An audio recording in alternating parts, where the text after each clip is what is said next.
Chapter 180. Haha, that's because he hasn't had enough. The Devers said and became excited. Do you guys want to play? Of course. The Lucanian youths rushed to answer. All right, I'll be the quarterback.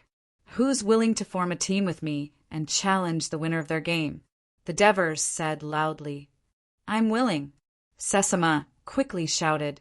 Eureza also stood up. Soon, a team of 55 people was formed. Apart from the Devers and the guard captain Marcius, who were Greeks, the rest were youths from the Lucanian tribe. The Devers led the unusually excited youths toward the arena. More Lucanians followed closely behind. Due to the Devers' instructions, the guards did not stop them. They could only protect the 55 youths in the middle. Sesta quickly pulled Capus back, hoping that he would command the soldiers of the first platoon to maintain order in the arena. The families of the fourth platoon were arranged to enter the city while the Turii elders slowly walked toward the arena. Vespa, did you really become a Senate elder of the Diana Alliance like your son said?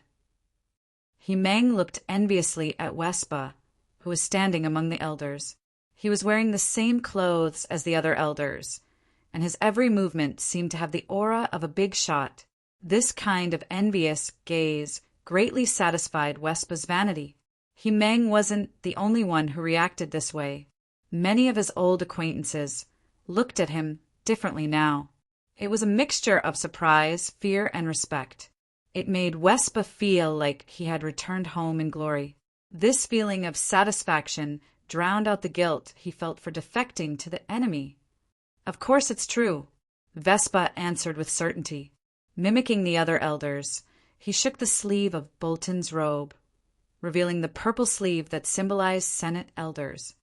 Didn't the consul just say that the alliance belongs to the Greeks and the Lucanians? Therefore, it's normal for a Lucanian to enter the alliance's Senate and become an elder. Sir Devers is indeed very friendly to us Lucanians.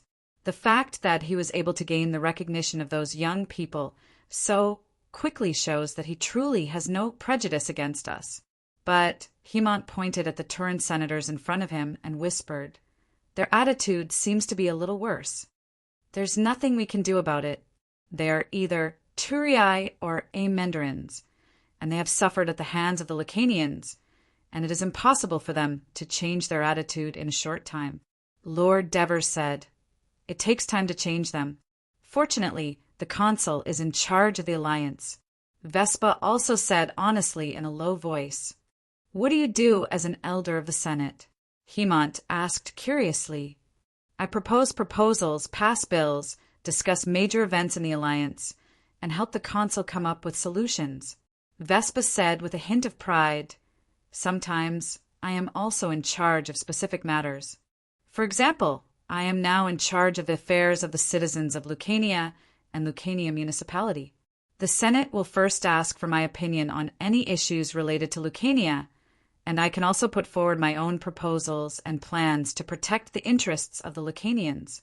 For example, I suggested imposing a 5% tax on the Lucanian citizens in Naeudum.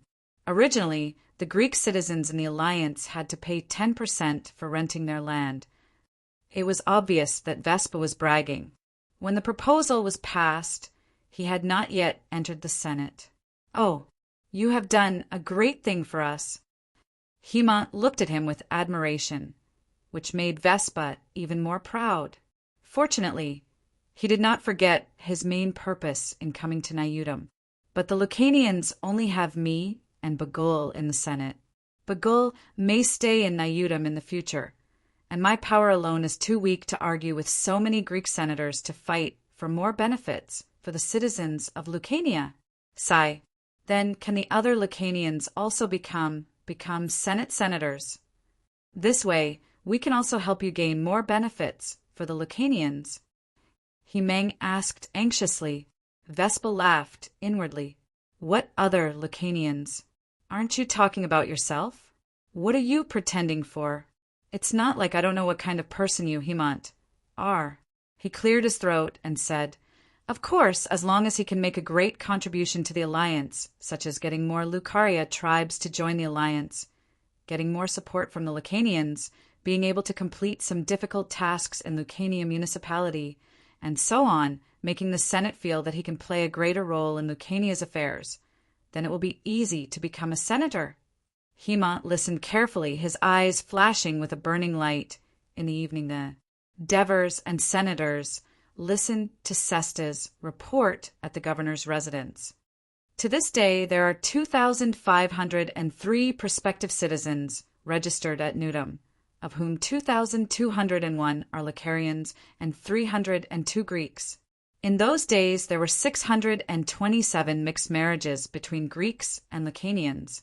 We have distributed 785 cows and 5,400 sheep, and the remaining 203 cows and 2,000 sheep are going to be distributed to the soldiers of the 4th Brigade.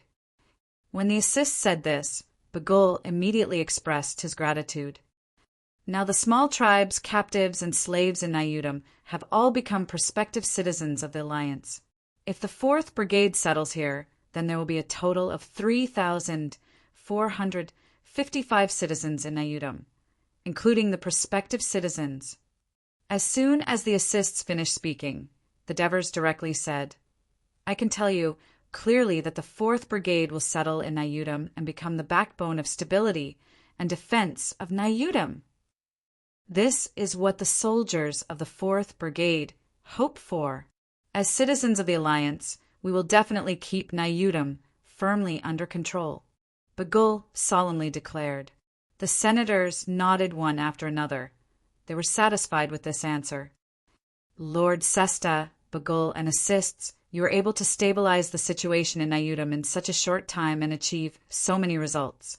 On behalf of the Senate, I extend my sincere respect for your outstanding performance. With that, the Devers took the lead and applauded with the senators. In the applause, all three of them seemed a little excited.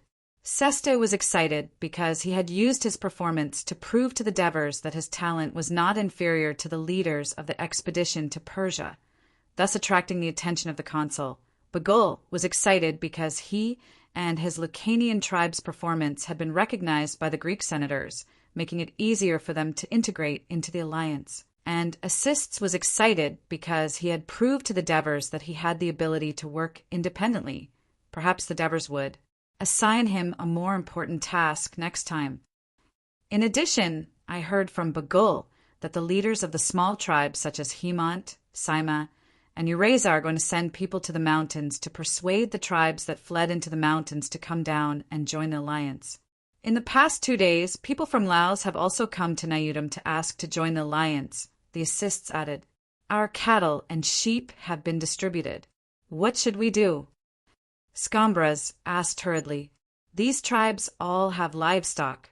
We only need to distribute land to them, and we have enough land, Bagul replied. Even if the fertile land between the mountains has been distributed in the future, we can still distribute it to Turiai. Now that the land in Turiai has been rented out to the probationary citizens, there is still a lot of vacant land in the west, mainly the higher land west of the Kosini River and the Tyrol River, that has been prepared to be rented out to the free people who have registered to apply for probationary citizenship. The Devers reminded everyone. Some of the senators nodded, while others were a little hesitant.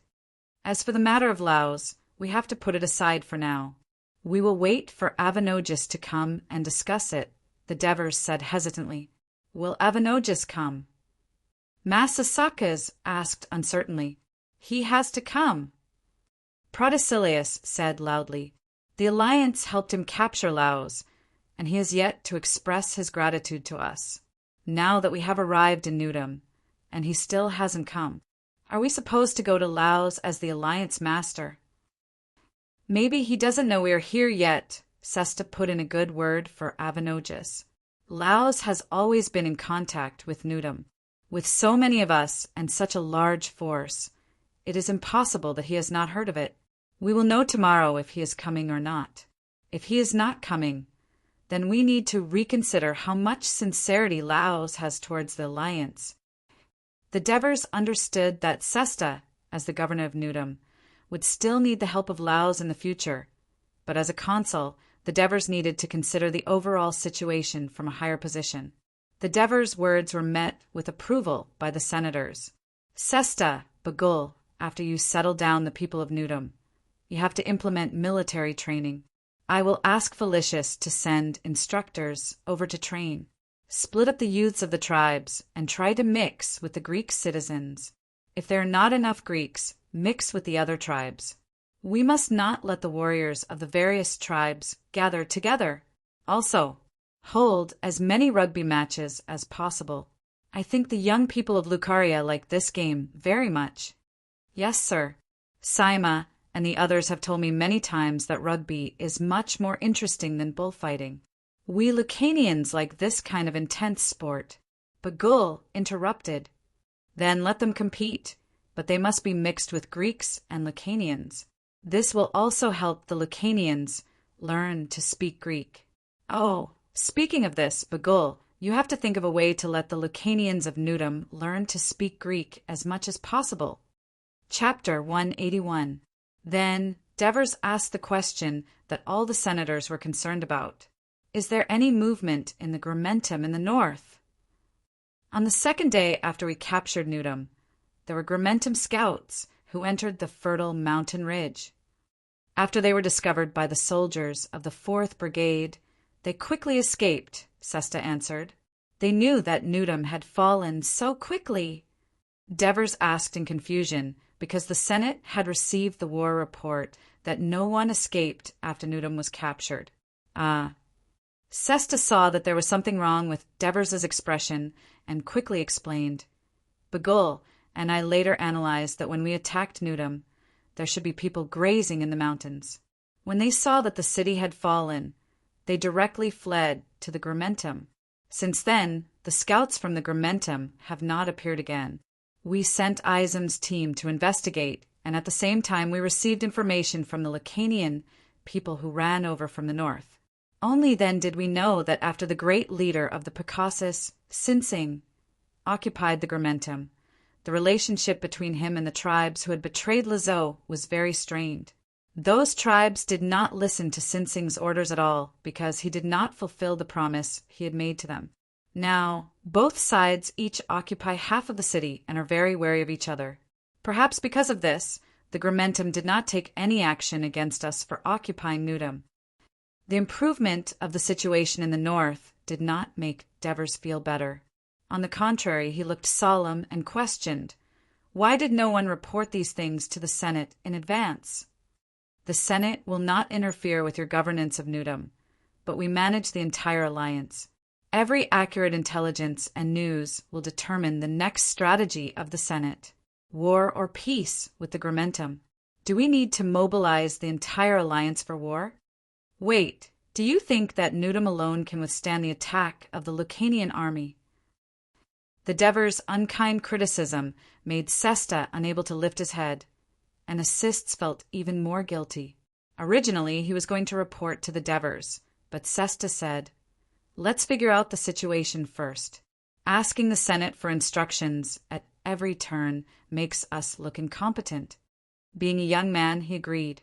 After figuring out the whole story, he happened to hear that the Devers were coming, so he put it aside for the time being. He didn't expect the Devers to be so angry.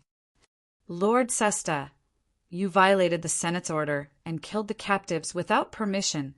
The Senate did not pursue the matter seriously only because the consul interceded for you.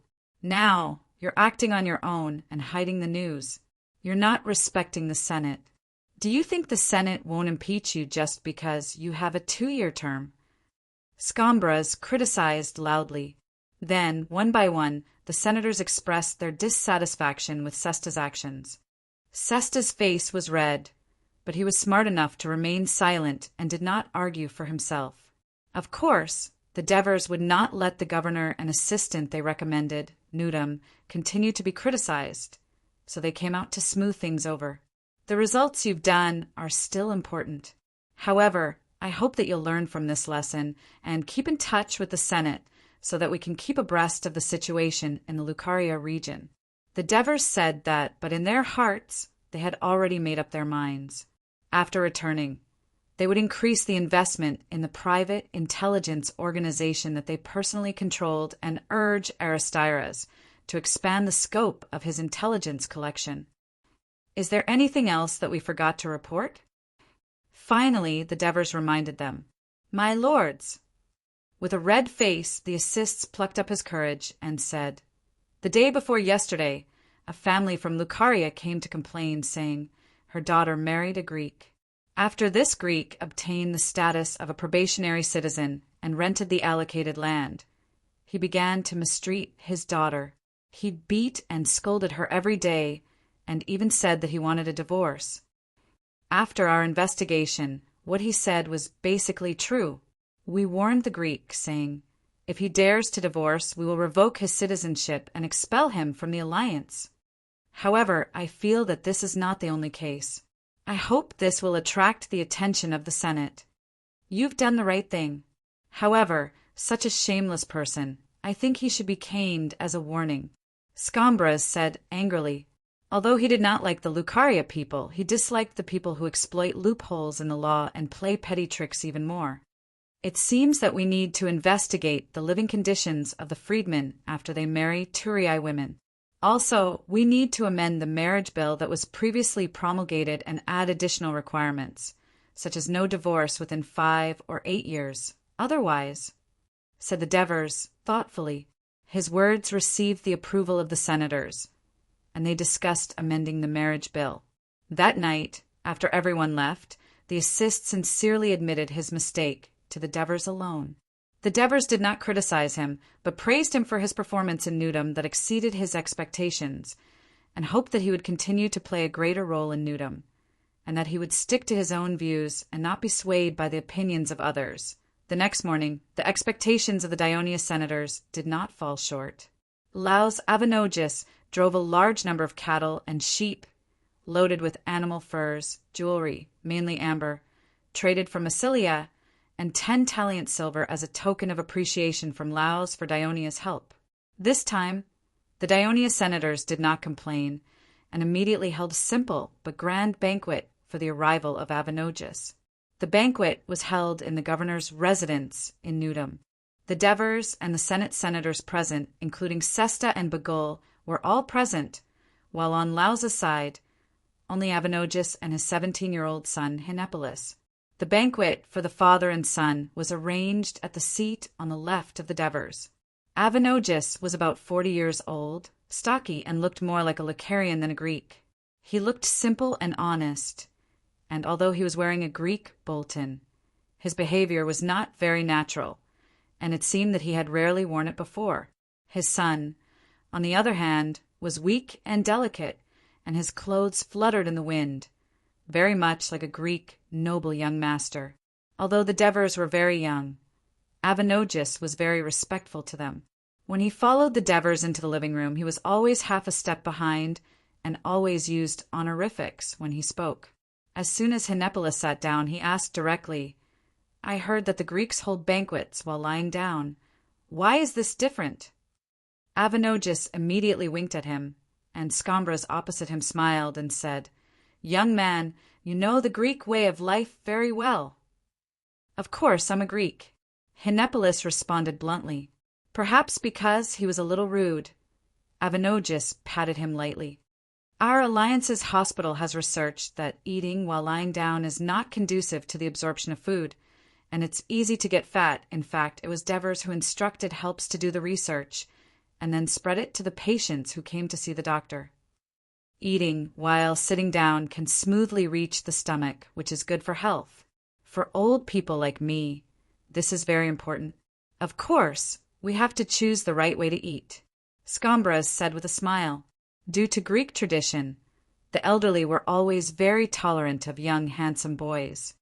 Even in our remote Laos, there are often people who praise the excellent medical skills of the Dionia Alliance's doctors. Of course, what they say is very correct. As soon as Avenogis finished speaking, Henipolis interrupted curiously. I heard that the Alliance's doctors are guided by Pluto. Is this true? I'm not too sure about this. Devers smiled and said perfunctorily, If you have the chance, you can personally go to Turiai and ask helps, the director of the Turiai hospital. Unexpectedly, Hinepolis nodded vigorously and promised, "Well, I'll go to Turiai right away. I'll ask the helps that you just mentioned." When everyone heard this, they looked at each other. At this time, Avenogis said, "Sir Devers, I have a request." "Please say it." "I want my son to follow you to live in the Alliance." As soon as this was said, everyone was shocked again. "Sir Avenogis." Devers thought that the leader of Laos was worried that Dionia would burn the bridge after crossing it. So he said solemnly, "The alliance established between the Alliance and Laos is a sacred covenant made under the witness of the gods. Unless Laos breaks the contract, the Dionia Alliance will not break the oath under any circumstances. You can rest assured about this. Everyone in Greece knows about the story of Sir Devers keeping the promise. Of course, I believe it.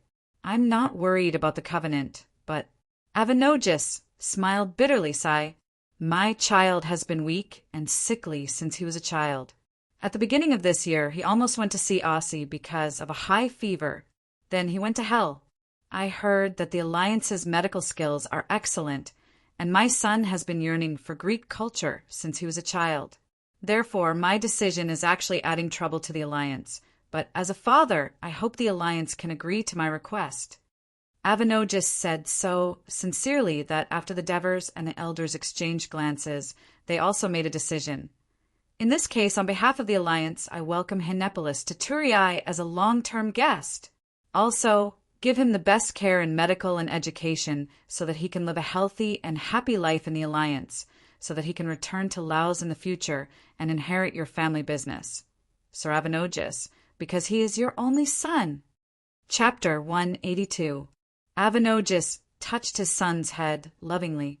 There was some reluctance in his eyes. After a while, he expressed his gratitude to the Devers. After that, the relationship between the two parties became much closer, and the banquet became livelier.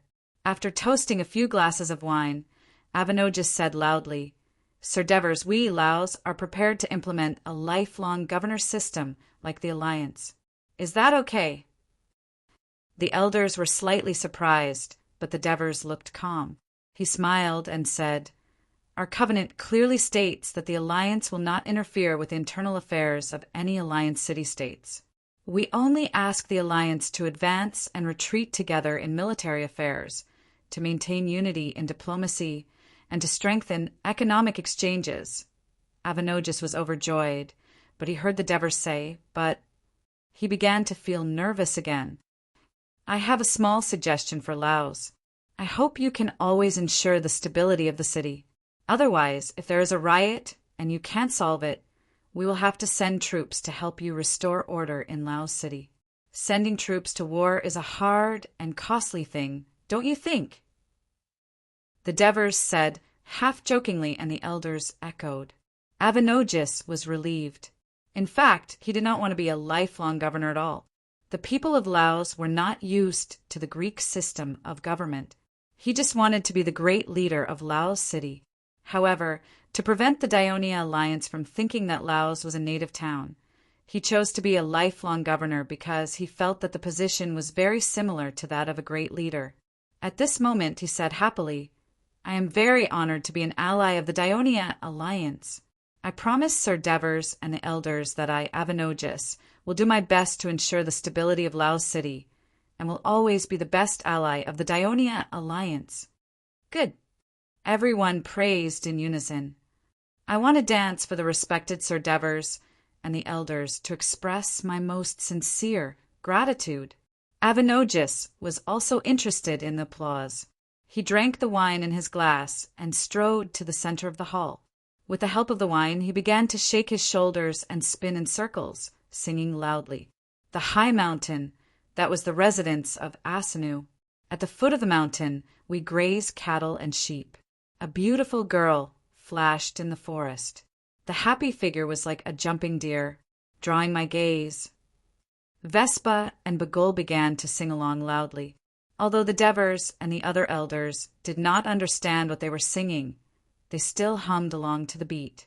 The decades of humiliation and cautiousness of Avenogis were swept away in the heroic singing and vigorous dancing. There was only joy left in his heart, an indescribable comfort in his heart. When he sat down, the applause lasted for a long time. Scambra stood up with a flushed face. He hiccuped and said, the guests from Laos have performed a dance. The Alliance should respond as well. I'll sing an ode to Zeus for everyone. All right, good. A few days ago, Sinsing was in ecstasy.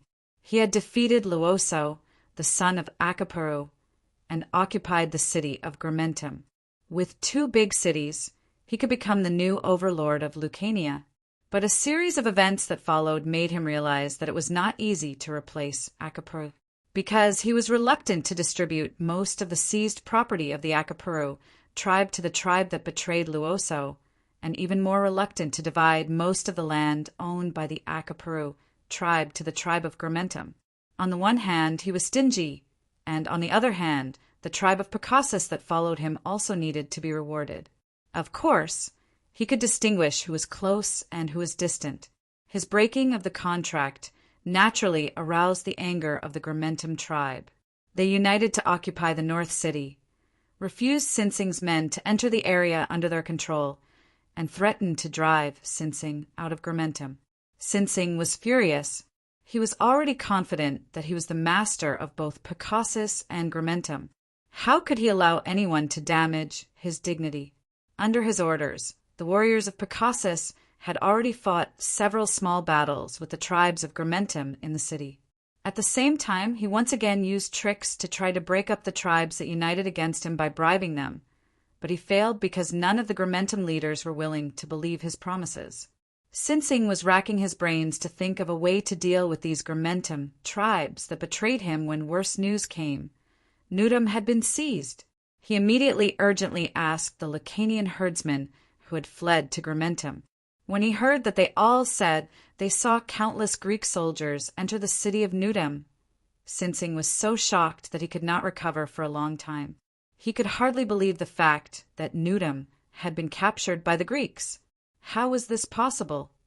Since the Lucarians came south from the central part of the Apennine Peninsula more than 100 years ago, they had always occupied the land of other tribes.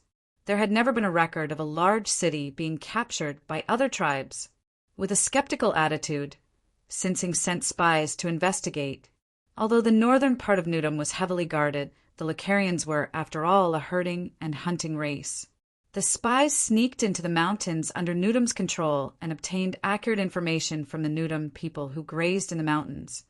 Nudum had been ruled by the Dionia City-State Alliance, and this alliance was ruled by the Greek Devers who defeated the Lucanian tribal coalition.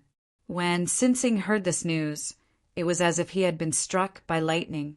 He was panic-stricken and at a loss. His first thought was to escape back to Picassus immediately and stay away from the Greek who defeated the mighty Asopyrus. Then he wanted to reach a compromise with the tribes of Grimentum to deal with the possible Greek attack together.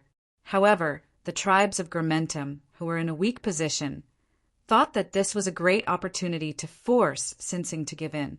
They proposed conditions such as letting the forces of Picassus withdraw from Grimentum. This was unacceptable to Sinsing. With strong enemies on the outside and troubles on the inside, Sinsing was unwilling to withdraw from Grimentum, which he had spent countless efforts and sacrificed countless tribesmen to obtain. After a few days of suffering, he finally decided to take the risk of losing Picassus and once again transfer more warriors from Picassus to Grimentum to join him. They would first work together to defeat these hostile tribes and completely control the central city of the Lucanians. Just as he was about to send the messenger to Picassus and hand over the transfer order to Ninath, who was guarding Picassus, the guard came in to report that a Lucanian who claimed to be the messenger of Nudum asked to see the great leader. Sinsing was taken aback. He hesitated for a moment and decided to meet him. When Hegemon was brought into the meeting hall of Grimentum, he kept looking around. 2 rows of fierce warriors stood straight at the entrance of the hall. Sinsing sat high up in the middle of the hall, and on both sides of the 3 steps sat the leaders of the tribes of Picassus. Hegemon looked at the solemn hall. There had long been rumors that Akapro wanted to be the king of the Lucanians, at least from this unique meeting hall of tribal leaders. He might really have this intention, but unfortunately, while Hemont was thinking, Sinsing spoke from above. I didn't expect the messenger of Nudum to be you. I heard that your city was occupied by the Greeks. Is that true? Before it was annexed by Nudum, Hemont's tribe was also very influential in the fertile lands of the mountains, so he as a tribal leader was also a little famous in the Lucaria area. He saluted respectfully and said, Dear great leader Sinsing, Nudum now belongs to the City-States Alliance of Dionia, and Laos has also become an ally of the Dionia Alliance under the leadership of Avinages. What? Laos has also surrendered to the Greeks. I have long said that the Greek bastards are unreliable. What should we do now? Without Laos holding us back, the Greeks can attack us without worry. Hemont's words were like a clap of thunder, causing the sitting leaders to panic. Sinsing originally liked this high seat as it could reflect the noble status of the great leader. At this moment, he only hated that the seat was too conspicuous, making it impossible for him to hide his fear. He clenched the armrest of the seat tightly and saw Hemont standing there with a smile, looking like he was watching a good show, turning his fear into anger. Damn Nudum! You have forgotten Asinu's teachings and surrendered to our enemy. How dare you appear here? Do you think my dagger is not sharp enough? You are wrong, great leader. I did not surrender to the Greeks, but became a citizen of the Dionia Alliance. Not only can I continue to sacrifice for Asinu, but as long as I have enough silver, I can also build Asinu's temples in Turii, Amendola, and other territories of the Dionia Alliance without interference. The goat fighting competition will continue to be held in Nudum every autumn, and the Lucarius custom of marriage, kidnapping has not changed.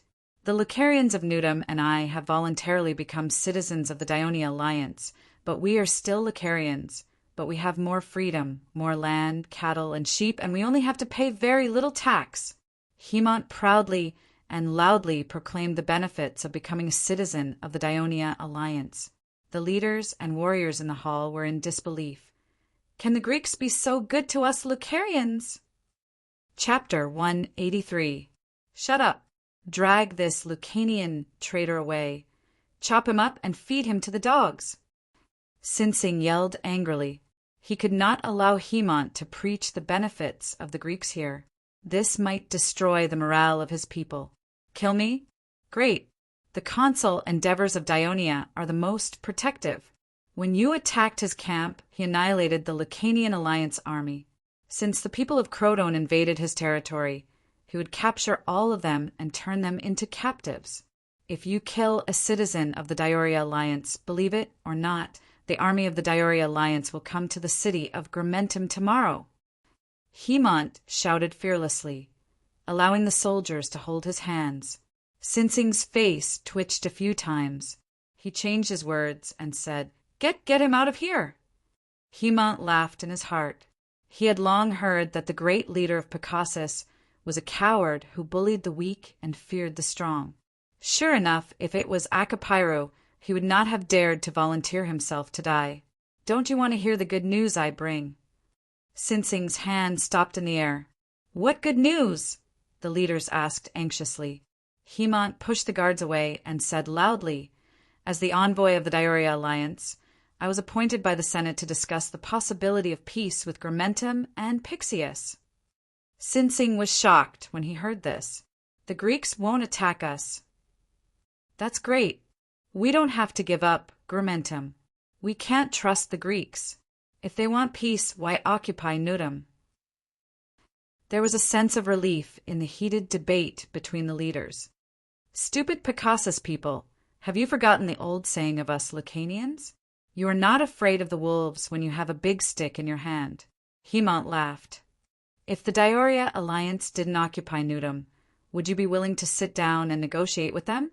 The Greeks, who loved the sea, were not interested in the land of Lucaria at all. There were mountains everywhere, the land was barren, and the roads were terrible. It was difficult to do business and travel. if it weren't for the fact that the Lucanians always attacked the Turii through Nudum. The alliance occupied Nudum to protect their territory and blocked your way south. The leaders thought about it and realized that it was indeed the case. They didn't say anything else. Sinsing asked again with uncertainty, "Do the Greeks really intend to negotiate with me?" "Of course it's real.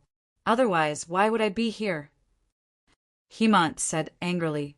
Sinsing immediately felt relaxed.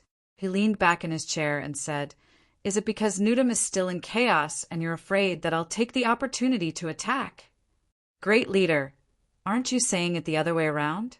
Hegemon said sarcastically. Sinsing coughed awkwardly and said, "Well, let me hear the conditions of your Dioria alliance."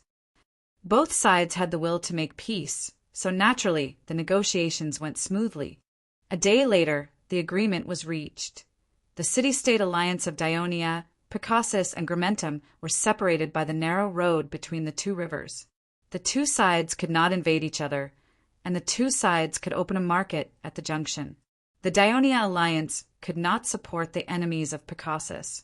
If there were small tribes or wandering mountain people not under the jurisdiction of Picassus seeking refuge in Nudum, Picassus could not stop them. The duration of the agreement was 1 year. Originally, Sinsing wanted the duration to be 5 years, but Hegemon refused. His reason was that many people in the alliance doubted whether Picassus could keep his word. If Picassus could win the trust of the elders of the Dionia alliance with a good performance for a year, then the next renewal period would be extended. Sinsing was angry, but there was nothing he could do. He needed this peace agreement more than the Greeks, so that he could deal with the hostile tribes in Grimentum without any worries, and then deal with Potentia, who had accepted Lazo. As for the Dionia alliance, that would at least have to wait until he became the leader of the Lucarians before the Dionia alliance signed the contract with Sinsing. Laus Avenogis had already reached a new agreement with the alliance. First, Laus agreed to build the Turii Nudum, Laus Avenue, and was willing to provide a large number of laborers. There were originally a large number of Greek slaves in Laos, mainly the descendants of Sybaris. They were now free people, but Avenogis could not let them obtain land, so they could only sell their labor to make a living. In addition, the Lucarians in Laos were either killed or enslaved. At the same time, Avenogis also intended to provide all the funds for the road construction. On this condition, the Devers politely declined his good intentions, and finally proposed that both sides share the cost. Second, without the permission of Laos, the Dionia alliance was not allowed to turn the people of Laos who entered or escaped into the alliance into citizens of the alliance, and was responsible for sending them back.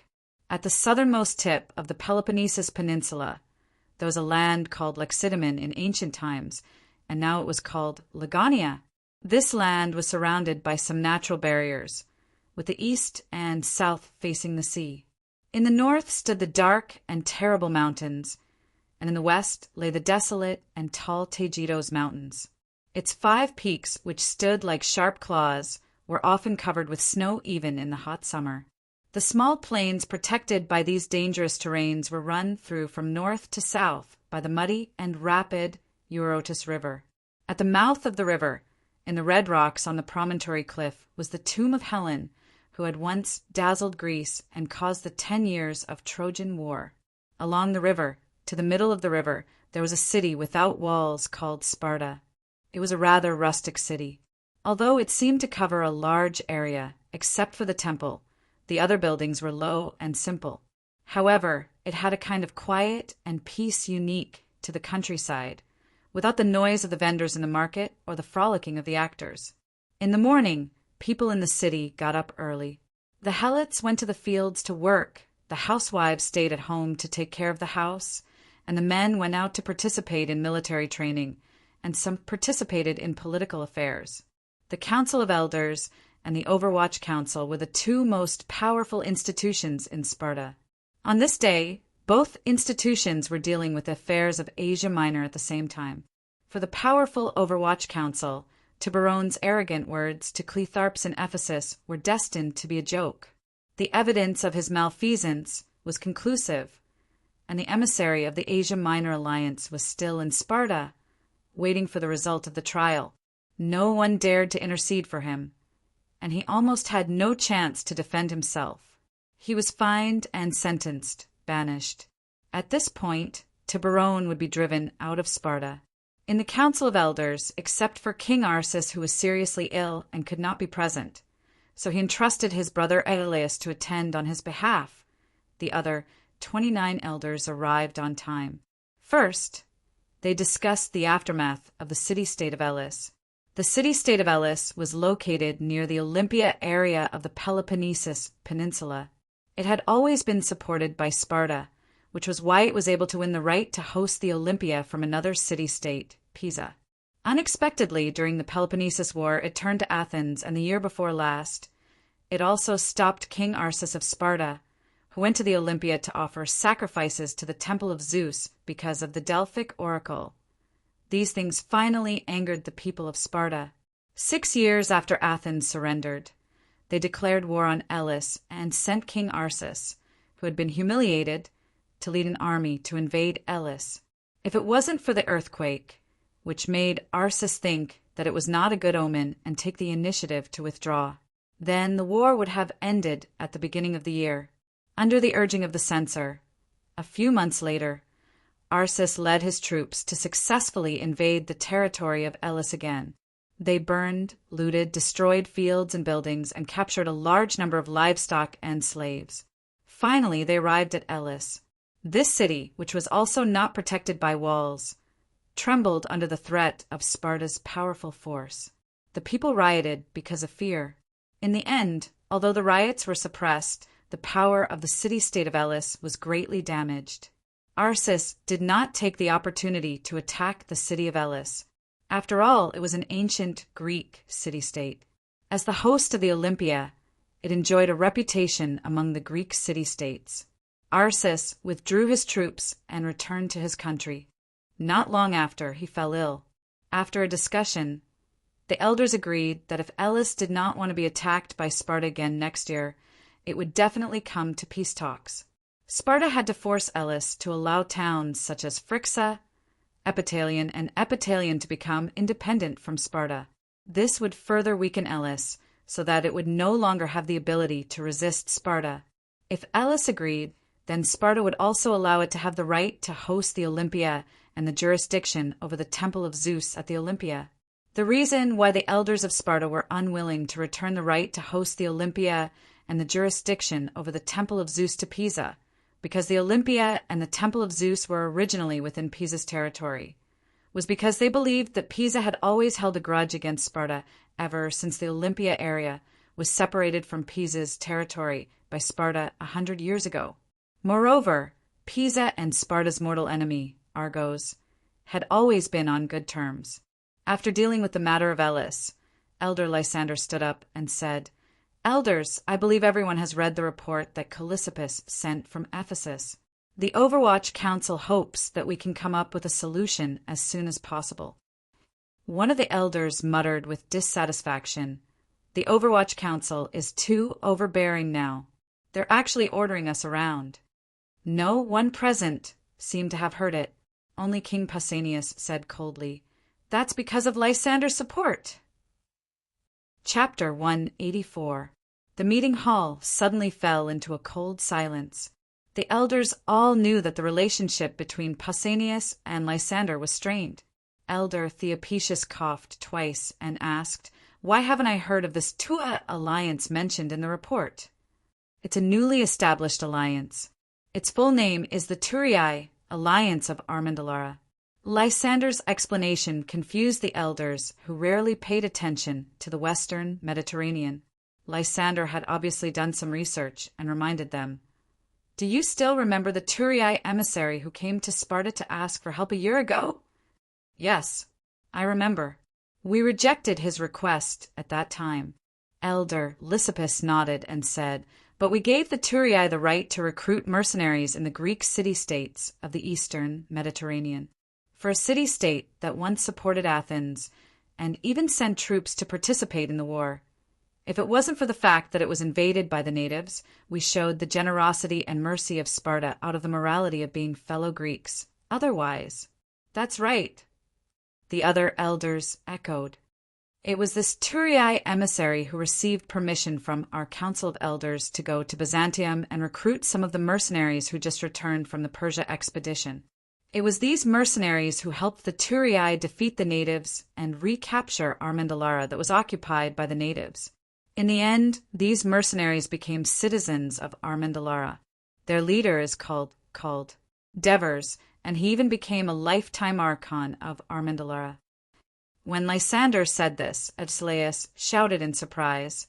Chrysippus once told me that he found a military genius called Devers among the mercenaries during the Persia expedition.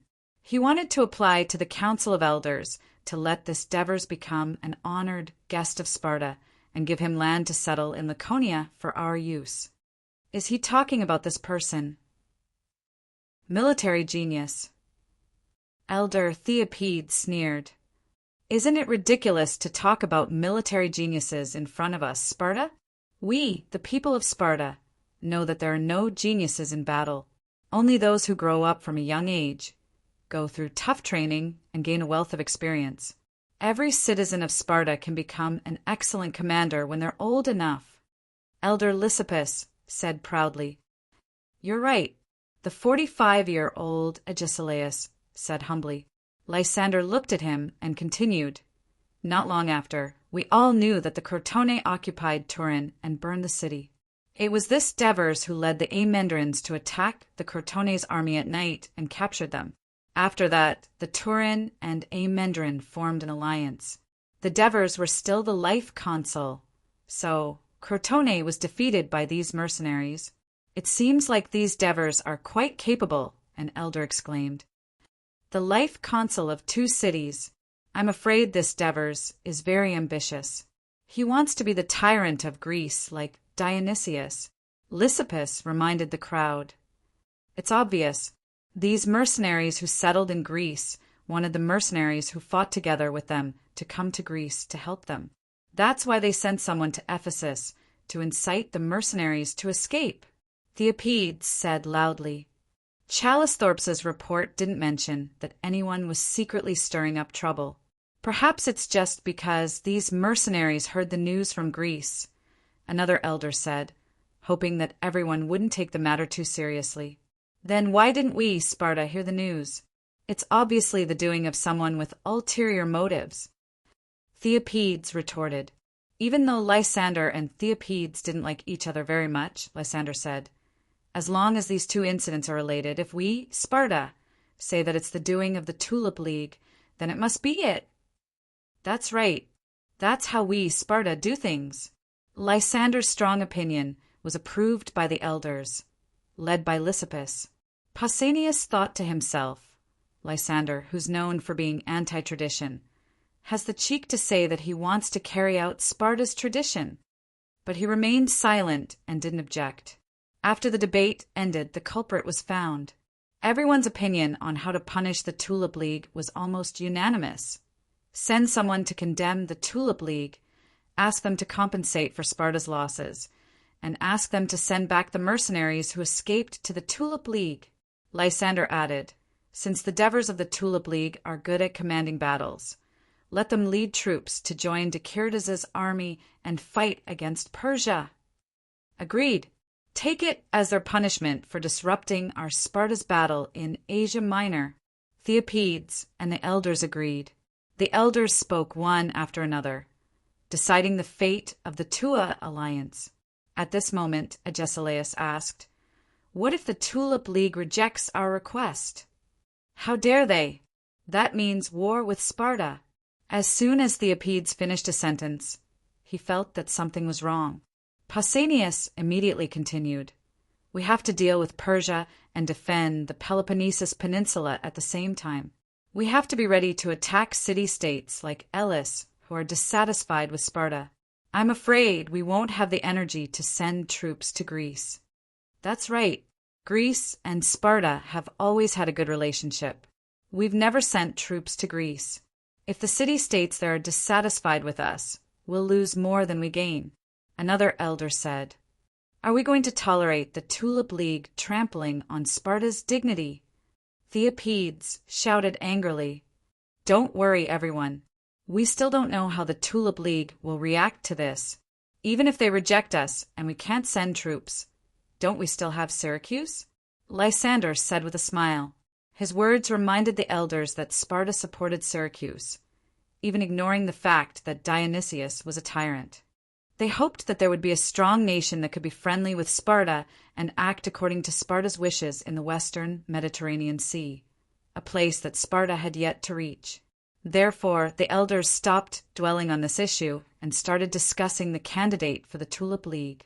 "Let me go," Agesilaus recommended himself. He was a little interested in the Devers that Calithorpes had mentioned. "You don't have to go, lest the Tulip League looks down on Sparta." The other elders felt that Theopides had gone too far when he said that. It was obvious that Theopides was mocking Agesilaus for being crippled. Agesilaus could still remain calm in the face of such humiliation. It seemed like his spirit had been tempered to be extremely strong after facing the disdainful gazes of others for decades. His expression did not change, and he wanted to say something more. At this moment, Lysander said, "The Tulip League is a small, remote city-state alliance. It's not worthy for the noble royal family of the Greek overlord, Sparta, to send an envoy." Lysander's words restored Agesilaus' dignity and also blocked his path to the Tulip League.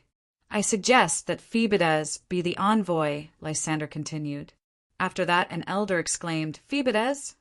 That's a hot-tempered, self-assertive fellow. We need a powerful envoy to force the Tulip League to give in," Lysander said firmly. After the discussion, it was decided that Phoebidas would be the envoy to the Tulip League. After the meeting, Lysander called out to Agesilaus, who was about to leave. "You're not still complaining that I didn't let you go to the Tulip League, are you?" Agesilaus shook his head. He had already thought about the key points. Smiling, he said, "I think you're doing this for my own good. Is it because of Arches?" Lysander hugged his shoulder in satisfaction and said softly, "Arches won't last long. If you leave now, won't that bastard Leotychides take advantage of you?" "Don't worry, I'll always be on your side." Agesilaus immediately expressed his gratitude to Lysander solemnly. Lysander smiled. He liked Agesilaus' steady and humble personality. Agesilaus was friendly, respectful, and easy to control. Lysander did notice that Sonius was watching him and Agesilaus chatting and laughing warily behind him. Pausanias called Diapetus in a low voice. "Look," he said, "our reformer has lately been very close to Agesilaus." Diapetus looked at the scene before him coldly, then turned to Pausanias and said solemnly, "Although there's no doubt that Leotychides will inherit the throne, rumors have been spreading recently. To ensure that he can successfully take over Arches, I need your help. You want me to ask for an oracle from Delphi in the name of the king." Pausanias immediately understood what Diapetus' request was. As the two kings of Sparta had claimed to be the closest descendants of Hercules since ancient times, they had a privilege that other Sparta people did not have. They could only ask for an oracle from the Delphi sanctuary, so they had the right to interpret the sacred oracle. "Yes." Diapetus looked at him expectantly. "I'll send someone to Delphi." Pausanias nodded decisively. "I won't let that guy extend his ambition to our royal family." It was already November. If it was a few hundred years ago in the ancient era, this would not be a good time for sailing. But with the advancement of navigation technology, even in the Mediterranean Sea, where there were many storms in winter, the main trade routes were still very busy. The merchant ship that Timocin, Xanthoparis, Clino, and the others were on finally arrived at Taranto Bay in Greece. "Thurii is in front, our city," Agathia said excitedly as he pointed at the faintly discernible green coastline in front. Chapter 185. After a while, they could see the port by the shore and the densely packed ships in it, one after another like a wooden wall. "There's so many ships. They don't look any worse than Ephesus," Xanthoparis exclaimed. Agathia did not speak. He realized that after leaving Thurii for more than a month, the port had changed significantly. Not only did it expand, but it also had more docks and a breakwater. Just then, a patrol ship approached and signaled for them to stop. "I'm Agathia, Senate Elder of the Tuo Alliance. I want to disembark at the docks in Turii." Agathia stood at the bow of the ship, looking majestic. The mercenaries were envious of him. Anyone who could become the captain of the patrol had to be a citizen of the Alliance. Even if they had not met the elders of the Senate before, they would still have an impression of them. The captain signaled for the patrol ship to come closer. After careful inspection and confirmation, he saluted respectfully and said loudly, "Honorable Elder Agathia, Middle-Aids, captain of the Alliance's patrol, pays his respects to you. You must have left the Alliance for a while, right?" "Yes, I left for Ephesus 9 months ago.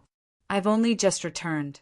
"No wonder you didn't know that the Alliance has changed its name to the City-States Alliance of Dionia, not the Tua Alliance." "What? Changed its name? Why?" Agathia asked in shock. "Because the Alliance has taken Nudum and we have another city. The name Turii, Alliance of Amendola, is no longer suitable. Not only that, but Laos has also become our ally. Master Devers, he's fulfilled his promise. We don't have to worry about the Lucanians' invasion anymore." Middle-Aids said excitedly. Taking Nudum, Laos had become an ally, and the Alliance had changed its name. Agathia did not expect so many things to happen in just a month's time away from the Alliance. It was as if he had suddenly become a stranger. He could not wait to return to the city, but the patrol ship was still blocking his way. "Master, the Alliance is holding a triumphant ceremony in Turii to celebrate the victory of the generals and soldiers who have returned from Lucania. To prevent any accidents, the Alliance has stipulated that no ships are allowed to enter the Kratai River. I'm afraid you'll have to disembark at the port." Middle-Aids tilted his head to look at the mercenaries behind Agathia and reminded him.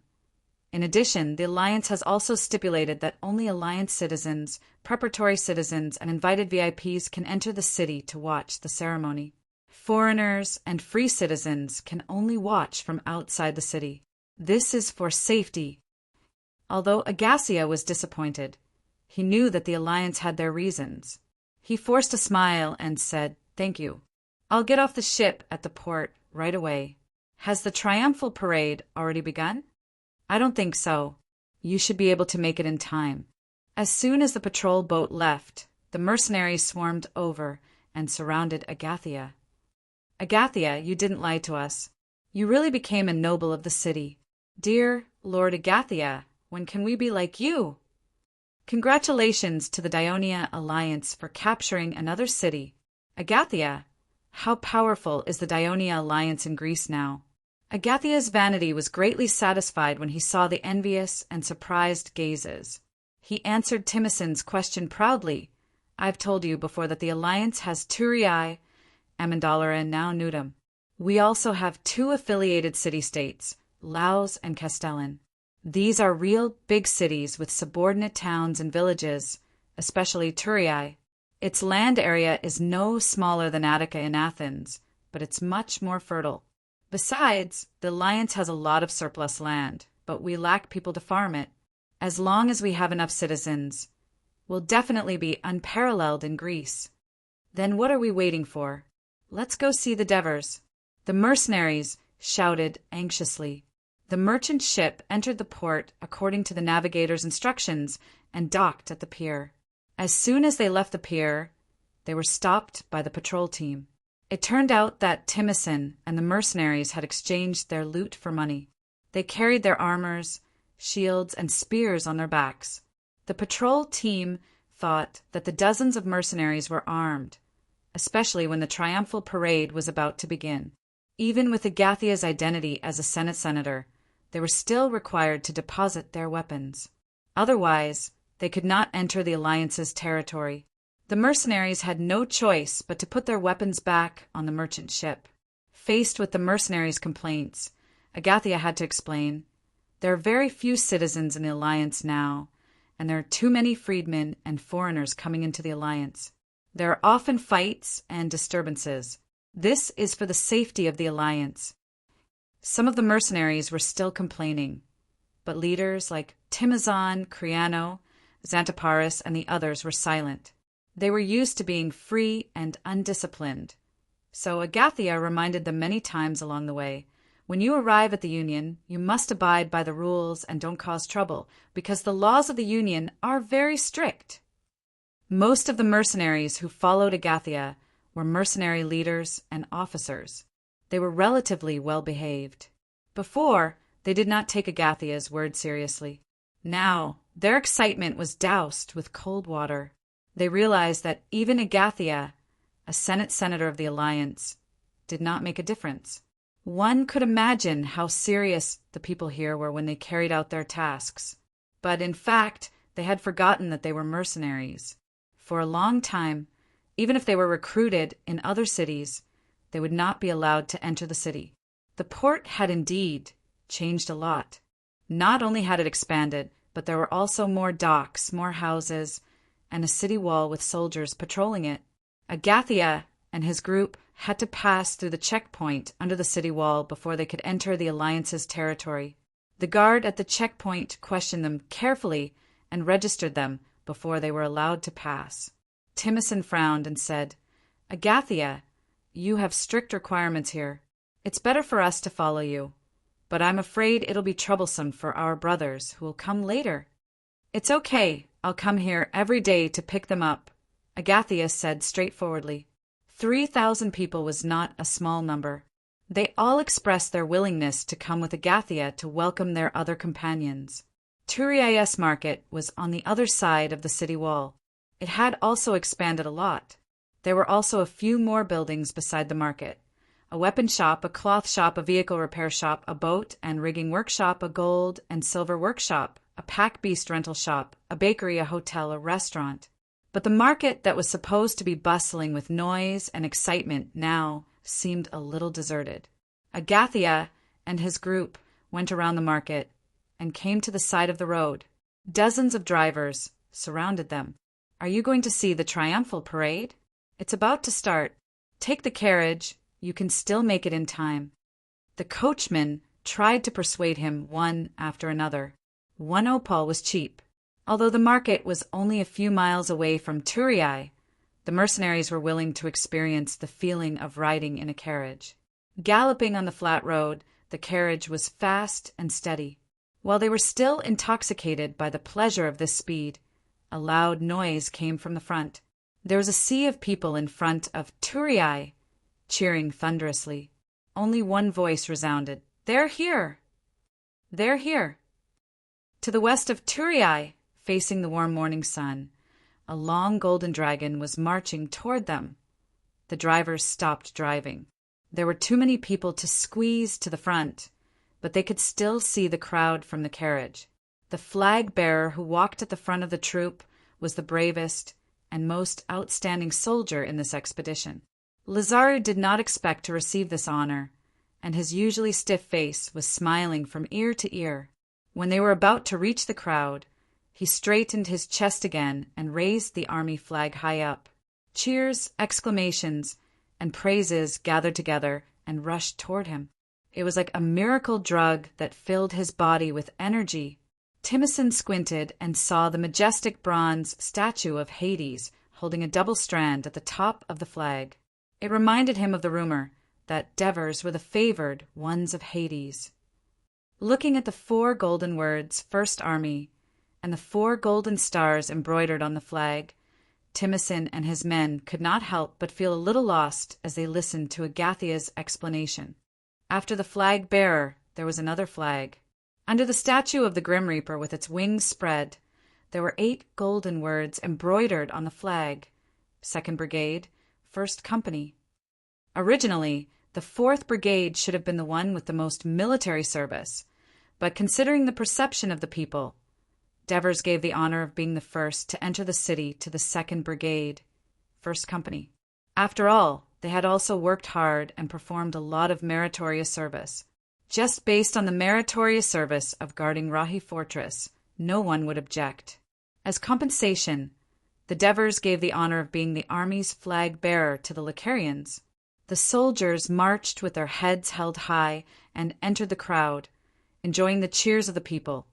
The mercenaries watched them attentively. "Your soldiers are not bad," Xanthoparis said to Agathia. "Their fighting spirit and vigor are not bad. But they are still not as good as us," Creano said unhappily. Agathia did not know what to say, so he just smiled. At this time, Tormid exclaimed, "Look at these soldiers, they don't look like Greeks." Agathia looked. The second army that entered the crowd was holding a flag with the words First Army, Fourth Army embroidered on it. Chapter 186. Foreigners can also become citizens of the Alliance. Xanthoparis exclaimed. Agathia did not understand the specific situation, so he answered vaguely. "Of course, there are special reasons, but our alliance is indeed more open and tolerant than other Greek city-states. It is also more common for foreigners to become citizens of the alliance. For example, you all know that the Persia merchant who used to follow the Devers has not only become a citizen of the alliance, but also a senator of the Senate and a high-ranking commercial official." Wow. While the crowd was amazed, someone said half-jokingly, "Since the Persia can become a senator of the Senate, shouldn't we, who have gone through thick and thin with you, become senators of the Senate?" Yes, yes, some people said in agreement. In order to attract Timicin and the others to Greece, Agathia had said some unrealistic things, but now he could not say anything more. Instead, the coachman Sarikos could not stand it anymore and interrupted. "You foreigners don't talk nonsense. It's not that easy to become a senator of the Senate of the Alliance. According to the civil service law of the Alliance of Dionia, a citizen must first work as a low-level official for at least 6 years and perform well before he can be promoted to a mid-level official. After another 4 to 5 years, he can enter the Senate. But first, he must pay taxes on time every year, actively join the army, and have no record of breaking the law. Tell me, is it easy to become a senator of the Senate?" As for the current Senate senators, they all contributed to the establishment of the alliance. For example, the Persia Marigi, the port and market of Turiai can be as prosperous as it is today because of him. Also, the Lucanian Vespa and Bagul, who just joined the Senate, I heard that it was because of them that Nudum was pacified so quickly. Foreigners, you always say that you want to be a senator of the Senate, but what have you done for the alliance? The mercenaries were speechless. So, if you want to stay in the alliance, you should be more practical and become a citizen of the alliance first. Sarikos was both proud and serious. "Smelly old man, aren't you tired of talking so much nonsense?" The mercenary Torax and some of the young officers shouted angrily, but they were quickly stopped by Timicin and the others.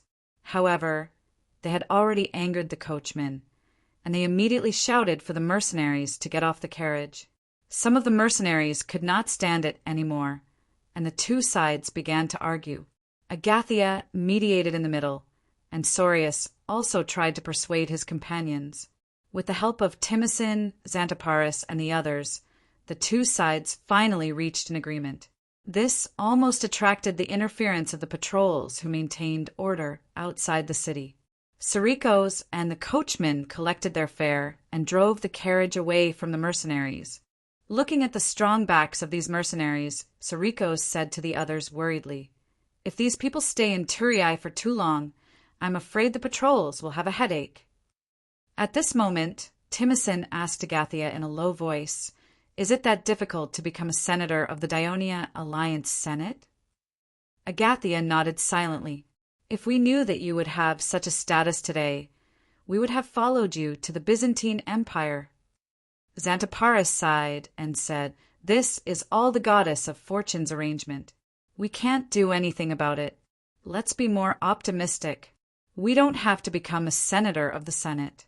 Becoming a citizen and getting a piece of land is already good enough.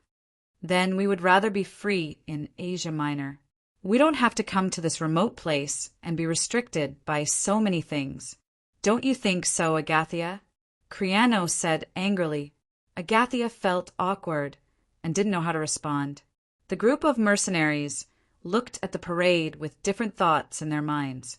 The soldiers of the 4th Brigade didn't march in an orderly manner, but they were tall and strong, and they were quite attractive.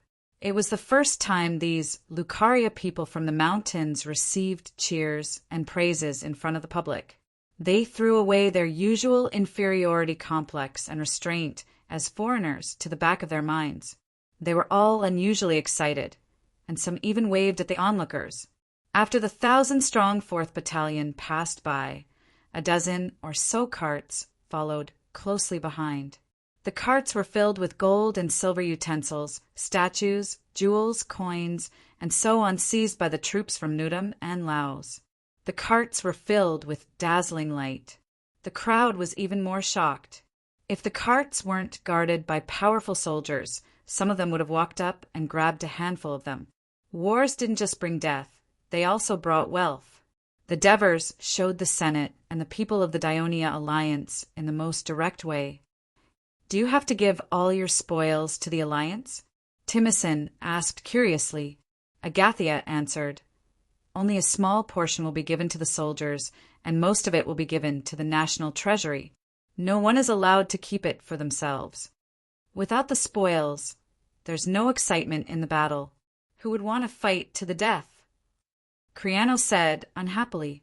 Agathia thought for a moment and said seriously, they are the citizens of the Dionia Alliance. It's their responsibility to join the army and protect their territory. Besides, after the spoils are given to the Dionia Alliance, they will eventually be used on them. They will be compensated for the dead soldiers, taken care of the disabled soldiers, and the maintenance and replacement of weapons and equipment. Did we get the same benefits when we were mercenaries? Think about our brothers who died on the battlefield, and their corpses can't even return home. Agathia sounded a little angry. He was obviously dissatisfied with the people who were once his comrades, constantly picking on him. Criano snorted and stopped talking. Timicin, Xanthoparis, and the others were greatly touched. At this time, Tormid exclaimed again, "Look, who's that?" After the wagon, 5 carriages appeared. The first one was pulled by 2 pure white horses. The original plan was to have 4 horses pull the carriage, but because there were so many things waiting to be done in Tali, it was changed to 2 horses. A man stood tall on the exquisitely carved carriage. He was wearing bright armor, but he did not wear a helmet. This was so that the people could see his face clearly. However, his expression was a little serious, and it was obvious that he was not used to such a lively occasion. "Felicius! That's Felicius!" the mercenaries exclaimed.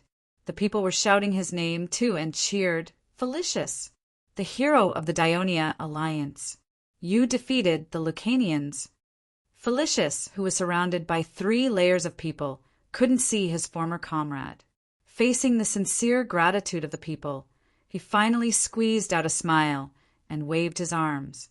The mercenaries didn't know the man on the 2nd carriage.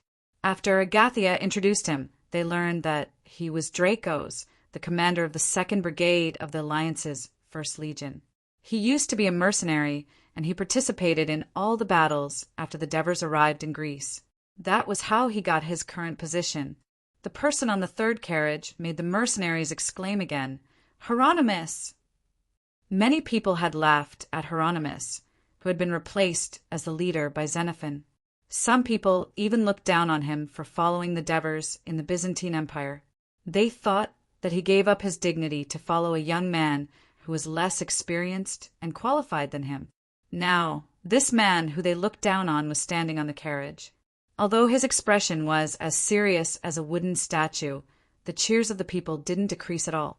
It was obvious that he was an important figure in the alliance. The mercenaries had mixed feelings. They did not recognize the person in the carriage following closely behind. But judging from his appearance, he should be a Lucanian. He was Bagul, the commander of the 4th Brigade. As the only Lucanian who rode in a carriage, he was both proud and afraid. He was afraid that the people of the alliance would give him the cold shoulder because he was a foreigner. However, the cheering scene made him feel relieved. If it was like this outside the city, he didn't have to worry about the people inside. His father, Vespa, Hemont, Sima, Eurasa, and many other Lacanian citizens of Nudum came to Turiai to watch the ceremony. He thought that, at this moment, his image on the carriage would definitely motivate the Lacanians of the Alliance to work harder for the Alliance. The person on the last carriage made the mercenaries exclaim again, "That's Epitines!" Since Epitines was an understanding person, he had a good relationship with the leaders of the other camps during the expedition to Persia, and everyone was familiar with him. At this moment, his face was full of smiles as he waved his hands in all directions. His movements were natural and unrestrained, causing some of the free women to shout his name in an attempt to attract his attention. However, what they didn't know was that this 7th Brigade's leader was more interested in men than women. Looking at these former comrades who were in high spirits, Timicin and the rest could imagine the disappointment in their hearts. When they were in Persia, Felicius was just an adjutant, Epitines was just a captain, and Hieronymus was a frustrated general, unlike Timicin, Xenoparis, and Creano, who commanded thousands of soldiers and discussed the fate of the entire mercenary army. Now, the former soldiers were prominent in the alliance, while the former rulers of the alliance fought in Asia Minor for a year, but in the end they were mercenaries despised by all city-states. This sharp contrast made Timicin, Creano, and the rest feel very uncomfortable. When the army's flag entered the north gate, colorful flower petals were scattered from the sky. The flower petals landed on the soldiers, adding a touch of romance to their heroic appearance. Chapter 187. The streets and rooftops were filled with people. They were shouting the names of their loved ones, interacting excitedly with the advancing soldiers, and proudly introducing their husbands or fathers to their neighbors. Every soldier felt like they had returned home in glory. Felicius, who was advancing, subconsciously looked over when he passed by his own house. The young man who was shouting and jumping on the roof of his house was none other than Melisande. In the noisy crowd, he could vaguely hear Melisande shouting, "That's my father! That's my father! Father! Father!" Beside him, Delia was looking at him with a smile on her face. Felicius smiled, a smile that came from the bottom of his heart. The marching army turned to the west, and there stood a huge arch made of white marble. This was what the Devers called the Arc of Triumph. The arch was a statue of the goddess of victory, and on the lintel stone wall, according to the Devers' suggestion, were to be engraved the annihilation of the allied Lacanian tribes, the capture of Amendolara, the surprise attack on the Crotone army, and the cunning capture of Nudum, which established the foundation of the Dionysius city-state alliance, so that future generations would remember it. However, due to the lack of time, they had not found a good engraver, so the arch was temporarily blank. After passing through the Arc of Triumph and marching west, the road gradually widened, and at the end of the road was the newly built square. Due to the lack of time, they did not even have time to name it before it was put into use.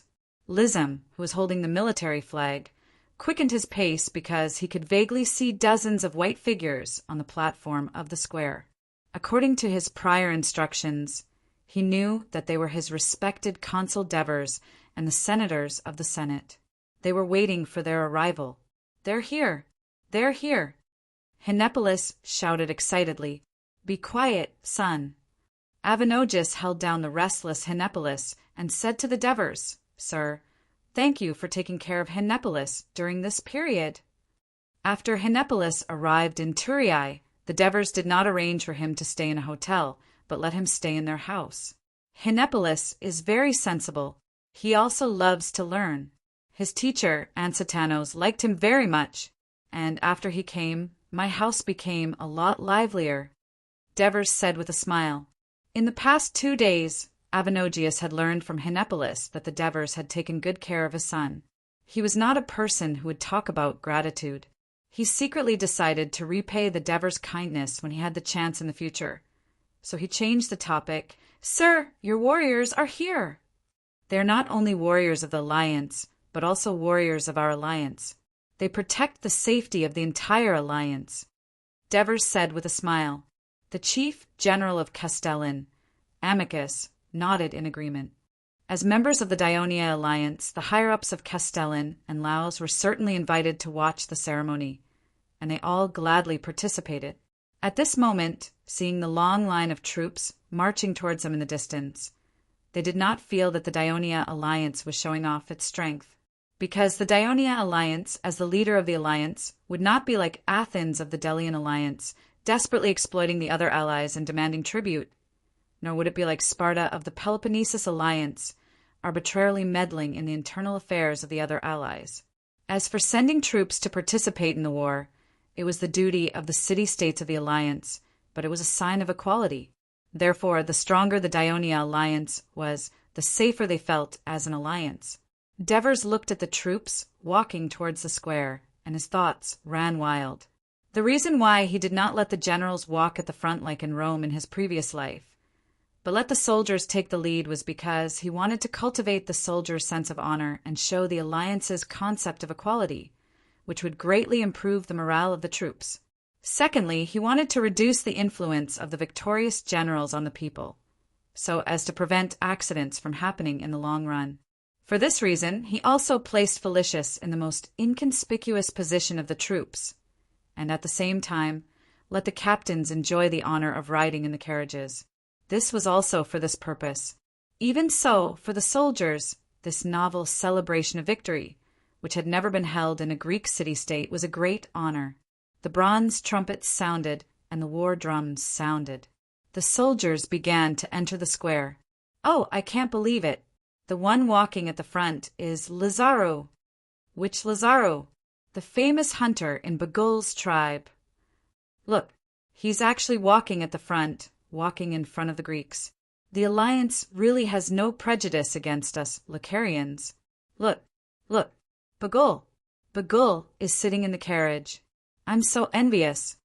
When can I be like him?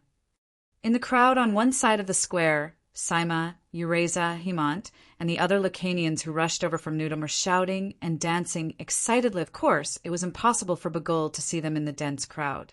The driver drove the carriage, circled the square, and then took him to the center of the square. His majestic figure was like a boulder that stirred up huge waves in the hearts of the Lucarian youth.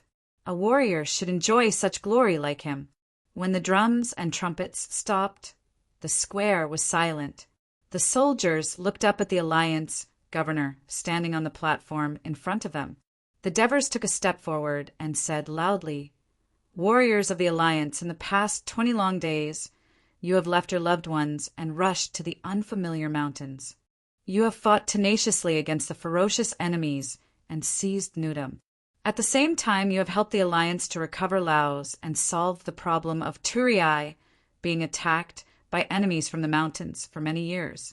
The people thank you. The Senate thank you. The alliance thanks you. I and the Senate express our most sacred gratitude for your efforts and sacrifices."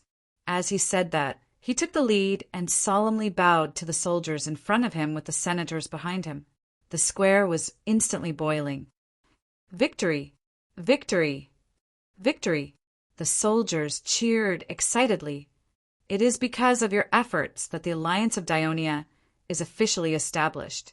After discussion by the Senate, today's triumphant celebration will become a festival for the whole alliance to celebrate the birth of the alliance. And your military flag will also become the flag of the alliance, flying above the square. Victory to the alliance! Victory to the alliance! Victory to the alliance! Listening to the cheers of the soldiers and the people, the Devers believed that the National Day and the national flag would unite the people from the various cities and races of the Mediterranean Sea under the alliance and gradually form a new race, adding a lot of weight to the weight. In the afternoon, the Devers held a banquet at the mansion of Turii to entertain Timicin, Xanthoparis, Creano, and Tormid. Accompanying them to the banquet were Agathia, Felicius, and Hieronymus, eating novel and delicious food, drinking mellow wine, and recalling the scenes of fighting together in the past. The atmosphere of the banquet was quite warm. At this time, Creano asked while burping, "Devers, look at such a beautiful courtyard. And you are a consul and a legion commander. It's really enviable. Ah, when can we be like you?" "Here comes the main topic. Agathia immediately perked up. The Dever smiled and said seriously, as long as you work hard and make your contribution to the Alliance, becoming a citizen of the Alliance, getting a share of land, and living like me is not a problem at all. In fact, there are many people richer than me in the Alliance. Contribution?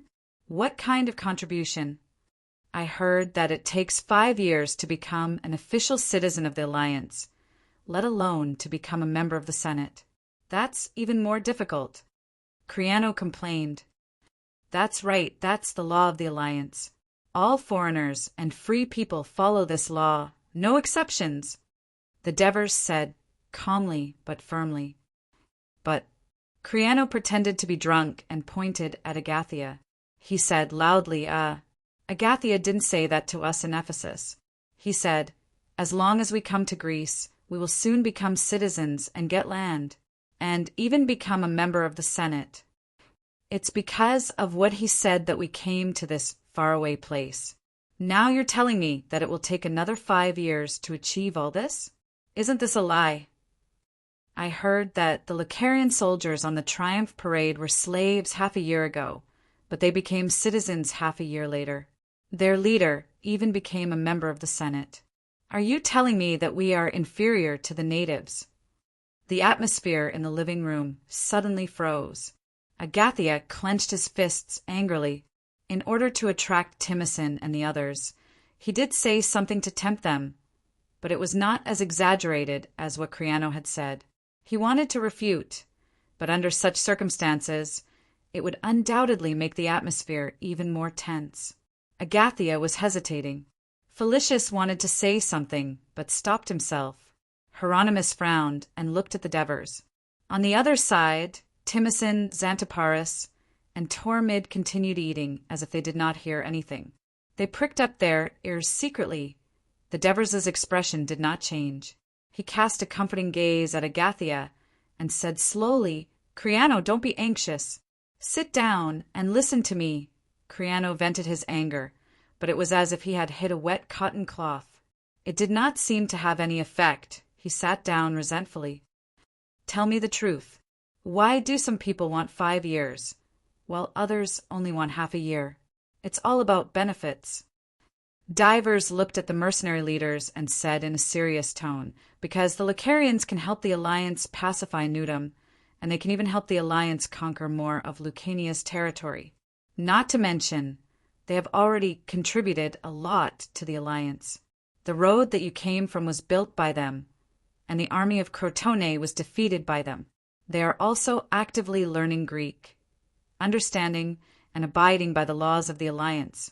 For such a group of foreigners who are willing to integrate into the Alliance and can bring great benefits to the Alliance, the Senate naturally has to grant them citizenship in advance. The people have no objections because they know that the Alliance will gain more than they pay. Chapter 188. Agathia heaved a sigh of relief. He was grateful to the Devers for fulfilling their promise. Timothy and the others listened attentively. Still not satisfied, Criano said, Devers, you're a life consul, and I heard you control the Senate. Isn't that just like that, Pisitretu from Athens? You just have to say the word. Why do you have to go through so much trouble? Why don't you just make us citizens?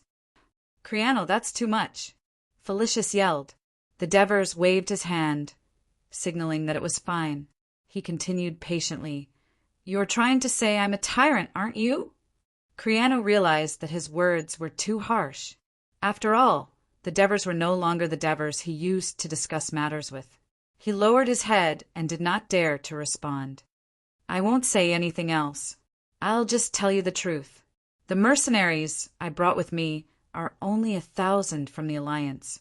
Now, the Alliance has 5,000 soldiers and 20,000 citizens. Most of them are from Greece. We're foreigners, and we have half of the senators in the Senate. Do you think the locals won't object? I'm sure they will. Why didn't anyone oppose us? The Devers paused to give everyone some time to think. He then said, because we've tried our best to be fair and just. We've treated the Amendalans, the Turii, the Lucanians, the foreigners, and the freedmen strictly according to the Alliance's laws. If I introduce a bill granting you citizenship today. Tomorrow more than 20,000 probationers will come to the Chamber of Deputies, and the Senate will impeach me. Do you think the 1,000 foreigners and you can defeat tens of thousands of Alliance citizens? Even if we win, will the Alliance still exist? So, as your friend, I'll try my best to help you. But as the Consul of the Alliance, I can't be selfish. I hope you can understand. Devers's earnest and heartfelt words silenced the living room. At this moment, Hieronymus said apologetically, "Lord Devers, I've never thought about this issue after being in Turin for so long. I'm really sorry for making you worry about protecting us. I've never thought about that either. I always felt that enjoying such a life was a given." Felicius said with a sigh, "That's how it should be. Don't think too much. Live your life naturally. Farm the land and fight the war. You've never caused me any trouble. Instead, you've always supported me and helped me maintain the current situation. I want to propose a toast to you." After that, Devers raised his glass and toasted with Felicius, Agathia, and Hieronymus. Timicin and Xanthoparis looked at each other and nodded. Timicin said, "Devers, I'd like to know what arrangements and suggestions you have for our 3,000 brothers after they arrive." Devers thought for a moment and said, "I suggest that when they arrive, they first go to Turin and apply, 'I'm willing to become a citizen of the Alliance.' After that, they can look for a place to stay. They can go to the hotel area in Amendola, where the rent is cheaper. They can also rent land for the citizens. That way, they won't even have to pay rent, and they can stay in someone else's house. Of course, they can also find people they're familiar with and stay in their houses. Capus, Antonios, most of the soldiers in the 1st Brigade are mercenaries from the expedition to Persia. I'm sure you're familiar with them. They'll be back from Nudum soon. When that time comes, Felicius will make arrangements. Wouldn't it solve the problem of accommodation for 1 or 2 people per family? Then go and find a job. The docks and markets are booming, and a large number of workers are urgently needed. Also, the road from Turin to Nudum is about to be built, and a large number of workers will be needed. There's no need to worry about finding a job. After you find a job, work hard not only to earn money, but also to show the people in charge of the census that you're hardworking and not idlers. Only then will it be easier to become an official citizen in the future. In addition, when the training day comes, Felicius will arrange for you to participate in military training. The Alliance's fighting style is more complicated, and you need to familiarize yourselves with it to avoid accidents due to poor teamwork in future battles. It's estimated that by next year, the Alliance will launch a war against Lucania municipality. As long as you perform well in battle, I think it won't be a problem to shorten the period of becoming an Alliance citizen. Devers had obviously thought about it carefully, and his suggestion made sense to Timicin and the others. At this moment, Xanthoparis expressed his concern. "I heard that if you break the law during the inspection, it'll be very difficult to become a citizen. Devers, you know that we mercenaries fight wars without anyone to control us. We're used to being free, and it's inevitable that we'll break the Alliance's laws. When that time comes, I understand." Devers nodded cautiously and comforted him. "As long as it's the first time, it won't be a problem. However, I hope that you can remind every comrade who comes to the Alliance in time and keep them in check. Also, I have a suggestion. I know that all of you have brought armor, shields, and spears with you when you came to Greece. I hope that all of you can temporarily hand over your shields, spears, and sabers to Felicius and let him keep them in the armory for safekeeping. After some time, when all of you have adapted to life here, Felicius will return your weapons to you." As soon as Devers finished speaking, Timicin was about to speak, but Devers immediately said, "Don't worry, the Alliance will not embezzle your weapons. Just the weapons and equipment of the soldiers of Crotone and Nudum in the armory are innumerable. I'm worried that if your people come here, it's inevitable for them to clash with others. But if you use your weapons, injure, or even kill someone, then it'll be troublesome. Of course, this is just my suggestion. You can go back and think about it. After sending off the guests, Devers went up to the second floor. Kristoya was standing by the window and gazing. When she heard footsteps, she asked softly, "How did the banquet go tonight?" Devers sat on the bed and let out a long sigh. "I haven't seen them for more than half a year. They're still them, but we're not who we used to be. What do you think will happen?" Kristoya frowned slightly and slowly walked to Devers and sat down. "They made some outrageous requests." Devers nodded. "They want to become Alliance citizens immediately, and even want to become a senator of the Senate." "Who made the request?" Kristoya pressed her slender fingers against Devers's mouth and said mischievously, "Let me guess. It's Clino, isn't it?" Devers smiled. "Among these people, Xanaparis is modest, Tormid is slick, Timicin is proud, and only Clino is mean. He used to hate me and Xenophon. Who else could it be but him? But I think every one of them has the same intention. Who told you to be so outstanding, to become like this in only half a year?" Kristoya caressed Devers's face with her white hands and gazed at him lovingly. She murmured, "Anyone who sees you will go crazy with jealousy. Does that include you?" Devers squeezed her hand and said with a smile, "I love you. I love you so much that I'm going crazy." Kristoya said affectionately. She tilted her head and gave her husband a kiss. The kiss ignited the desire that Davos had been suppressing because of his wife's pregnancy. He decided to put this annoying thing behind him for the time being. He carefully held Kristoya's waist with one hand and stroked her slightly round belly with the other. He said softly, "Let me see my son. Is he happy today?" "Who said it's a son? I haven't gone to the temple of Hera yet." Kristoya glared at him coquettishly. "It's a daughter. It's good to be as beautiful as you," Devers said as his hand began to move down slowly. His hot palm entered Kristoya's sensitive area, causing her whole body to tremble slightly. I'm pregnant. No, I can't. How about you go find Asuna," Kristoya said while panting. "Who said you can't do it when you're pregnant? As long as the fetus is stable, it's fine.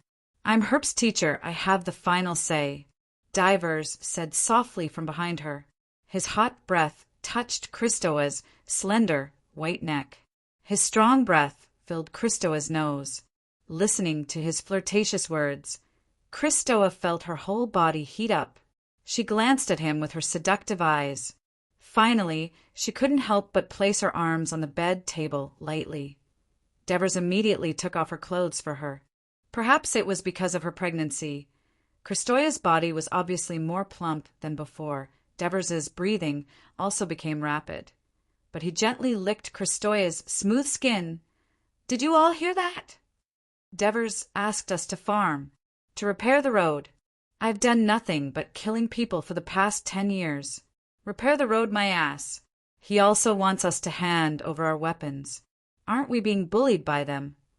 On the way back to the hotel, Crisano loudly vented his dissatisfaction. What Devers said makes sense. It's not easy to govern such a large alliance. Besides, they are also outsiders. Of course, they have to be cautious when doing things. It's impossible for them to specifically exercise their privileges for us. Xantaparis comforted. Chapter 189. Everyone felt a little depressed when they heard this. This is the goddess of fortune's arrangement. It's our fault for not following the Devers back then. Tormid sighed. The Devers are indeed gods chosen. It's only been half a year and they've created such a huge business. It's not too late for us to follow them. Hearing Tormid's words, Xantaparis, who was already old, looked up at the silent starry sky. A wave of sadness welled up in his heart. I don't know how you all feel. I'm old, and I'm tired of wandering around and killing nonstop.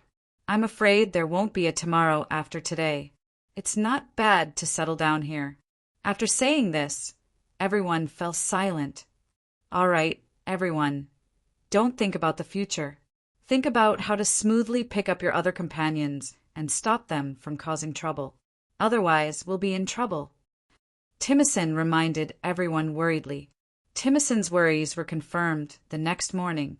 Before Timoson and the others arrived at the port, they learned that more than a dozen outsiders were robbing the market.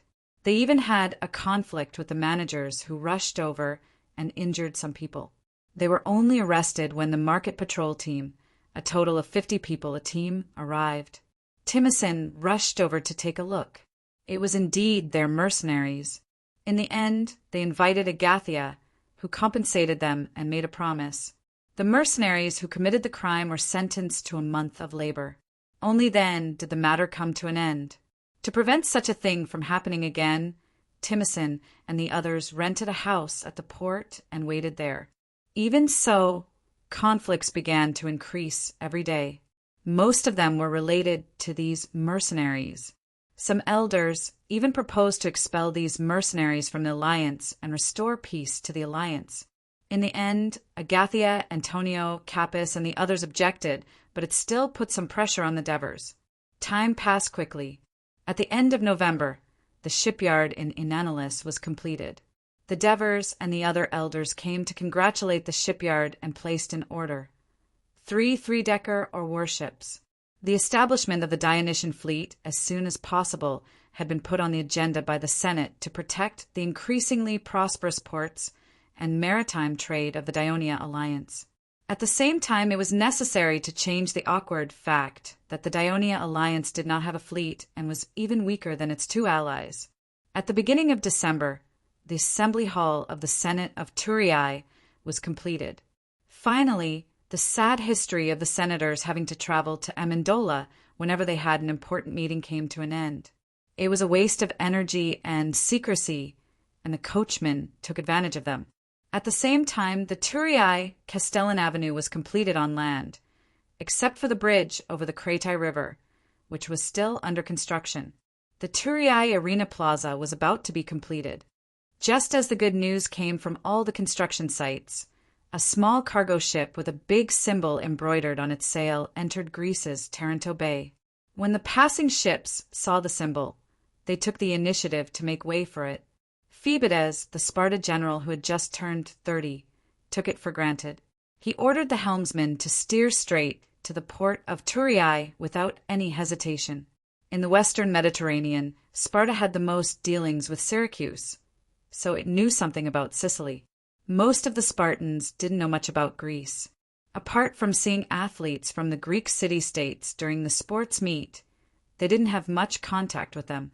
True Spartan citizens couldn't do business, and they didn't have any trade relations with the Greek city-states. Thus, after entering the sea area, Phoebides sized up everything around him with great interest. After looking at the port of Turiae for a while, he said to his attendant, Dorobysus, "There are quite a lot of merchant ships here. I think it's about the same as Corinth." Dorobysus was a Pariasi. Pariasi were also Lacidians, but they were not citizens of Sparta. Most of them lived on the border of Laconia. They had personal freedom and the right to deal with local affairs, but they had no political rights in Sparta. In the past, they mainly engaged in trade that Sparta citizens could not do. But now, due to the long years of war, the number of Sparta citizens dwindled, and the Pariasi began to join the army. Because of his different occupation, Dorobysus had a liveliness that was rarely seen in Sparta. He looked at the Kratai estuary and deliberately asked, "The port of Corinth is not as lively as it is here. Phoebides, you should ask me, how does it compare to Athens?" At the mention of Athens, Phoebides's face darkened. Originally, after the defeat of Athens, Lysander established the Council of 30 in Athens in an attempt to control the political situation in Athens. Although some people in Athens rebelled, if Sparta fully supported this puppet council, the people in Athens who rebelled would not be able to do anything. However, King Pausanias and the elders led by Diopetius were not on good terms with Lysander. Not only did they deprive Lysander of his military command, they also pushed the elders' council to negotiate peace with the Democrats in Athens. In the end, the Democrats in Athens overthrew the Council of 30 and established a new democratic regime. Also, the Athens government, which had learned a painful lesson, became more flexible in its policies. On one hand, it tried to please Sparta. On the other hand, it tried to restore trade and agriculture after the war. Only a few years had passed, and the trade in Athens had begun to flourish again. Phoebidas snorted and said no more. At this time, the Dionia patrol ship came to greet them. Phoebidas said loudly, "I'm the messenger of Sparta, and I want to see the consul of the alliance." The patrol ship did not dare to delay and immediately sailed back to the city of Turin. Diplomatic affairs such as Sparta's visit were, of course, handled by the Senate. There were more than 50 senators in the Senate, but it was impossible for them to stay in the council hall every day. This was because it was not every day that a meeting of the Senate senators would happen. Moreover, many of the senators had official duties, so the Devers adopted a rotation system. Every 5 senators would be on duty in the council hall for one day, and the other 5 would be replaced the next day. When the patrol ship hurriedly sent the news to the council hall, the Devers had already received an urgent report from Aristides in their courtyard. The messenger of Sparta was here. The Devers frowned and immediately thought that Sparta might be here for Timicin. Soon, the patrol ship returned to the estuary and signaled for Sparta's warships to follow it. Before coming here, Phoebidas did not know much about Turin. He did not know that the city of Turin and the port were not together. This was somewhat similar to Athens, but there were no city walls connecting the port and the city, so if a war broke out, the port could easily be occupied. Phoebidas looked at everything in front of him from a military perspective. There's no river like this in Athens, and look at the flat terrain. The soil should be very fertile. The agriculture in Turin must be good. Dorobysus observed from an economic perspective. After sailing for a few miles, Phoebidas saw the towers on both sides of the Turin and the iron chains hanging in the air across the cloddy river. Phoebidas knew that once the enemy's fleet broke through the estuary and went up the North River, the iron chains would be lowered to block the warships from entering the city. The patrol ship finally entered the pier on the north bank. Phoebidas noticed that the pier, the bridges, and the houses on the shore were all clean and tidy. Only the pier at the edge was scorched black. So Dorobysus asked the captain of the patrol ship curiously, "That's what our consul, Sir Divers, wants us to preserve it. It's everywhere in the city, including the temple. He wants every citizen to see these ruins no matter where they go. It's a constant reminder to ourselves that this city was once burned down by invaders. We must remember this great shame and not let Tali be bullied again. Only victory can restore its former glory. Just a few days ago, we repaired one of the ruins because we obtained Nudem." Looking at the captain's solemn and proud expression, Phoebidas did not seem to care, but his heart was touched. At this moment, a group of guards walked over. Phoebidas observed their mental state and every movement. He could tell that this was a group of well-trained, disciplined soldiers and definitely had plenty of actual combat experience. To be honest, other than the citizens of Sparta, he had never seen patrols in their own cities that could maintain a good formation and be ready for battle at any time. He was a little surprised. The captain handed over his duties to the patrol captain, Olivers, and sailed away. "Your soldiers must stay on the ship. Please come with me to the Senate." Oliver said to Phoebidas sternly, "The alliance has a rule that foreign soldiers are not allowed to enter the city. They are Sparta warriors. They can freely enter and leave any Greek city-state." Phoebidas said in a loud and righteous voice. Although it was an exaggeration, many of the Greek cities in the eastern Mediterranean did have this privilege. So many of the cities were dissatisfied with it.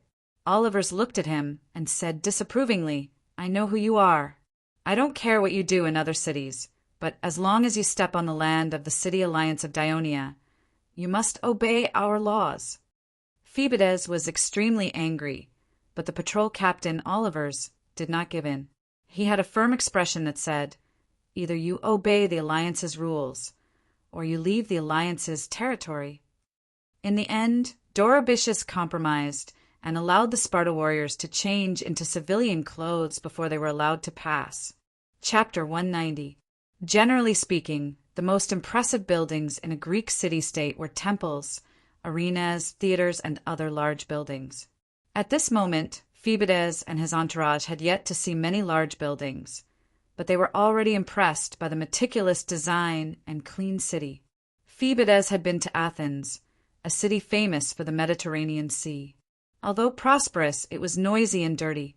Sparta was quiet, but the entire city was as simple as a village. Only in Thurii, simplicity, generosity, elegance, tranquility, and cleanliness were mixed together and had a full charm.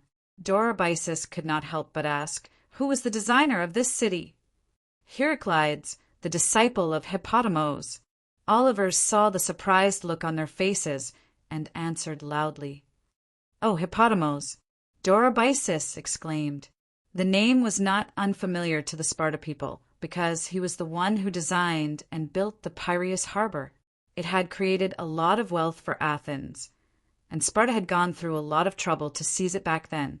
As they moved forward, they saw a huge white arch across the street. Sparta had never seen such an arch in any other city-state. Dorobysus asked curiously, "What is this arch used for?" Captain Oliver's expression turned solemn. He said in a low voice, "This is the Arch of Triumph.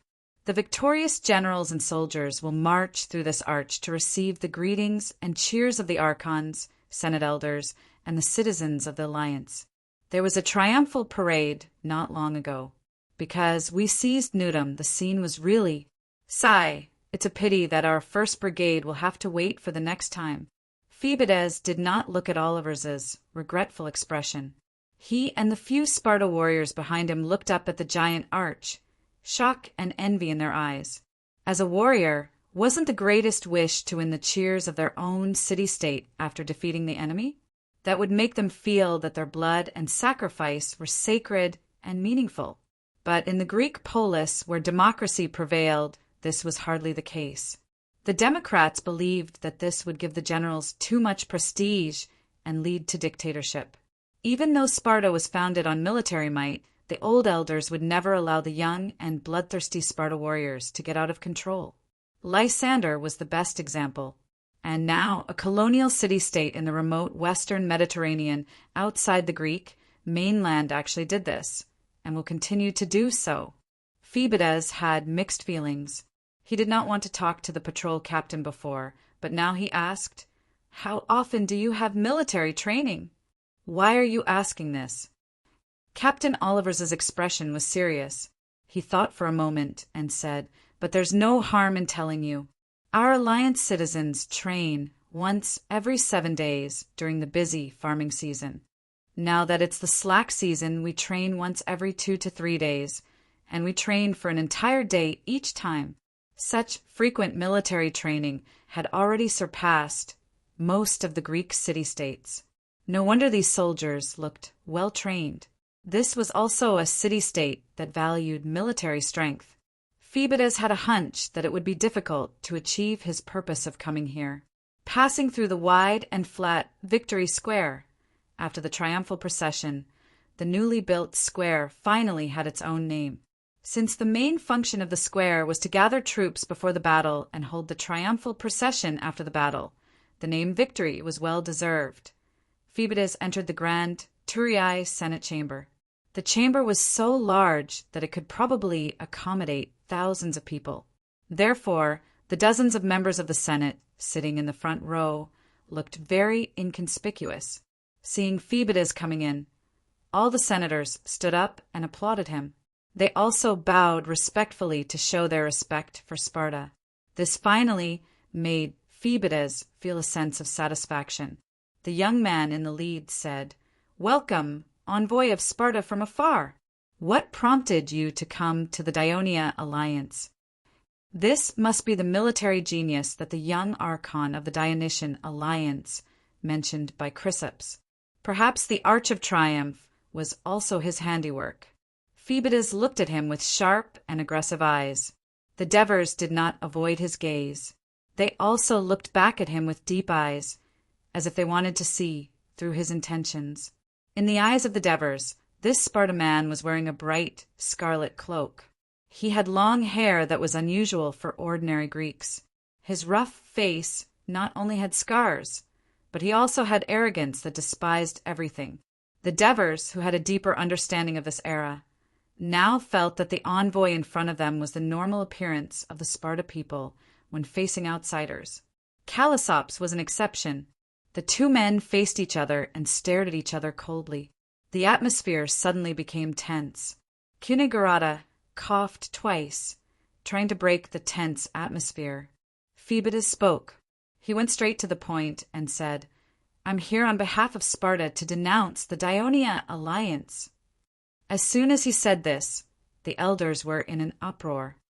In order to protect the Greek city-states in Asia Minor, as well as the interests of all of Greece, we, Sparta, sent our army across the Aegean Sea to Asia Minor to fight against the Persia. However, at the critical moment, some of our soldiers were lured away from the battlefield in Asia Minor by you, which caused the war against the Persia to be thwarted.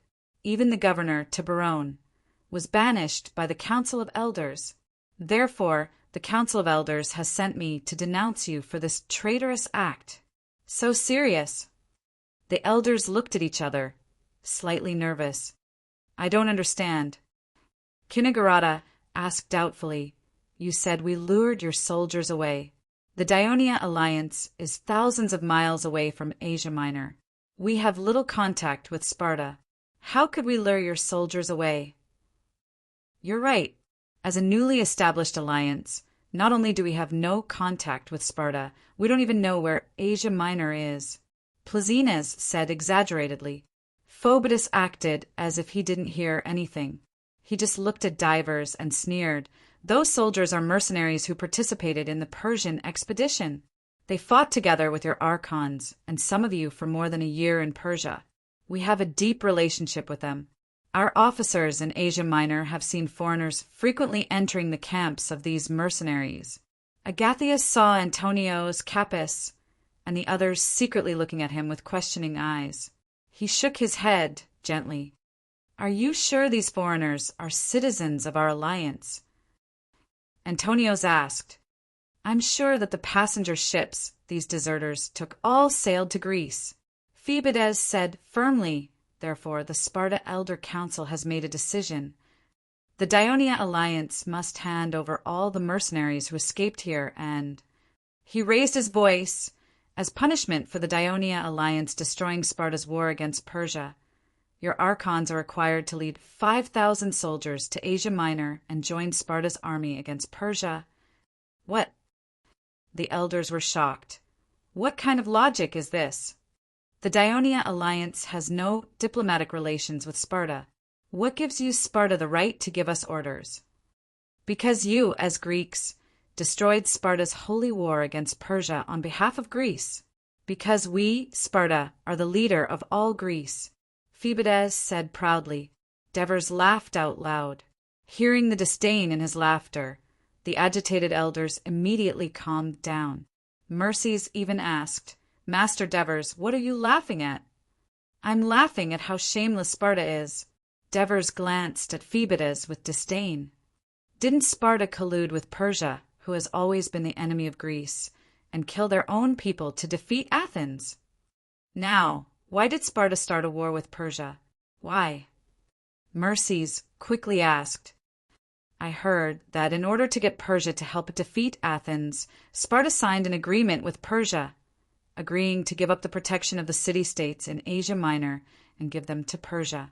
After the war was won, Sparta went back on its words. So the war between Sparta and Persia happened. Devers looked at Phoebidas, who was acting a little unnaturally, and said, A traitor who betrayed the interests of a Greek city-state and repeatedly broke its promise, said it represented all of Greece, and fought a holy war against Persia. How can I not laugh? Yes, it's ridiculous. How can such a shameless city-state exist? It's a disgrace to Greece. The elders, led by Antonio and Amyntas, deliberately mocked. Phoebidas's face turned red, and he roared, How dare you insult Sparta? Aren't you afraid of the wrath of Sparta? The laughter did not stop. Amyntas said excitedly, Wrath? Are you talking about the war? That's great. I'm looking forward to the next victory. Master Devers, let the first platoon take the next battle. The soldiers are bored out of their wits. Even Capys, who usually did not speak much during the meeting, joined in the fun. He was obviously angry at the unreasonable and overbearing people of Sparta. That's right, the first platoon has been following you, Master Devers, for a long time, but they have never participated in a victory before. The soldiers are unhappy about it, Antonio added. Phoebides was dumbfounded. His anger had been cleverly turned into a request for battle by the people of Dionia. Chapter 191. The Dionia alliance has no intention of starting a war with any Greek city-state. But if any city-state wants to start a war, humiliate us, or invade our land, everyone, what is our answer? The Devers looked around and asked loudly, "Fight to the death. Destroy the enemy. Fight to the death." The former mercenary elders shouted in unison. Phoebides walked out of the meeting hall with a pale face. Dorobysus went up to him and asked anxiously, "How's the situation?" "Go. Get on the ship. Go back," Phoebides said angrily. Under the escort of the patrol team, Phoebides and the others hurriedly returned to the passenger ship and sailed towards the sea under the surveillance of the 2 patrol ships. "Say, if my ship crashes into them," Phoebides pointed at the patrol ships that sandwiched his ship in the middle and asked angrily, "Will they sink?" Ah! Dorobysus was shocked. Before he arrived at the meeting hall, he had a premonition that this mission would fail, but it actually made Phoebides so angry. What exactly happened in the meeting hall? He did not dare to ask. Phoebides looked at the city of Turin that was about to disappear from his sight and buried the humiliation he suffered in his heart. He said coldly, "Let's go to Castellan." "Lord Consul, I'm afraid that chasing away the Sparta emissaries will be detrimental to the alliance," Cornelis said worriedly. "I've said it before, chase away those mercenaries. You guys insisted on staying, and now trouble has come," Polixus said with dissatisfaction. In the face of criticism, Capys, Agathia, and the others, who were once comrades of these mercenaries, could not refute. At this moment, Plausinus stood up and said, "Didn't those mercenaries receive the punishment of the alliance's laws? Didn't the other freedmen make mistakes? Why did they have to chase away those mercenaries? Everyone, our union is currently lacking in manpower. It is precisely because of the union's open, free, and equal attitude that we have attracted so many foreigners and freedmen. There is no reason to chase away those who seek refuge with the union. It will only destroy the image of the union and make all the Greeks who wish to seek refuge with us suspicious." "But what if Sparta declares war on us?" Olaphus asked worriedly. "So what? Are you going to agree to Sparta's unreasonable request and let Lord Devers lead our citizens to Asia Minor?" Pleasantslaus shouted angrily. I. Orpheus glanced at Devers guiltily and didn't dare to speak. "Sparta might not dare to declare war on us." The Devers smiled confidently. "We are not a small city-state, but a powerful force in Greece. If Sparta wants to win, I'm afraid it won't be that easy. But now most of its energy is focused on Asia Minor. The war with Persia is not an easy task, and it won't end so easily. I also heard that not long ago, Sparta had a war with the city-state of Elis, which is responsible for hosting the Olympia Games. It can be seen that even on the Peloponnese Peninsula, there are many city-states that are dissatisfied with Sparta. At this time, if it dares to start another war in Greece, I doubt it." Although Devers said so in his heart, he already regretted that he didn't think carefully and rashly agreed to Agathia's request. There was never an absolute thing in the world. If Sparta went crazy and insisted on war with the Dionia alliance, although the Devers were not afraid of fighting with Sparta, the expansion plan of the alliance that they had originally planned would be ruined again. The movement of Sparta's warships toward Castellan was beyond the alliance's expectation. The patrol ship immediately reported this discovery to the Senate.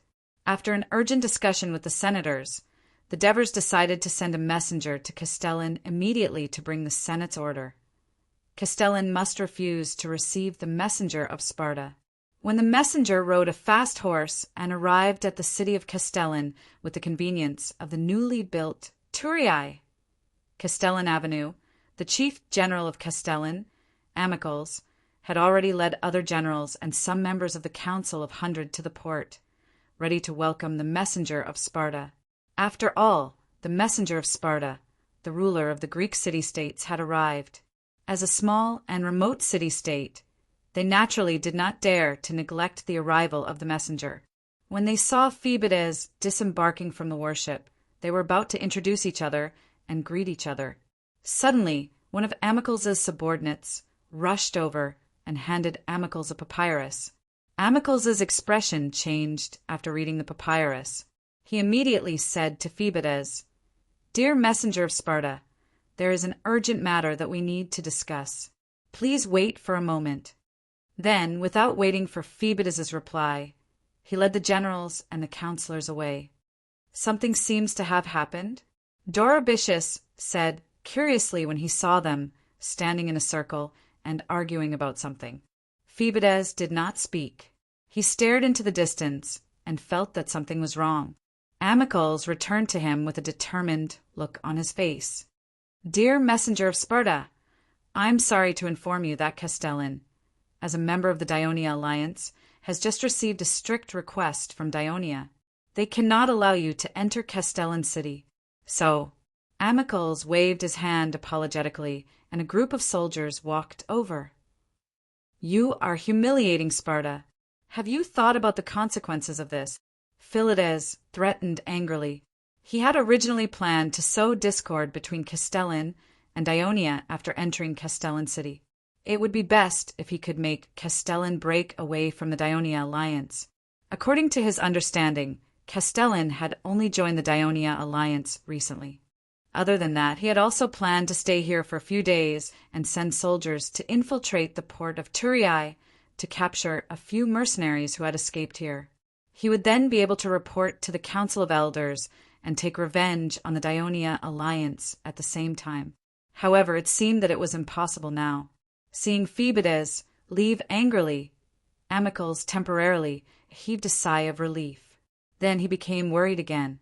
The Dionia alliance was too bold to provoke the people of Sparta. If they really led their troops to attack, what would Castellan do? Phoebides was still unwilling to give up. He turned the ship around and sailed towards Tarentum.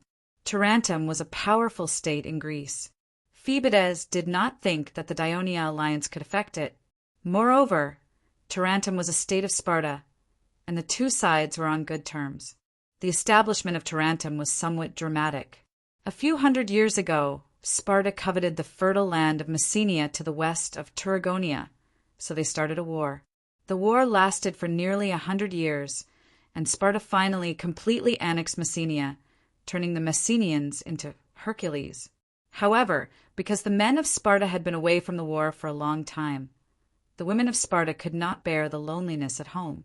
As a result, they had sex with the Pariasi in Sparta and gave birth to a group of babies.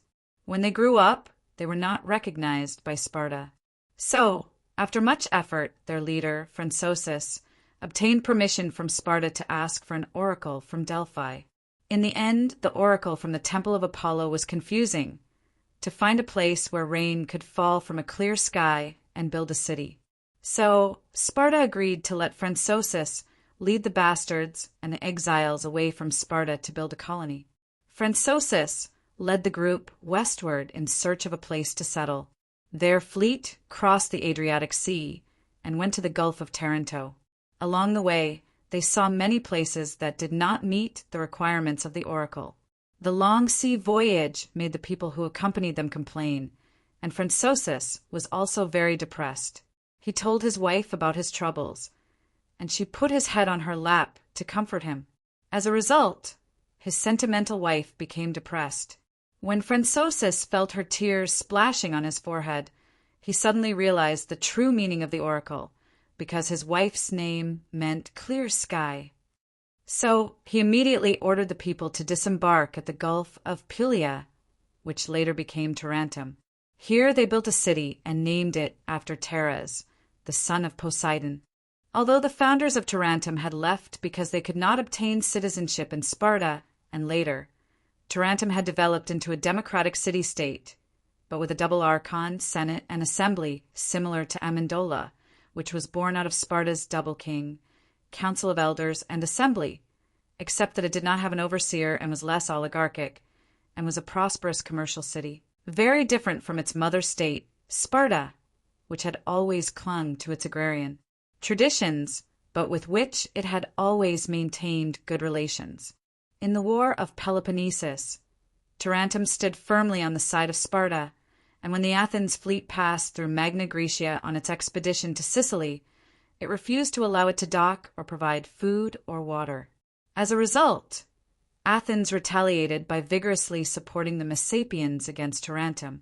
Tarentum welcomed Phoebidas, of course, but after greeting the leaders of Tarentum, Phoebidas immediately mentioned the insolence of the Daionia alliance and its lack of respect for traditional Greek city-states.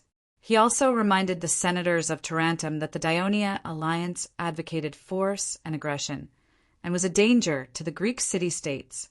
He also suggested that Tarentum should no longer ally with the Daionia alliance and instead limit its expansion. Chapter 192. Seeing Phoebidas reluctantly board the ship and leave the port of Tarentum, Diomedes immediately changed his expression and said to Eutychus in a serious tone, "The people of Sparta are right about one thing. If Tarentum doesn't pull itself together, even a new city-state like Daionia, without any historical tradition, will look down on us. Are we really going to war with Messapi?" Eutychus was a little hesitant. "Haven't the Messapi been waging war against us?" Diomedes asked. He said in a pained tone, "It's precisely because we have been tolerating the Messapi that they have been thinking that Tarentum is weak. That's why they have been harassing us more and more. This has also made the other Greek city-states increasingly ignore the existence of Tarentum. We must fight back and completely solve the problem of Messapi." "Completely solve it? That's not what you said to me last time," Eutychus said with a frown. Diomedes let slip and quickly said, "What I meant was that first, we should focus all our efforts to capture Manduria, which is the biggest threat to us. Then we should look for an opportunity to capture Brindisi. This way, our strength will be greatly enhanced. The other Messapi city-states can be captured slowly." Eutychus was a little tempted, but he was still a little hesitant. "Do we have the strength to defeat the main force of Messapi?" "Of course we do," Diomedes said firmly. In order to convince his colleagues, he added, "And we have a strong backup force." "What backup force?" Eutychus was stunned. Diomedes pointed to the west of the sea. "Daionia is our ally. We have helped them for so long. It's time for them to do something." Eutychus finally said, "I will support your proposal in the Senate." "Damn it, Daionia, Castellan, Tarentum. These Greek city-states are all on the same side." Phoebidas said angrily from the ship, "Why don't we go to Crotone?" Dorobysus suggested carefully. Phoebidas glared at him and said, "To Syracuse." Phoebidas knew that Crotone and Daionia were on bad terms because of the previous war. However, he could not go because Daionia was not the only enemy of Crotone. Rockley's relationship with Crotone was even worse, and Rockley was an ally of Syracuse, Sparta's ally in Greece. If he went to Crotone, Syracuse would probably complain to Sparta. Though he wanted revenge on Daionia, he did not want to be exiled like Tibroniae. Besides, Syracuse was a better partner than Crotone. However, when dealing with the tyrant of Sicily who was said to be a little overbearing, Phoebidas felt that he should learn from the lesson of being too flamboyant in Greece. He should change to a more obscure method to achieve his goal. The newly built Christoia restaurant in Turiae was located in the southwest of the city near the docks. Compared to the other Christoia restaurant next to the Turiae market, its customers were mainly citizens of the alliance, foreign ambassadors, and wealthy merchants. Therefore, it served high-end dishes, such as beef and mutton hot pot. For this reason, A part of the restaurant was partitioned into a small open-air courtyard so that smoke could be vented during the barbecue. When Timizan, Xanthoparis, and Criano walked into the courtyard, they were not unfamiliar with the scene in front of them. After all, they had enjoyed it in the mansion of the Devers. Criano was interested in the price of the beef and mutton hot pot. As he ate, he asked the servant beside him, "How much does it cost to eat this?" The servant thought for a moment and said, "My honorable guest, it depends on how much you eat. Usually a person needs about 2 to 5 drachmas. That's expensive." Criano shouted in surprise, "I can't even earn a drachma a day now." "It's a little more expensive than ordinary dishes, but it's worth the price." The servant explained patiently, "First of all, the beef and mutton in our restaurant are purchased from Newdom. The cattle and mutton of Lucaria are famous throughout Greece. Of course, the price is not cheap. Secondly, the restaurant needs to send people to the top of the mountain in the west to collect ice and snow that does not melt to freeze the meat. This is a very risky thing. Then there are some meat-cutting slaves with good knife skills to continuously cut the meat of uniform thickness for you. The restaurant also hired chefs from Egypt to make all kinds of sauces for you. Finally, there is me to serve you at all times. You see, there are so many complicated processes and so many people to make the beef and mutton hot pot you like. Do you still think it's expensive?" "You have a clever mouth," Criano could not help but exclaim after listening to the servant. Then he sighed again and said bluntly, "Unfortunately, I'm a slave. Although I'm a slave now, my benevolent master still pays me every day. According to the Slave Act issued by the Alliance, a slave can become a free citizen as long as he works hard for his master for more than 4 years and is able to raise enough money to redeem himself, as well as obtain his master's consent. Our master, Christoia, is as kind as Lord Devers. She has already made a sacred promise to God Hades in front of us. Therefore, I think that in 10 years I will definitely become a citizen of Dionia." The slave's eyes shone with gratitude and hope. "Devers, you really know how to buy people's hearts. Aren't you afraid that the slave masters will object?" Criano looked at the slightly excited slave and did not say this out loud. Instead, he asked casually, "What's your name?" "Taneris." "I hope your wish will come true," Criano said against his will. Taneris replied happily, "Thank you for your blessing, kind guest." "Look!" Someone finally praised Criano for his kindness. Timison joked. "Timison, are you jealous?" Criano pretended to be angry as he picked up the beer can. "Come, let's drink. Hey, you want to make me drunk with your alcohol tolerance." Timison did not hold the glass anymore. Instead, he picked up the can. "Come, let's finish it. Let's drink." The two raised their heads and gulped down the beer. Xanthoparis shouted, "Drink slowly, you two. Agathia spent a lot of money to treat us to dinner." Then he joked to Agathia, "This restaurant belongs to the Devers, right? You should ask him to charge less when you pay the bill." Don't worry about Agathia. He's an elder of the Senate. How can he not have a few dozen drachmas?" Criano said, loudly hiccuping. There was a hint of jealousy in his voice. "Criano is right. Don't worry about money. Let's eat and drink as much as we want tonight," Agathia said loudly as if he did not hear the sarcasm in Criano's words. "Give me another can of beer," Timison said to Taneris. "This wine is good. I like it. I'll have another one too." Clino shouted after him, "Please wait."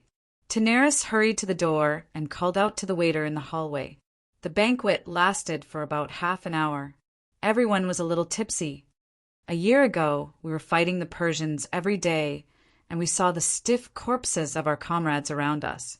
We didn't even have much hope of making it back to Greece alive, and we never thought we would be drinking and eating so happily today. Xanthoparis said emotionally, "It's not easy. We really have to thank the gods for their blessing. Let's drink to the fact that we're still alive." Timison raised his glass. "Thank Zeus, Hades, for his blessing." The others replied one after another. Xanthoparis put down his glass and said, "Agathia, you didn't just invite us here to eat and drink, did you?" He was observant enough to notice that Agathia was a little depressed. Agathia's ladle paused in the air. After a while, he put down the ladle and wiped the wine off his mouth. He looked at the three people who were looking at him and said in a low voice, "Today the messengers of Sparta came.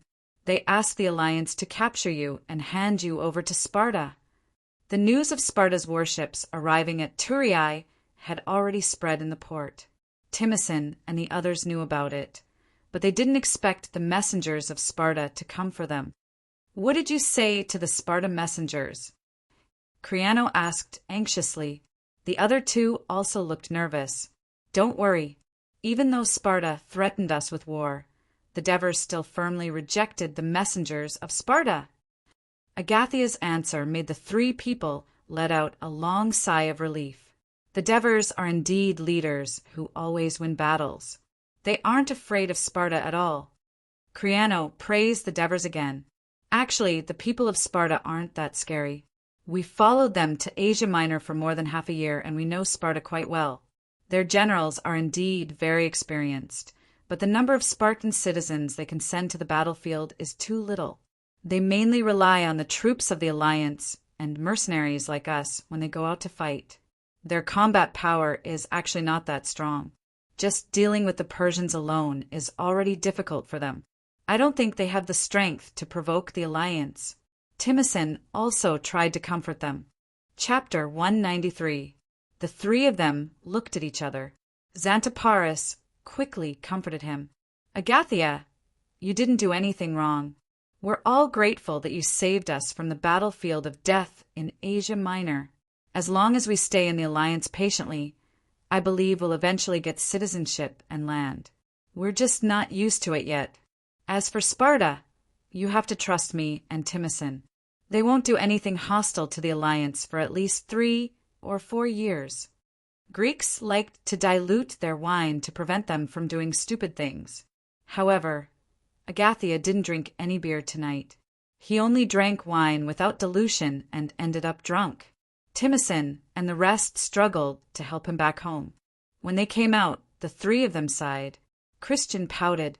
He's regretting asking us to come to Greece. Is he not going to help us anymore?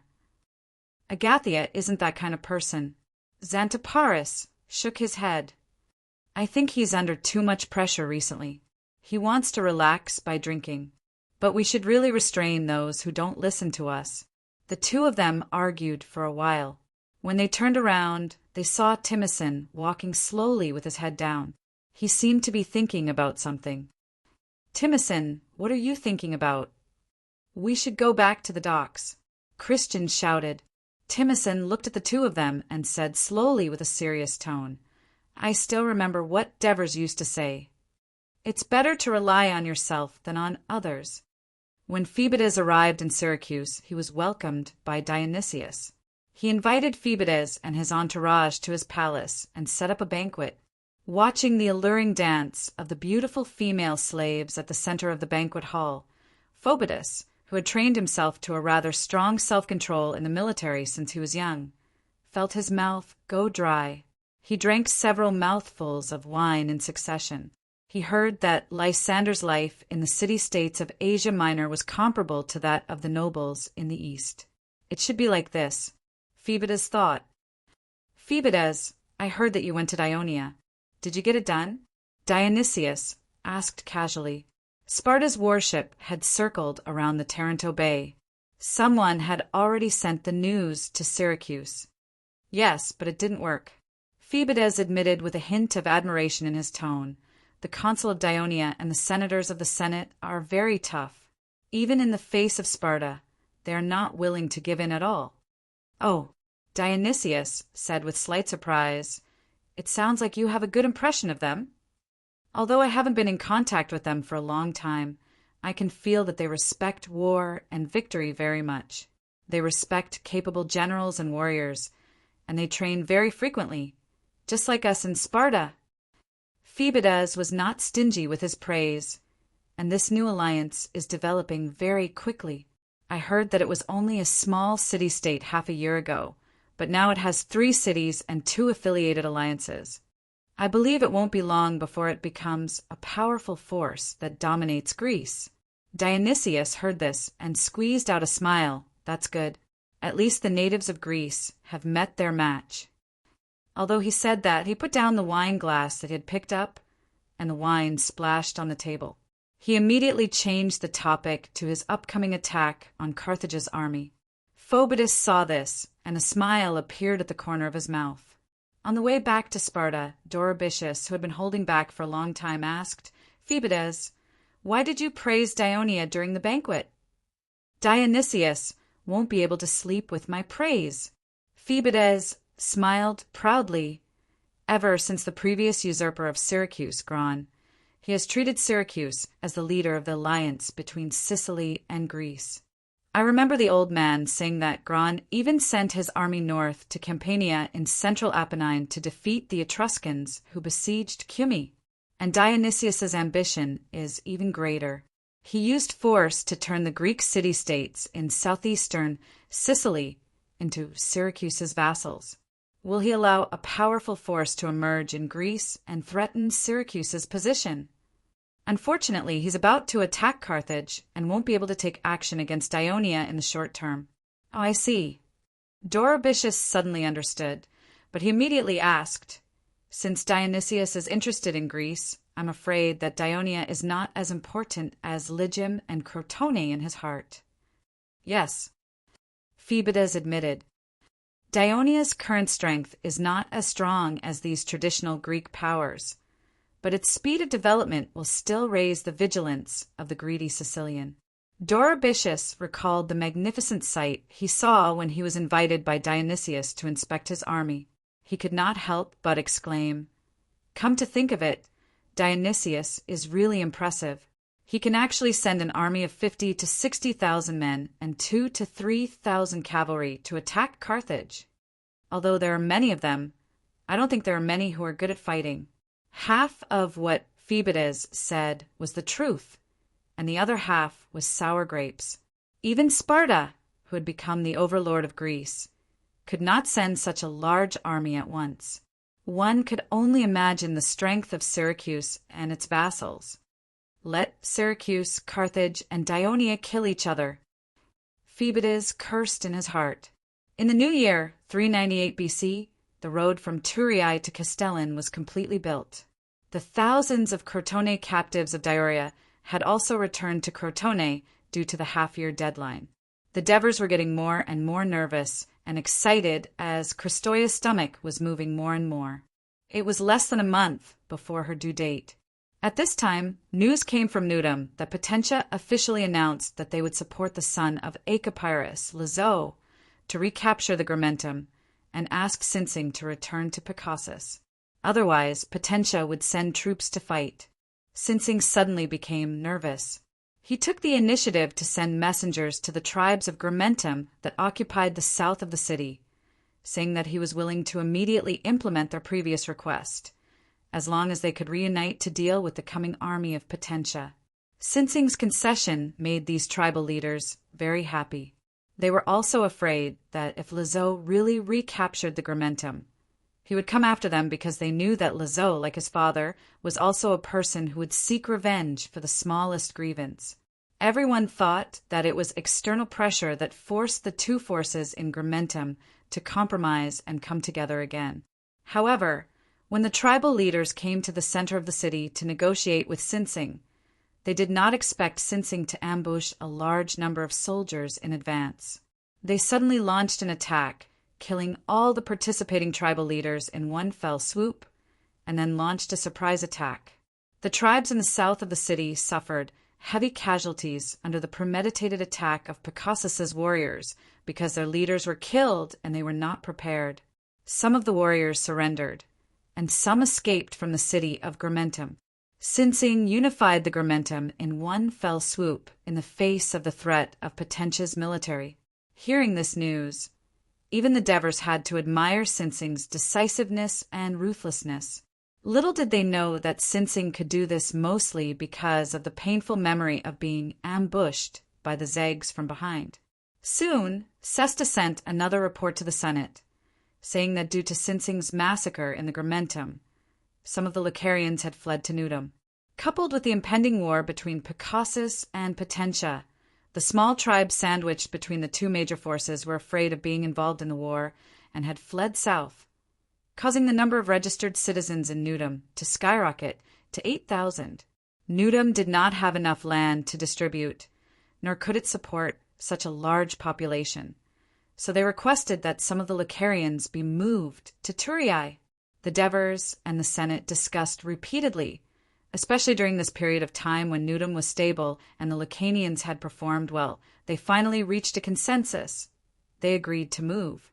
Phoebidas returned to Sparta.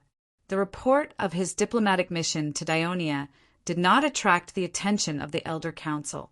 One of the reasons was that he had always acted on his own, causing the Sparta elders who knew him well to resent his repeated emphasis that the Dionia alliance was disrespectful and unreasonable to Sparta and must be punished. Instead, they concluded that he was the one who stirred up trouble and caused such a result. The more important reason was that the elders did not have the energy to deal with this small matter because one of the two kings of Sparta, Arsus, had passed away. Since the time of Homer, Sparta had been ruled by two kings. The kings, who claimed to be the direct descendants of Hercules, came from two hereditary royal families. One was the Agidi family, which was located in the center of Sparta, and the other was the Eulipontes family, which came from the southern part of Laconia. Arsus was born in the Eulipontides family. Although in this era, due to the rise of democracy, Sparta's royal power had been greatly limited, it still enjoyed many privileges, especially when it died. The entire Sparta territory was preparing for Arsus's funeral. Cavalry ran all over Laconia, announcing the news of Arsus's death. Women banged iron pots and spread the news around the city of Sparta. After receiving the news, every household had to send 2 free men, 1 man and 1 woman, to mourn in mourning. The people of Pythias also had to send a fixed number of people to attend the funeral held by the Elder Council. Chapter 194. According to Sparta law, the throne was inherited by the eldest son. However, if the eldest son was born before the king succeeded to the throne, he would give way to the oldest son born after the king succeeded to the throne. If the king died without an heir, the throne would be inherited by his closest male relative. If the heir was still young, the regent would act on his behalf. The founder of Sparta's current regime, Lycurgus, was the regent. Arches had only one son, Leotychides, who was 23 years old. It was only natural for him to succeed to the throne, but whether Leotychides was Arches' biological son had always been a topic of gossip among the people of Sparta. During the Peloponnesus War, the Athens general Alcibiade defected to Sparta, and King Arches valued him very much. However, he did not expect the handsome and romantic man from Athens to seduce his queen, and even let the whole city of Sparta know about it. The humiliated Arches threatened to tear Alcibiade into pieces, but Alcibiade ran back to Athens when he heard the news in advance. Not long after, Arches' wife became pregnant, so the people of Sparta naturally had doubts about Leotychides becoming king.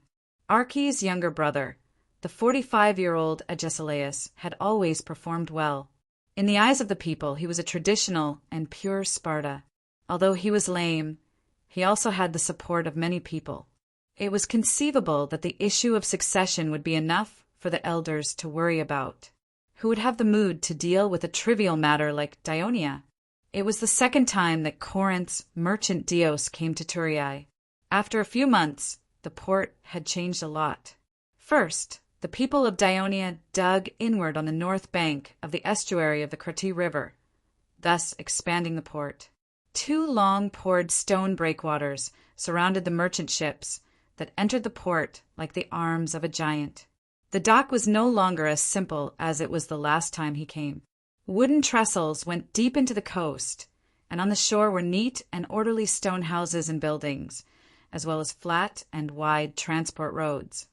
Although there were many merchant ships coming and going from the estuary, the port management personnel still commanded them to dock and unload goods in an orderly manner. The organization was quite orderly and efficient. The porters at the docks were also very efficient in their work. Very few of them were slacking off, playing tricks, or even bullying strangers. From time to time, Dios would see people in white Bolton uniforms strolling back and forth between the docks with pen and paper in their hands. Wherever he passed, these laborers behaved even more diligently. Later, after asking other merchants, he found out that those people were civil servants sent by the registry of Dionia. They were in charge of inspecting the daily labor performance of the freedmen who wanted to become citizens of the Union. If there were any misdeeds, it would be difficult for them to wait for a few years to obtain the status of preparatory citizen. Of course, there were 2 or 3 squads of fully armed soldiers patrolling the port, maintaining order in the port. When Dios walked into the port, he found that the Dionia Union had surrounded the port with a thick and towering city wall, and the market was located outside the city wall. When he came to the market, it was also a noisy area. The original wall of the market had been demolished. Because there were too many shops, the expansion of the market could not keep up with the speed of the addition of shops. Rows of shops and workshops occupied all the open space, leaving only a wide passage for customers to buy and sell, transport goods, and firefighters to fight fires. In addition, there were 2 special buildings that were independent of the market. One was a hospital. Most of the Greeks in northern Greece knew that the doctors of the Dionia Union were skilled in medicine. Some even said that they were much better than the doctors of Crotone. Moreover, the Dionia Union had built a comprehensive hospital that was unprecedented in Greece. It was obviously different from the previous clinics. Whether it was in terms of facilities, system, or management, it was very standardized and strict. For the patients, this was an unprecedented treatment method. The sacred feeling made the patients feel better even before the doctors started the treatment.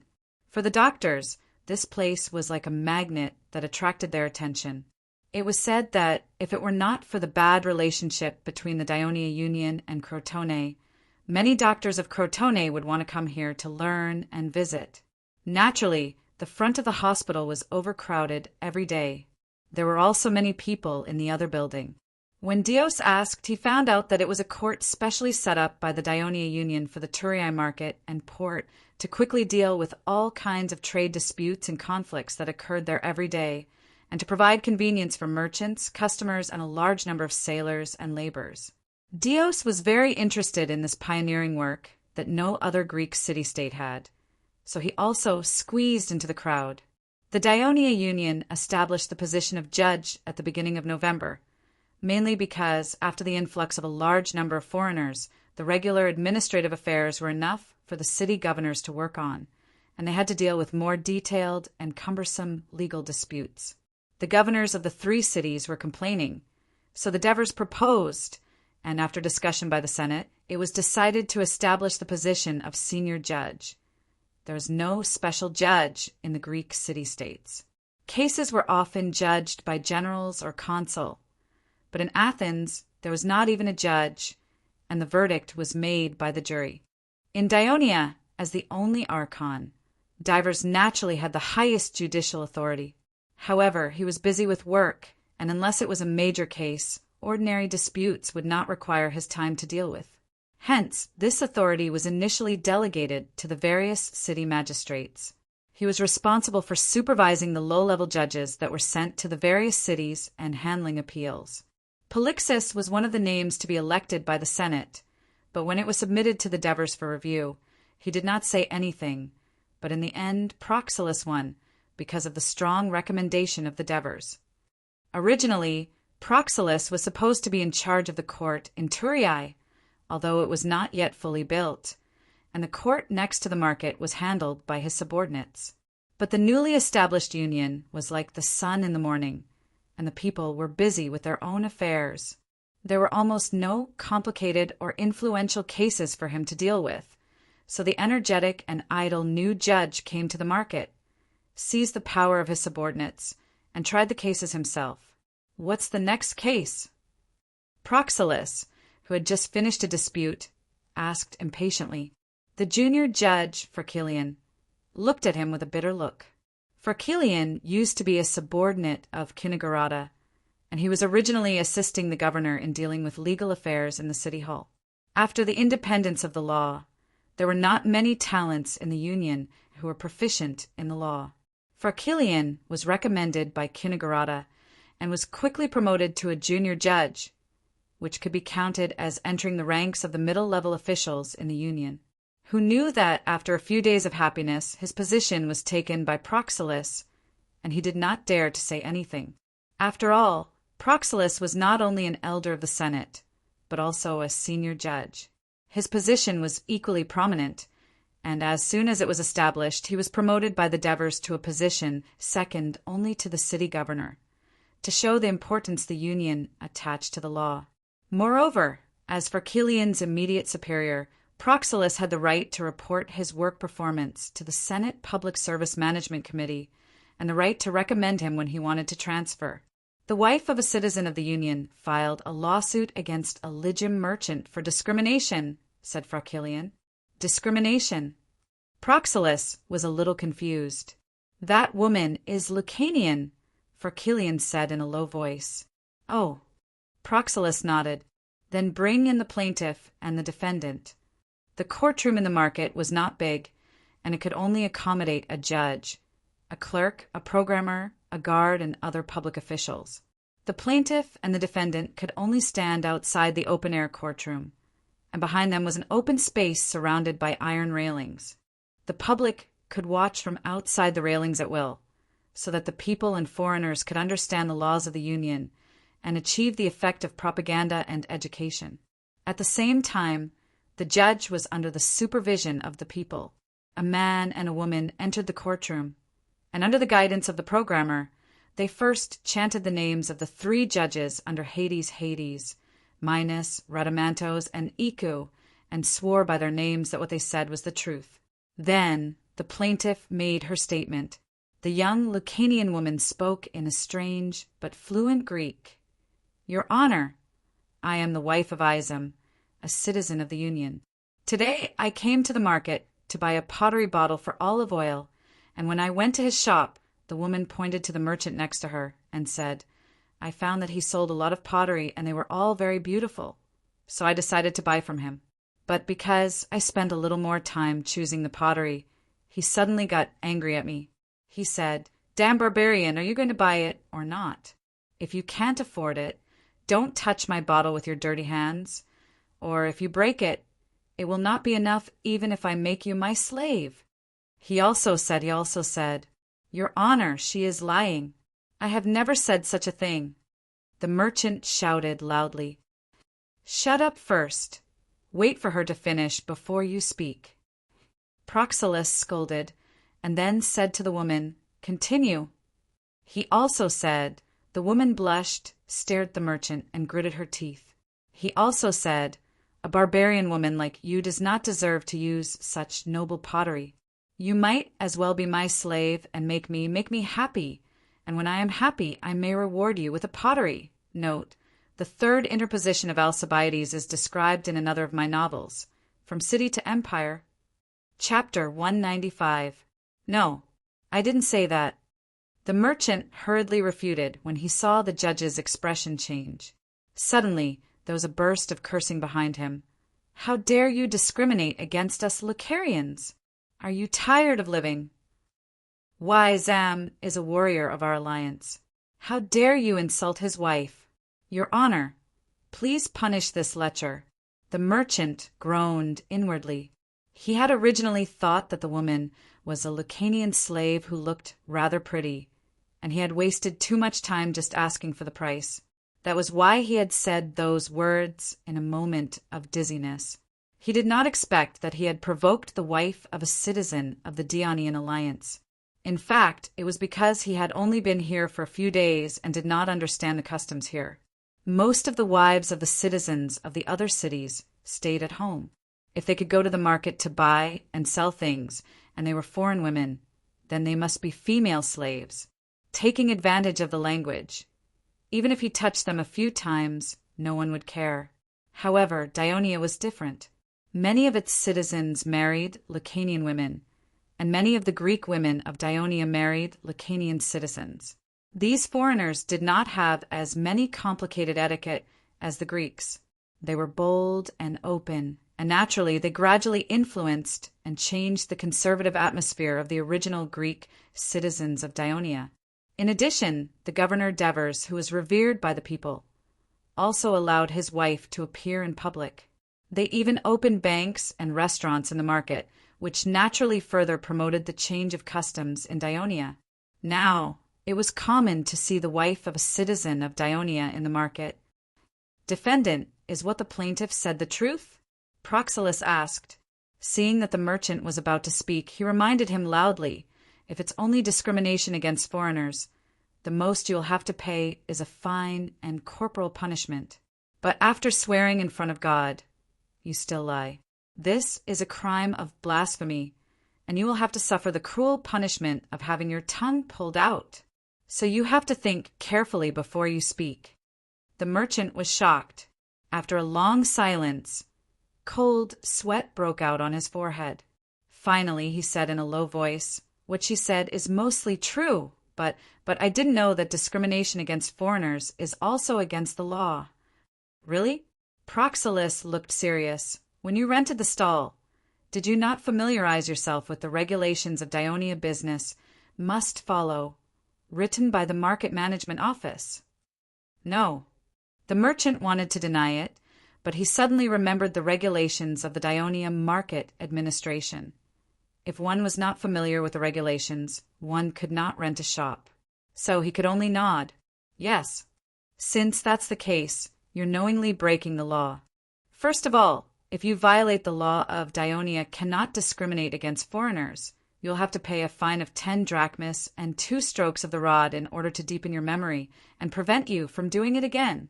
As for you using words to profane the plaintiff, but not putting it into action, does our alliance have a bill in this regard? Proxylus asked Farquillian. Farquillian thought it over and shook his head.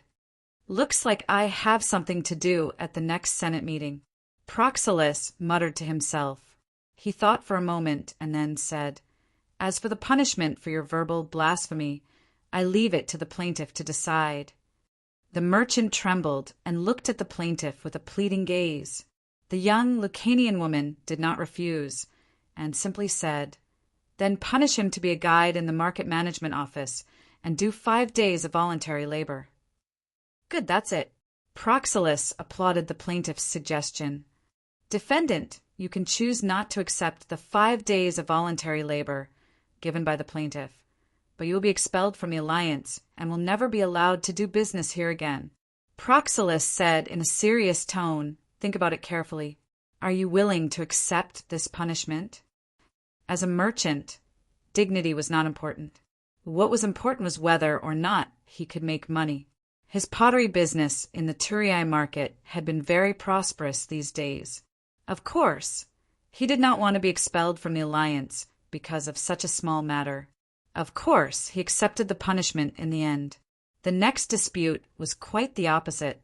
It was a conflict between a registered freeman peddler and a foreign merchant.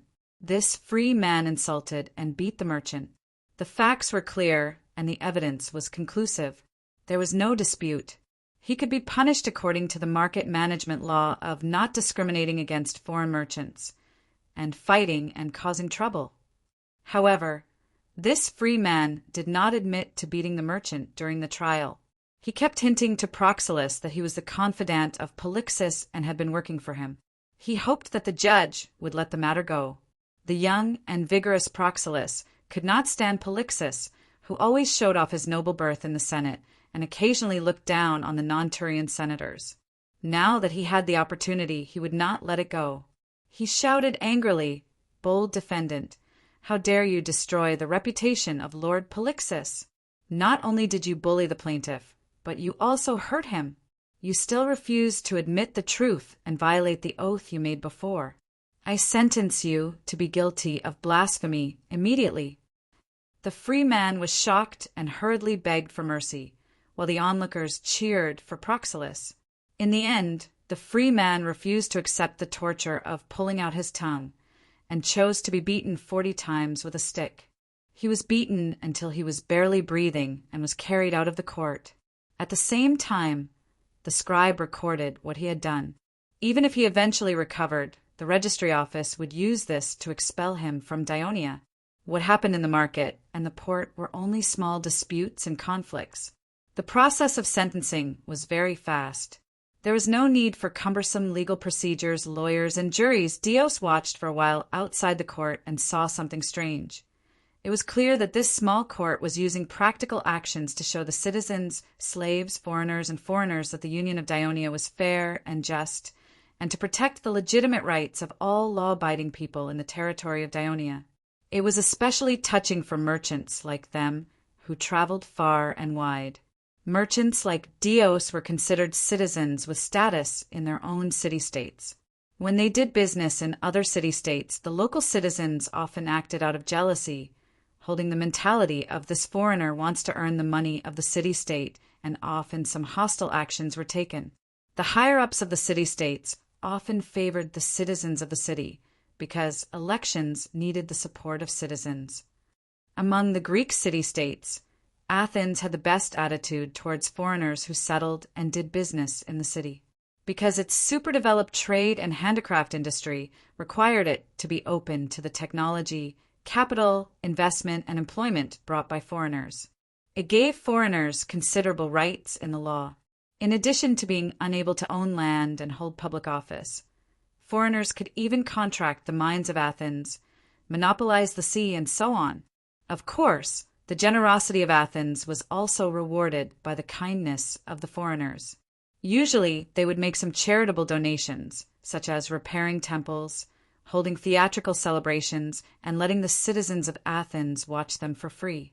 When Athens was in danger, they also stepped forward like the citizens of Athens, serving as heavy infantry, buying weapons and equipment, and even donating 3-tiered warships to the government of Athens.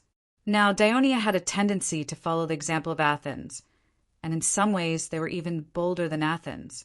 This time, Dios came because the Senate of the Dionia Union had passed a new bill, which allowed the lease of land between the Saraceno River and the Cisno River to foreign merchants as handicraft land for a period of 20 years.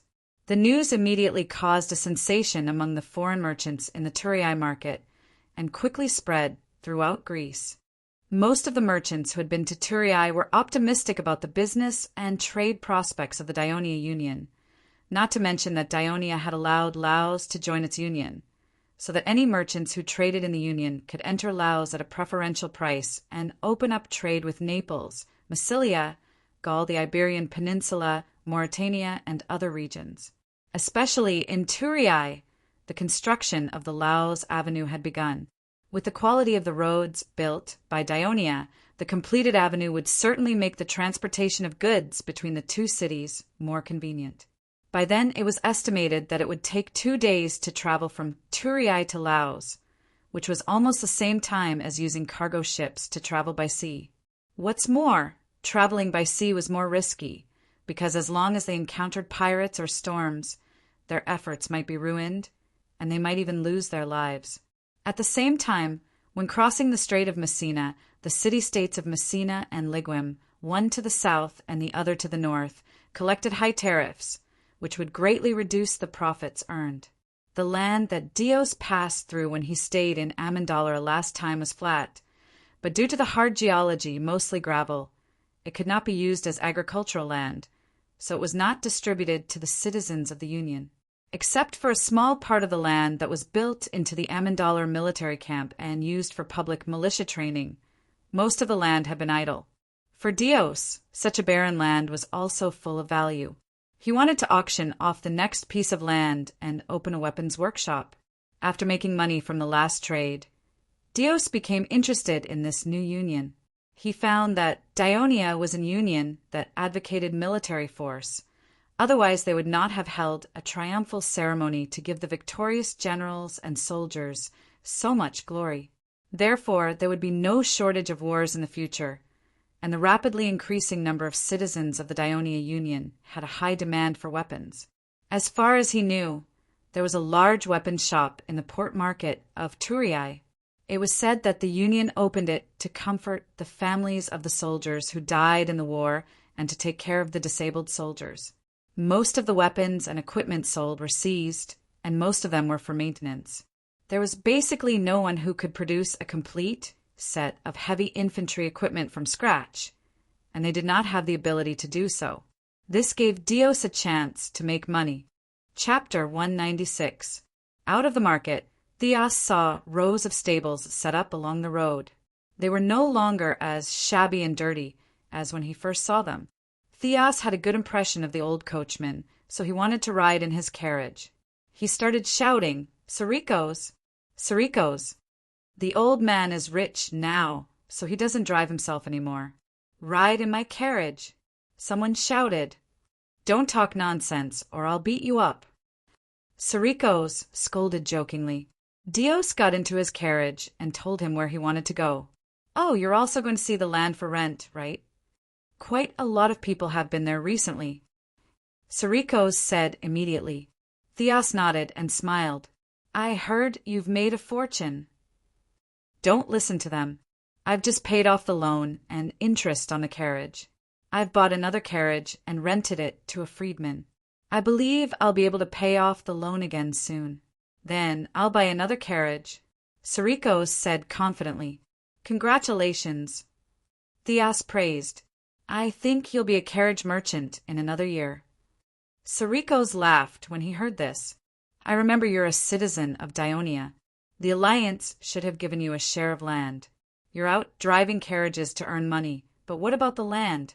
I heard that the Alliance has an agricultural officer who supervises the citizens' use of land." Theos asked curiously. "I've rented it to a freedman to farm." "There won't be any problems," Sarikos replied. He drove the carriage onto the road from Turiai to Amendola. The carriage sped along the Sabari plain. The road was crisscrossed on both sides, and many houses had been built among the farmlands. Very soon, the villages would be built. Theos thought to himself, New Turiai is developing very quickly. It's already beginning to regain its former prosperity, and it's very different from before. It might even surpass the powerful Greece of the past. After the carriage crossed a wooden bridge over the Sabari River, it passed by grape plantations and wineries. This was the famous wine-producing area of Greece. After crossing the Saraceno, they entered the territory of Amendola. The land for rent was on the side of the road, already divided into lots by sticks. It was near the main road, which made it easy to transport, near the river, which made it easy to supply the workshops with water, near the forest, where trees could be felled. Of course, the League of Dionia had strict rules about felling trees. In addition, after building the workshop on the rented land, he could also build a house for himself and his employees to live in. This would give him a place to rest while he was doing business in Dionia. There was a sea in front, a forest at the back, a river at the side, and a main road to facilitate travel. It was also an ideal place to live. It was believed that every foreign businessman who wanted to rent land here had the idea of building a workshop and a residence at the same time. 20 years was enough for them to earn back the money they invested. Of course, the premise was that the Dionia Alliance still existed. After Dios had his eyes on a few ideal plots of land, because the so-called auction would be held tomorrow, he wanted to find a hotel to stay in first. At this time, Sorius suggested, "Today you came at the right time. The arena in Turiai was just built yesterday. In order to celebrate, the consul Devers announced, today and tomorrow there will be a rugby match between the 4 cities in the arena. If you have time in the afternoon, you can go and watch it. I heard it's very exciting, even more exciting than the Olympia." Rugby match? Dios was curious and confused. "That's a game invented by the consul Devers. I heard that it was a divine revelation from Pluto."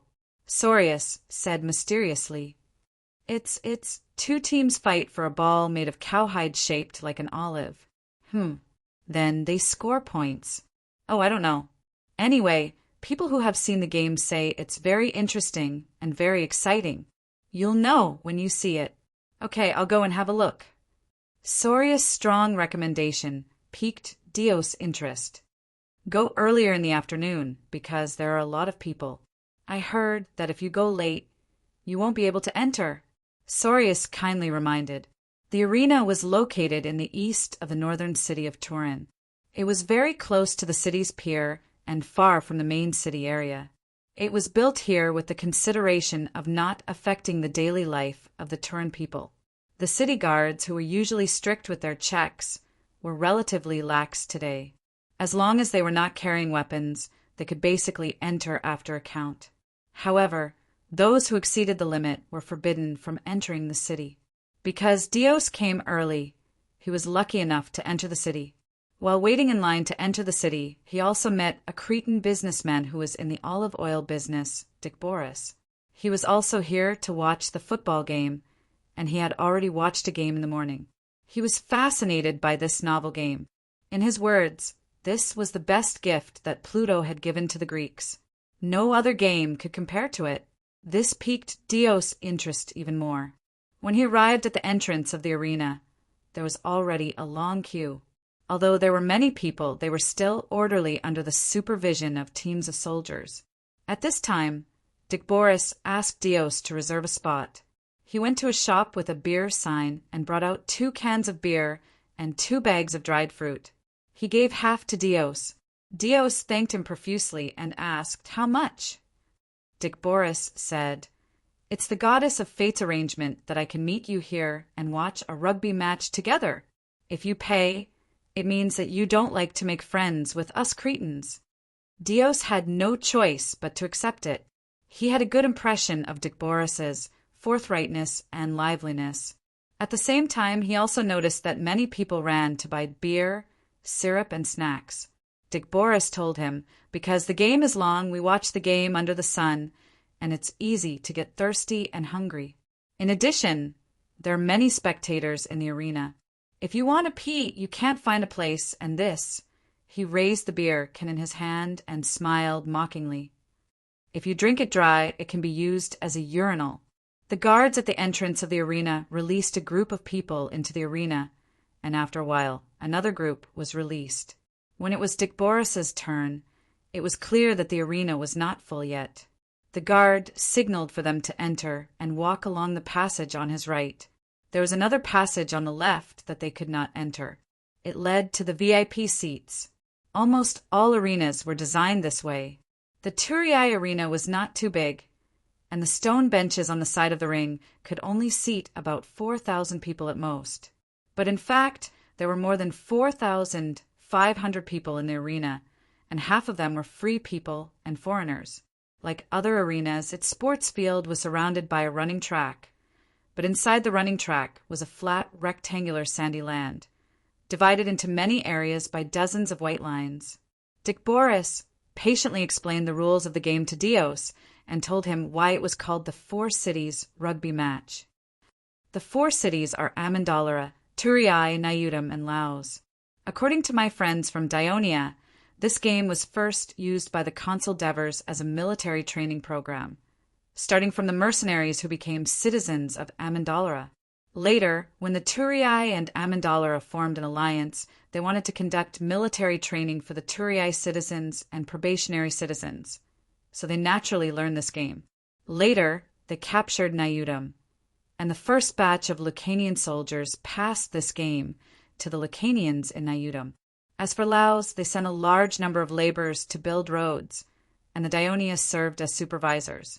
They taught Laos how to play this game during their breaks to prevent them from slacking off. Perhaps Laos had just started playing and were not familiar with it, so they didn't seem to cooperate well. That's why they played against Turii in the morning, and the Turii won easily. This afternoon, it's Amendolara versus Naiudum. I heard that the difference in strength between the two sides is not big, so it's even more interesting. You know so much, Dios said with emotion. I'm interested in it, so I naturally want to understand it, Diopolit said proudly. I've been here for a long time and I've made friends with several citizens of the Dionia Alliance. One of them is even the captain of their so-called legion. He was the one who told me, "Why isn't there Castellan?" A voice came from the side. Dick Boris turned his head and saw that some people had gathered around them. Maybe it's because they don't have much contact with the citizens of the Alliance, so they don't have the chance to learn. Dick Boris shrugged. But this morning, I saw some people from Castellan watching the game. I believe that after this 4-city competition, the next one will probably be a 5-city competition. You're right, Cretan. Castellan will definitely participate next year. Someone in the crowd shouted. Yes, we'll make a suggestion to the council when we get back. Another person echoed. Dick Boris winked at Dios and whispered, See, I'm right. At this time, the brass horn sounded, and the athletes began to enter the stadium. The players were no longer as shabby as they were when they first played football in the military camp. They all wore soft leather hats that covered their entire heads and necks, and thick jackets made of wool and linen. The jackets were dyed red and blue for easy identification. There were also strange symbols embroidered on the backs of the jackets. They were actually Arabic numerals, as Greek numerals were complicated to write, making it difficult to use for the referees to identify the players. When the players from both sides entered the field, a strong, rhythmic drumming sounded. Chapter 197. Then, the drumming stopped and was replaced by a long and vigorous horn call. The members of the blue team also began to dance enthusiastically in a loose formation. Their movements were strange and unrestrained, and when they were excited, they even screamed, "Ah! Ah!" Their screams were filled with a primitive wildness that made people's blood boil. When the horn stopped, the members of the two teams lined up and saluted the audience around them seriously. The cheers in the arena lasted for a long time. Dios was so attracted by this novel and unprecedented opening that he did not hear Dicpolis' voice clearly. Dios, which team do you want to win? Blue team. Dios answered without hesitation. The wild war dance of the blue team attracted his attention. You actually want the Lucanians to win. Dicpolis was a little surprised. The blue team is Nudum's team. Dios suddenly realized. No wonder the dance was different. Didn't you see the competition information posted at the entrance of the arena? Dicpolis emphasized. I support Amendolara. Many of its citizens are from Crete, including my friends, referring to the soldiers of the 7th Brigade of the 1st Legion. At this time, the members of both teams turned around and faced the VIP seats. Amidst the clamor, Dios saw a person stand up from the VIP seats.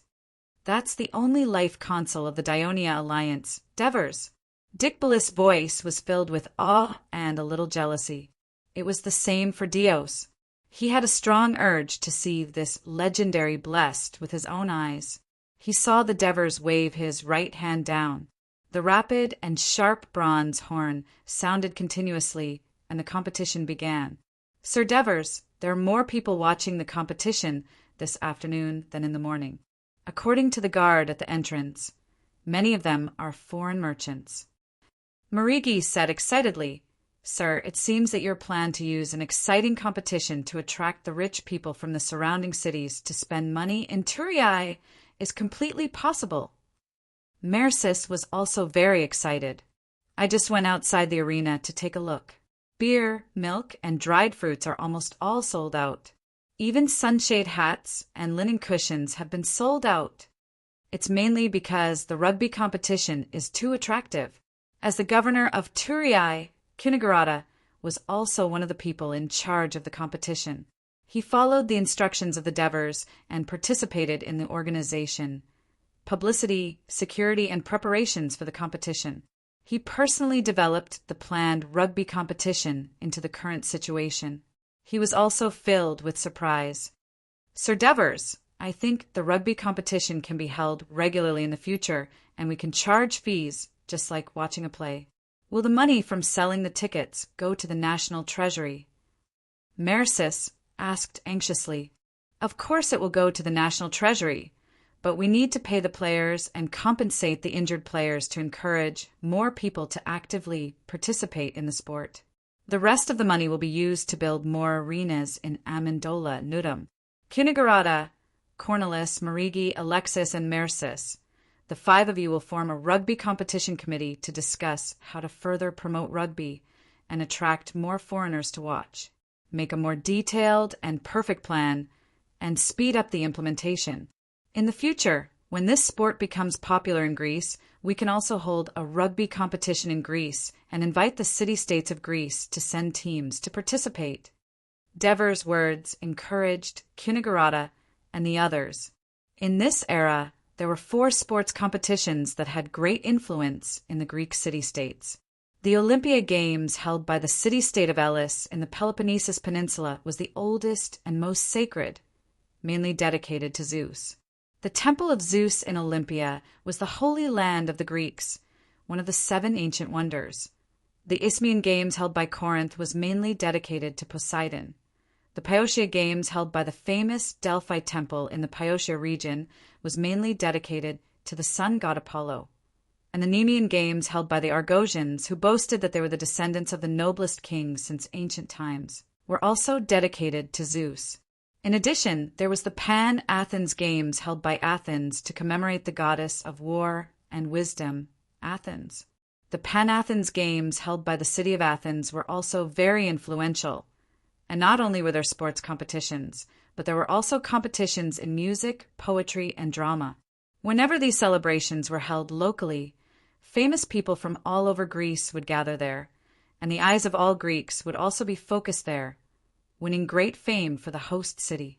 If the rugby game developed well and a large-scale Pan-Hellenic rugby game was held to commemorate Pluto-Hades, not only could it expand the influence of the Dionia League, but it could also make Kinigarata and the others famous in history and receive the favor of the gods.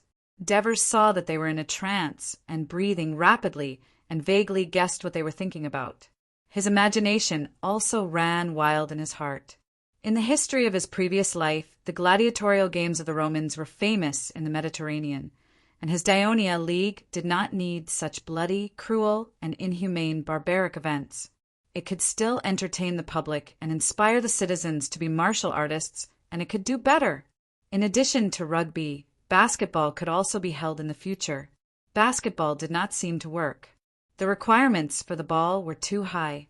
Could the current craftsmanship do it? Football might work. Let the Leatherman Toricus try to do it when I go back. Score! Touchdown scored.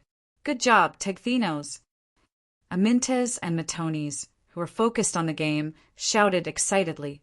They clinked glasses with each other in celebration. "Go buy me another can of beer," Amintus said to the slave attendant. "Master, the beer outside has been sold out. There's no more." "There's no more."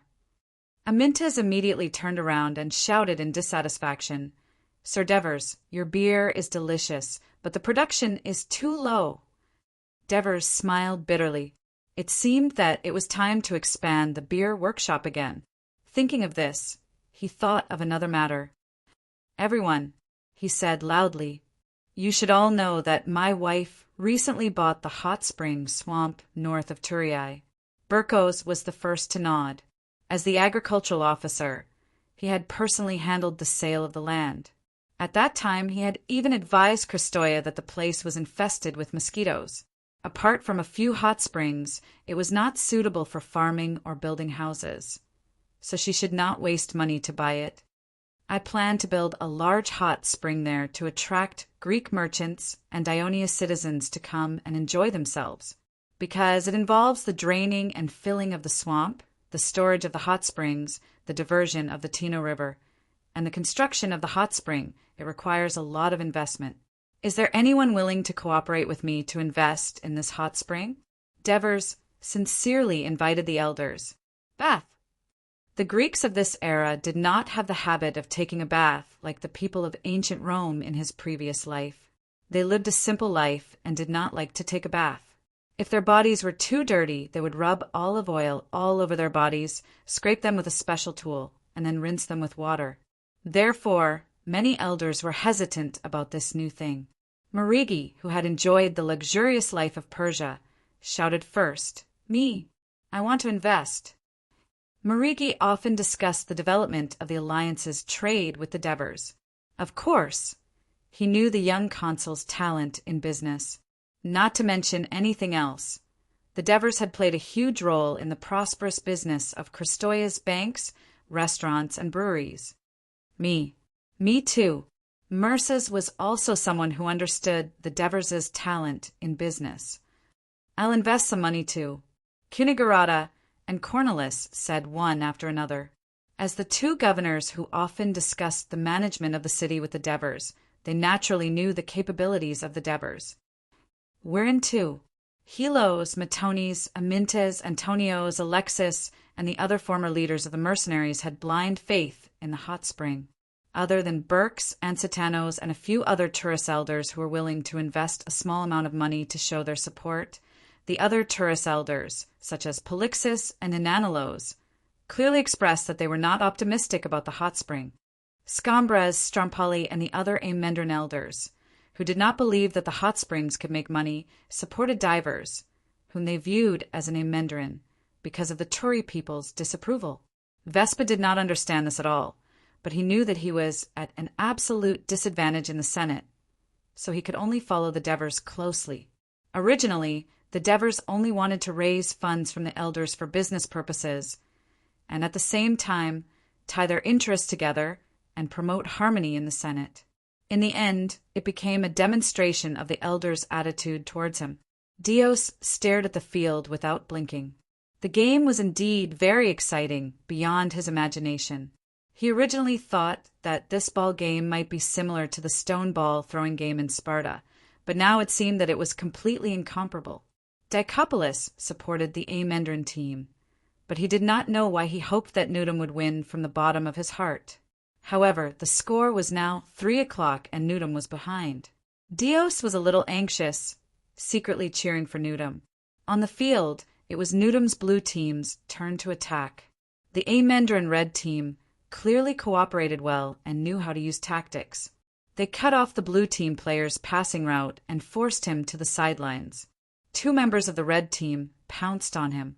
The blue team player with the ball had no space to dodge, so he could only try to pass the ball from his crotch to the back before he was pounced on. The blue team's quarterback was quick, and he quickly rushed forward to receive the ball. Two members of the red team immediately formed a pincer around him. Chapter 198. It was a long pass that was nearly 40 meters long. The football flew high and fast. The supporters stared at its trajectory and lamented, "This pass will definitely go out of bounds. It's time for the offense and defense to switch positions again." At that moment, a flash of blue on the right sideline flashed past the red team's interception, rushed over, and jumped high. Oh my God, he jumped really high. Amidst the exclamations of the audience, he stretched out his long arms and blocked the hurtling rugby ball in midair. When it fell to the ground, he hugged it tightly with both hands, and the touchdown zone was just a few meters in front of him. "Stop him!" The red team members shouted anxiously. Even the audience on the sidelines could hear them. The red team member closest to the blue team member suddenly pounced on him. The blue team member did not dodge. Using the strong inertia from his previous sprint, he leaped with all his might and threw himself out. Together with the red team player who was hugging his legs, he landed heavily in the touchdown zone with the ball still firmly in his hands. A touchdown! Dios, like other Nudum supporters, was stimulated by the blue team's wonderful performance. He could not suppress the excitement in his heart. He suddenly stood up, danced, and cheered loudly. He even took a big gulp of beer. The cold foam washed away his previous irritation, and his whole body felt refreshed. After sitting down, he realized that his palms were sweaty because of his nervousness. This was indeed a game that was more nerve-wracking and exciting than traditional sports. Dick Boris looked at him and said with sudden realization, "So you support Nudum?" Dios explained embarrassedly, "Someone has to support these aliens. That way, the game will be more intense and exciting." Dick Boris nodded and agreed with his opinion. At that moment, a few referees ran to the touchdown zone because the blue team player who had just scored had not stood up. What had happened? Dios's heart began to tighten again. The referees waved to the doctor on the sidelines, and soon a stretcher was brought over. The blue team member shook his head and refused to lie on the stretcher. He held his left arm and struggled to stand up. "Looks like his arm is dislocated," Dick Boris said. The injured player walked off the field and waved to the audience with his right hand to apologize. His wonderful and heroic performance had moved the audience, and they gave him a hero's salute with warm applause and cheers. "Football is really a sport for warriors," Dios exclaimed. At this time, the spectator beside him who had asked the question before also said eagerly, "Tonight, when I go back, I will call upon the citizens of Castellan to learn rugby. The next time there is a competition, our Castellan will also have an exciting performance." While the attention of the citizens of the Dionia Alliance and most of the foreigners was attracted by the football match, in a house in the cheap residential area below the city of Amendolara, Timizan, Criano, and Toraikos were gathered and having a secret conversation.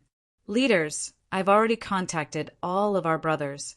There are around 1,700 people who are willing to follow us," said Torax, who was originally the leader of the mercenaries and was Timoson's confidant. 1,700 people. Criano was a little dissatisfied. "It's still not enough. It's enough to attack Cremissa," Timizan said calmly and firmly. "I've investigated Cremissa in detail. After the last war, this small city only has around 1,000 citizens who can participate in the war. Defeating them is not a problem at all. The problem is, how are we going to take down Cremissa quickly? That's why we have to prepare the siege equipment carefully. At the same time, we have to keep it a secret. If the Devers find out, not only will they stop us, but they will also alert Cremissa." Criano reminded them, "I didn't tell anyone the truth. I just followed what you taught me last time. I told them, you're going to bring them to Syracuse and be hired by Dionysius to attack Carthage. After the war is won, Syracuse will make us citizens," Torax said. "As for Xantiparis and Tormid, we shouldn't tell them that we're leaving. I've tried asking them a few times, and I feel like they're satisfied with their lives here," Criano said with disdain. "Xantiparis and the others would rather work as dockworkers than fight on the battlefield. They've turned from warriors into cowards. When we get Cremissa, they'll regret it." Timizan comforted Criano with a glint in his eyes. "What if we take down Cremissa and Crotone leads his army to attack us?" Torax asked worriedly. "Isn't that simple?" Criano sneered. "Once we take down Cremissa, we'll immediately send someone to tell the Devers. Cremissa is willing to join the Dionia Alliance. The Devers will definitely help us. Even if he really forgets our friendship, Felicius, Agathia, Hieronymus, the other officers of the expedition army, the current elders of Dionia, the soldiers who once fought together, and the current citizens of Dionia will also speak up for us. The Devers will definitely consider the opinions of so many people. Didn't he say that he was elected by the people? Would he go against the wishes of so many people? Am I right, Timizan?" "That's right. How did the Devers obtain Amendolara and become the rulers of the Greek city-states? We can also learn from their experience and use their help to obtain Cremissa. We aren't any worse than them. Why are they so high and mighty while we are in such dire straits?" Timizan, who had been a man of few words since he arrived at the Dionia Alliance, finally spoke his mind. His face was filled with fighting spirit. A few days later, when the Devers received a report from Aristiras and learned that the mercenaries led by Timizan and Criano were up to something, Timizan had already taken the initiative to meet the Devers. "You're leaving the Alliance." The Devers were slightly shocked when they heard Timizan's request. "We're going to Syracuse to help Dionysius attack Carthage. I heard that he promised. After the war is won, we can immediately become citizens of Syracuse and own fertile land." Timizan said seriously. The Devers remained silent. Due to Aristiras, Syracuse had a grudge against him. He knew a lot about Syracuse. Dionysius did indeed make such a promise to the mercenaries. Timizan saw that the Devers were silent, so he continued in a serious tone. "Devers, we're grateful for the help and care that you and Agathia have given us. However, we're used to being free, and we can't adapt to the strict laws here.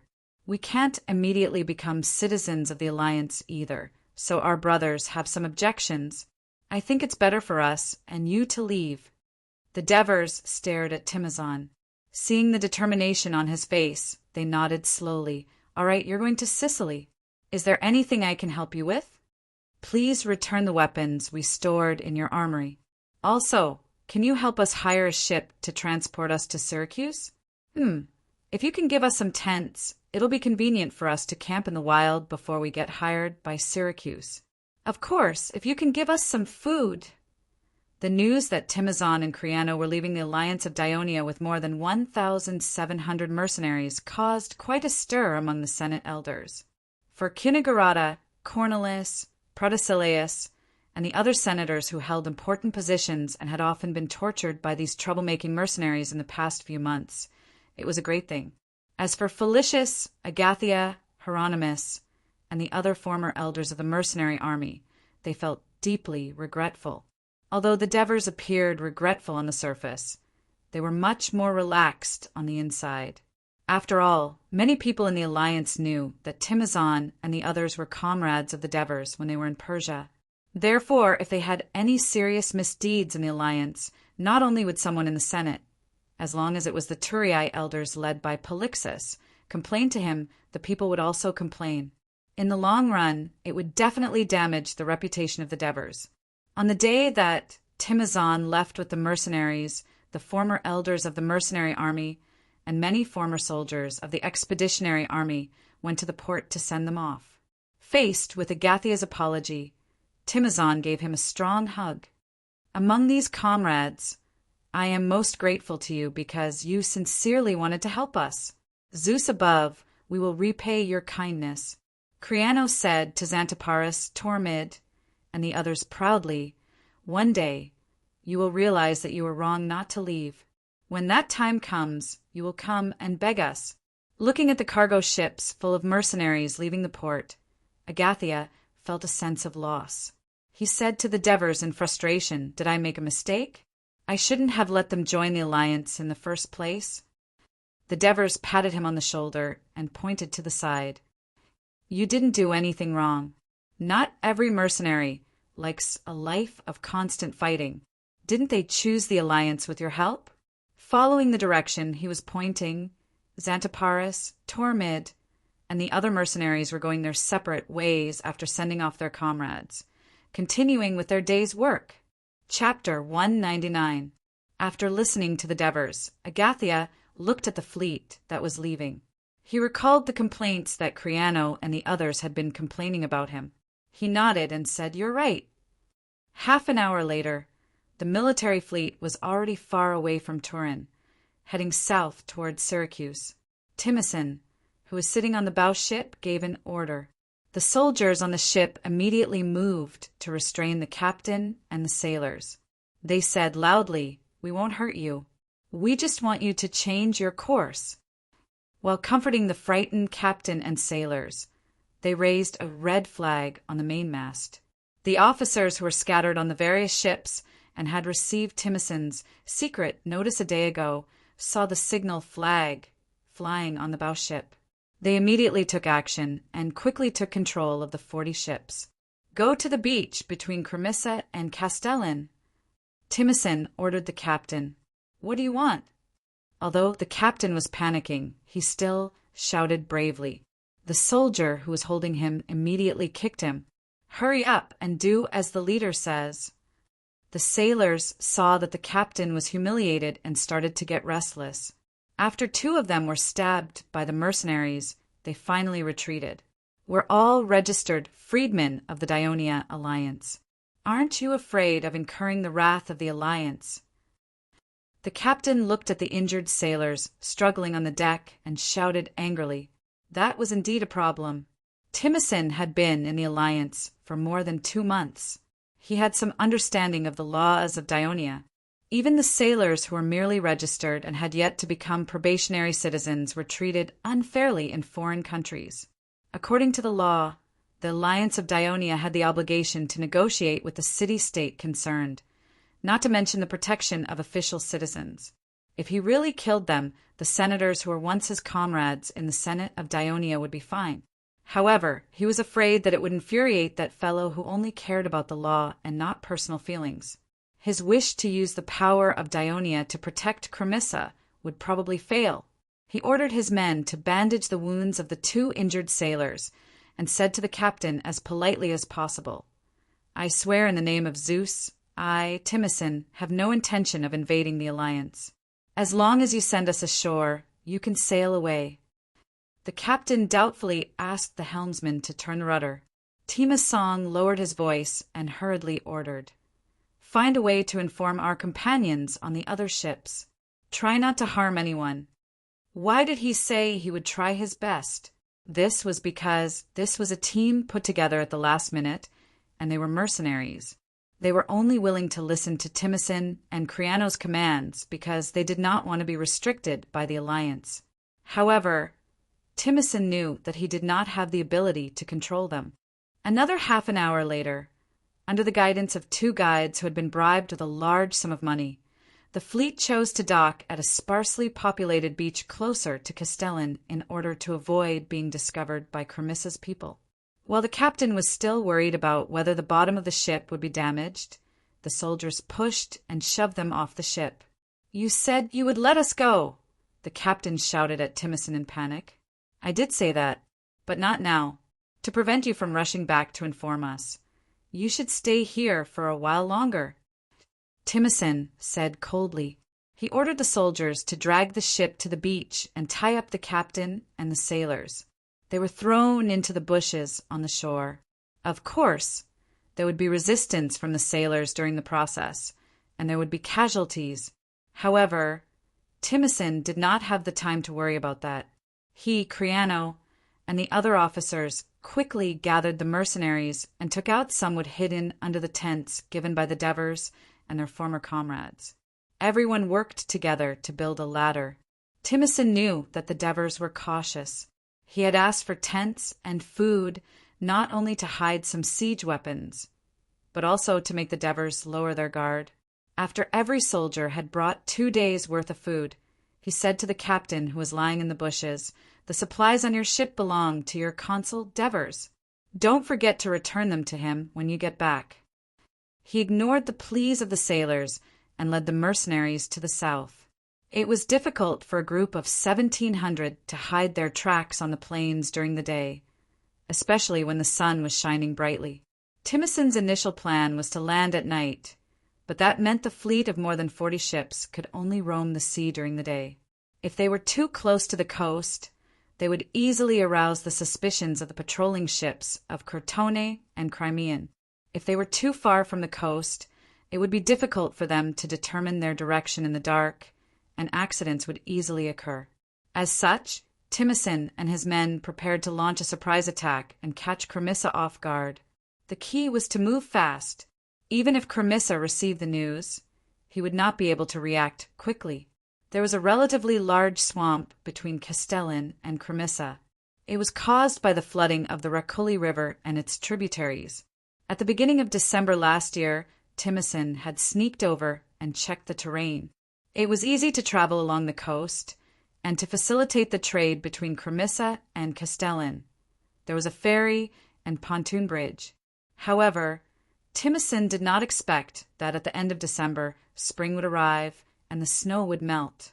In addition to that, there would be a series of torrential rains in January, and the river level would be much higher than usual.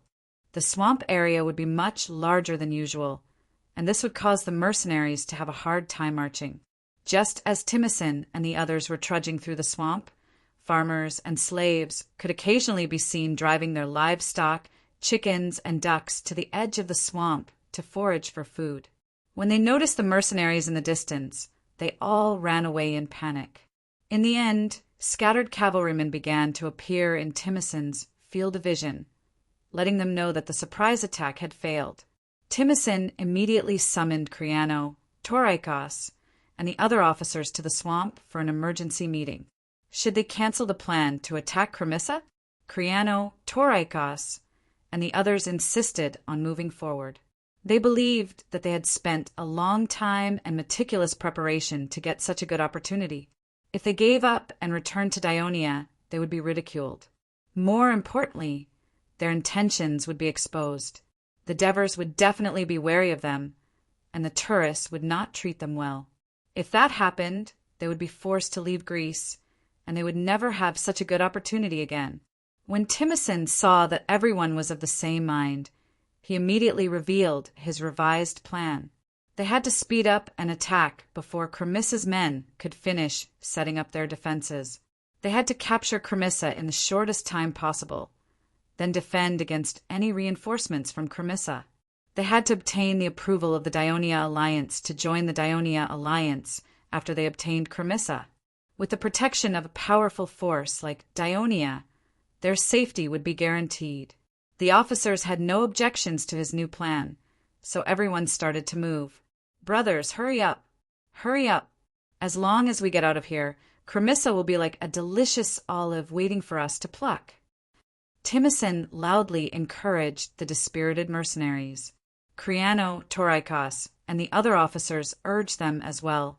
The battle-hardened soldiers knew that the situation was urgent, and there was no room for hesitation. They cursed the terrible environment as they pushed forward. Finally, the main force left the swamp. At this moment, a cavalryman who had been observing the situation came forward and shouted, "I'm Timicin, the patrol captain of Chrymissa. Strangers, you are trespassing on Crimean territory at once." His voice stopped abruptly as a javelin pierced his chest, and he fell off his horse, frightening several cavalrymen who were not far away into a gallop. "Damn it, who threw the javelin?" Timicin, who was rushing forward, cursed when he saw the scene. He had wanted to deceive Chrymissa's men to buy some time for them to attack, but he did not expect these mercenaries, who loved to kill and do things their own way, to ruin his plan. Since it has already happened, don't blame them anymore. Don't affect our morale. Kriano reminded softly. Ever since they reached the shore, Timicin had been frustrated by the series of setbacks, but he had to endure it. Kriano was right, they had to hurry. He spat and turned to ask the guide, "How far are we from Chrymissa?" The guide saw the twisted expression on Timicin's face and gulped in fear. He said with a trembling voice, About 10 miles away." Timicin looked at the sky and said to the herald, "Tell our men to hurry up and continue to move forward. We will rest when we reach Chrymissa." There was no one along the way. The farmers and slaves who were working in the fields had obviously heard the news and fled into the city. Half an hour later, Timicin could vaguely see the city of Chrymissa in the distance. He immediately asked the troops to stop and advance slowly. Chapter 200. Although the Tua alliance did not punish Chrymissa severely in the end, and Chrymissa once again returned to its neutral position, the generals and council members of Chrymissa did not have it easy. Although Crotone was defeated, their strength did not diminish, and the merchants who had been to Turiae were amazed at the rapid development of the Dionia alliance. One had suffered the humiliation of defeat for the first time in many years, and the other had suffered from the burning of the city. These two forces were bound to go to war again. This was the consensus of the upper echelons of Chrymissa, and for Chrymissa, which was sandwiched between Crotone and Dionia, it would be a disaster. After Castellan joined the Dionia alliance, Dionia built a road to connect Castellan and gave it preferential trade. In just half a year, Castellan's trade grew rapidly. Although the people of Chrymissa were envious, most of them would not make eyes at Dionia. After all, Chrymissa was closer to Crotone, and under the influence of Crotone's influence for a long time, whether it was in terms of feelings or interests, the people of Chrymissa were more inclined to Crotone. When the Chrymissa alliance received an urgent report from the cavalry, countless soldiers were spotted crossing the swamp area in the north. Everyone was shocked, although some of them thought that they should first understand the situation. But the chief general Antares stood his ground and insisted on continuing to send scouts to investigate the situation, while sending people to Crotone for help. He shouted, "Everyone, these people are fully armed and coming from the north. Whether they are Dionia's army or not, They have trespassed into our territory without permission. There is no doubt that they have malicious intentions. The Crimissa Empire has yet to recover from its previous defeat, and we have less than 1,000 citizens who can fight. By the time we figure out what's going on, the enemy will have already reached the city walls. By then, it will be too late to ask for help. I would rather ask for help first, even if I have to apologize to the people of Crotone if I make a mistake in the future, than lose the home passed down by our ancestors because of hesitation. Antares's words convinced most of them. Half an hour after they sent the messengers to Crotone, the scouts brought back worrisome news. About 2,000 heavily armed soldiers, mostly heavy infantry, carrying ladders, were rushing towards Crimissa, and they had killed a Crimissa cavalryman who had gone to ask for information. This was an enemy. The members of the Crimissa Council no longer had any doubts. They did not have the time to thank Antares for his foresight. They had already informed the citizens to equip their armor and prepare their shields and spears, and now they issued an emergency mobilization order for war. All those who could fight were ordered to go up the wall. As a small town, Crimissa did not have any special products, and the port trade was not developed. Even so, Antares and the other generals learned the lesson of the former Taurus. They rushed to the port and immediately granted citizenship to nearly 500 young and strong freedmen, asking them to participate in the battle. Just as the people of Crimissa were nervously preparing for war, the mercenaries had advanced to about 200 meters north of Crimissa. Timicin and the others could already see the shadows of the guards on top of the wall. It seems like the people of Crimissa are prepared, Creano said, a little disappointed. The trace of hope in his heart had also disappeared. Timicin's expression did not change. He said in a low voice, "Since the surprise attack plan cannot be used, we will attack by force." He then immediately ordered, "Brothers, rest here for the time being." He, Creano, Torlicos, and the other officers quickly gathered together and urgently discussed how to attack the city of Crimissa. The city walls of Crimissa were only 4 meters tall, and there was only a 3-meter wide moat around the perimeter. There were no antlers, and it seemed like there were no traps either. Such a simple city defense was nothing compared to the cities that they had conquered with Tiburon in Asia Minor. Even if the city walls were filled with civilian soldiers, Timicin and the officers did not think that they could withstand the attack of the mercenaries. According to Timicin's understanding, the people of Crimissa had been in peace for decades. There was no war. Half a year ago, when the army of Crotone was ambushed by the Alliance, the people of Crimissa were completely massacred. Timicin, Creano, and the officers believed that the people of Crimissa had no battle experience and low morale. No matter how many of them there were, it would be useless. After quickly arranging the troops, Timicin went to the front of the formation and said loudly to the mercenaries, "Brothers, I believe that you will never forget the 2 months that you have spent in the alliance of Dionia. You were able to leave there and follow us here because you are not satisfied.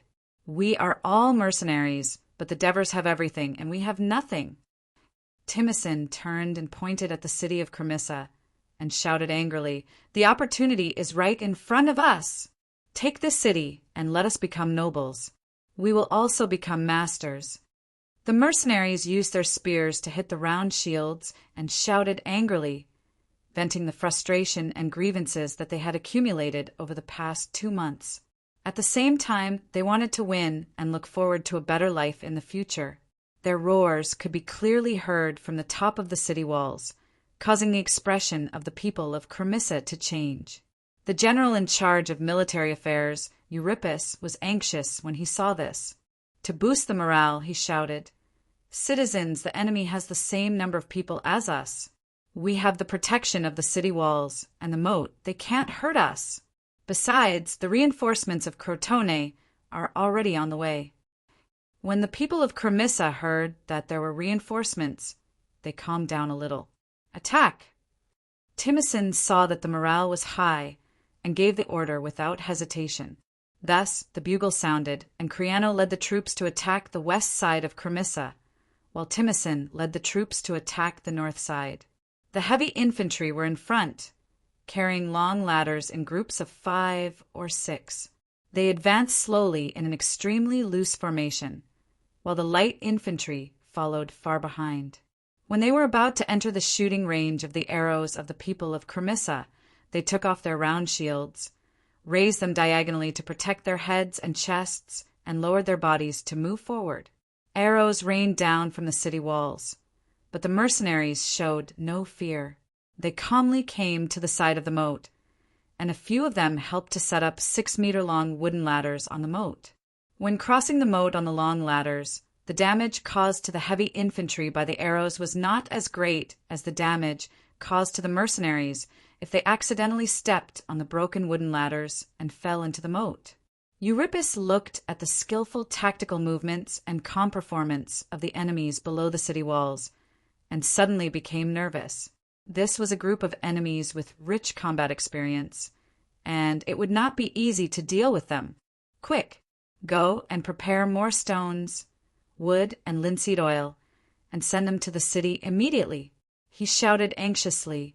When the heavy infantry had basically crossed the moat, they carried the long ladders again, quickly rushed to the foot of the city wall, and put the long ladders on the city wall. There were also some long ladders on the moat, but they were not retracted. They were for the light infantry to cross the moat later. The people of Cremissa hurriedly threw down wood and stones, and poured down cans of linseed oil. As torches were thrown down, flames rose, and the casualties of the mercenaries suddenly increased, just as Cremissa and the mercenaries were fighting fiercely. The Devers had already received the shocking news that Timicin had not gone to Syracuse, but to Cremissa. After all, there were many ships coming and going on the east coast of Greece. More than 40 empty ships were stranded on the beach, and there would always be curious merchant ships that stopped to investigate, only to find the captain and sailors tied up and thrown in the weeds. After being rescued, they immediately sailed back to the port of Thurii and complained to the patrol about what had happened to them. When the Devers heard the news, he was furious. As Timicin's guarantor, the hijacking of the cargo ship and the death of 15 sailors had already angered him. What angered him even more was that Timicin had led more than 1,000 mercenaries to land on the coast between Castellin and Cremissa. What was he planning to do? He thought for a moment, and he could guess. Cremissa! These audacious mercenaries actually dared to set their sights on the Cremissa, and I even felt sorry for their departure. Damn Timicin, he lied to us all. While the Devers complained about his carelessness, he also thought about the consequences of the mercenaries' actions. Whether they could take down Cremissa or not, it would break the delicate balance between Dionia and Crotone. Perhaps the alliance would have to make early preparations. But when he thought about the Senate meeting, the Devers had a slight headache. Someone would definitely take the opportunity to make things difficult for him at the meeting. Although it would not affect him in any real way, it was a mistake he had made. As expected, those in power could not be easily swayed by personal feelings. If he had not agreed to Agathia's request, there would not have been so many things that followed. This was a deep lesson that he had to remember. Aristolochus immediately sent someone to invite Felicius, Agathia, Hieronymus, Capys, Antonios. They are all here. The Devers ordered Aristolochus.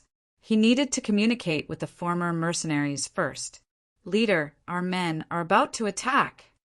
His subordinate shouted excitedly. Timicin perked up and peeked his head out from under the round shield. He saw that a soldier had stepped onto the battlements, not far away. At this moment, 7 or 8 spears pierced towards him. The soldier hurriedly used the round shield to block them, but he lost his balance and was pushed down the wall. However, the wall was only 4 meters high, and there were corpses on the ground, so falling down would not cause too much damage. The soldier stood up shakily. He was not fully awake and forgot to defend himself. A stone hit him on the head, as Corinth's helmet was cumbersome and had a narrow field of vision. It was not suitable for attacking a city. He fell down again, but he could not get up again. Timicin saw this and shouted, let Exarchias and the rest approach the wall and give the heavy infantry more support. Chapter 201. We are besieging the city, do you know that? Besieging the city. Timison shouted angrily. The heavy infantry can't go up and take down the city. What's the use of them saving their lives? Go, go. Timison watched as the orderly crossed the moat and ran towards the light infantry. He then turned his gaze to the ground below the city. There were corpses lying everywhere, as well as struggling and wailing soldiers. There were mercenaries and Cramis's men. Timison had seen such a scene too many times. Before he came to Greece, he had just been under Tiburone's command and had been besieging Larissa in Asia Minor for a few months. He knew how difficult it was to besiege a city. However, he had no other choice but to attack. Time was the key to success for him. Be careful, leader.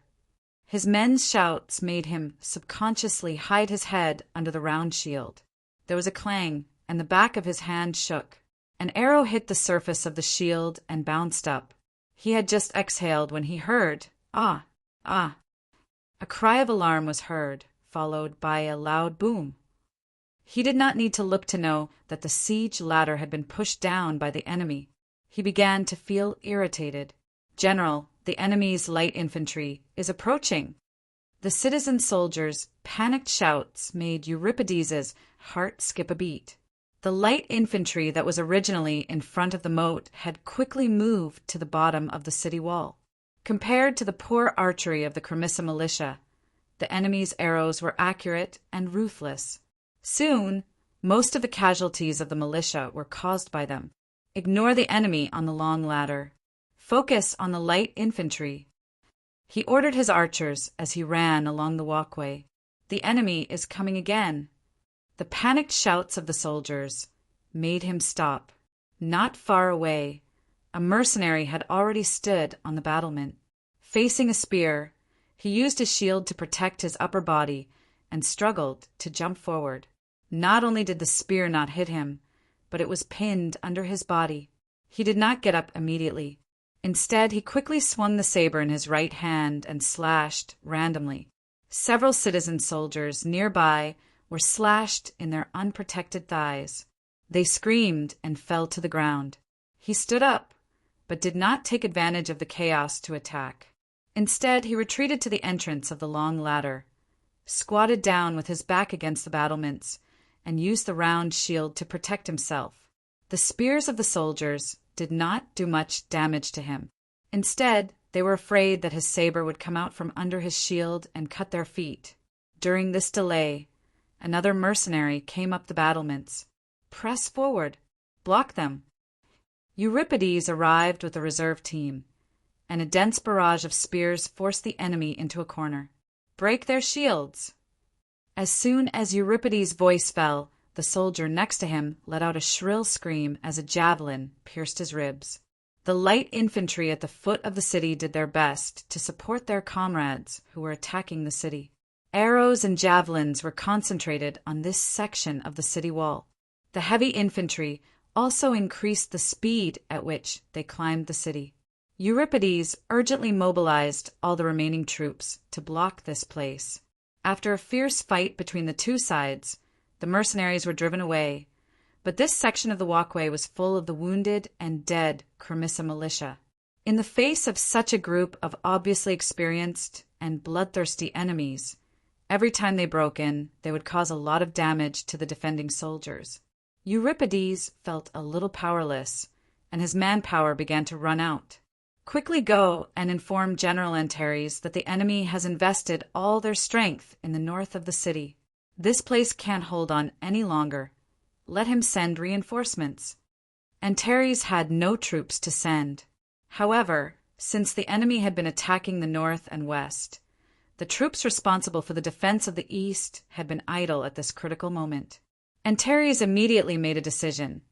Send someone to inform General Predes to immediately lead the troops stationed in the east of the city to reinforce Euripides. Leader Timison. Leader Timison. The messenger dodged the arrows as he hurriedly ran towards Timison.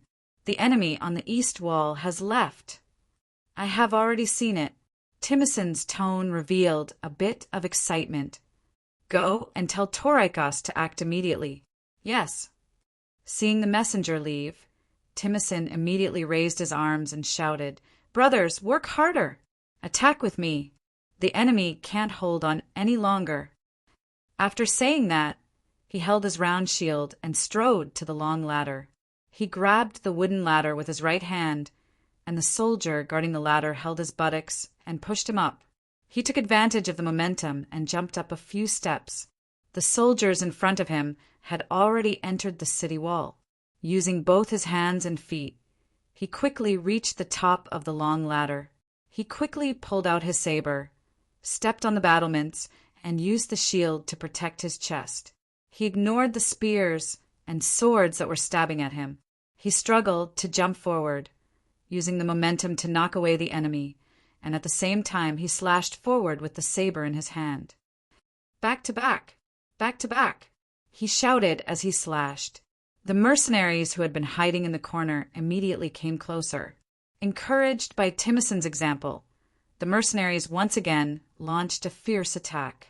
They broke through many parts of the northern wall, and if it weren't for Prides leading his troops to support them, the defending troops of Euripides would not have been able to hold on. The two sides fought fiercely on the walkway. Seeing that the large influx of reinforcements had boosted the morale of the Cremissa people, they were ready to drive the mercenaries out of the city again. At this time, there was a huge commotion in the east. The enemy is coming up. The enemy is coming up. The public militia shouted in panic. Euripides hurriedly turned his head to the east and saw many enemy light shield soldiers with leather shields and reverse blade swords pouncing on him along the walkway on the east wall. Euripides had no time to think about how these people had climbed up the wall.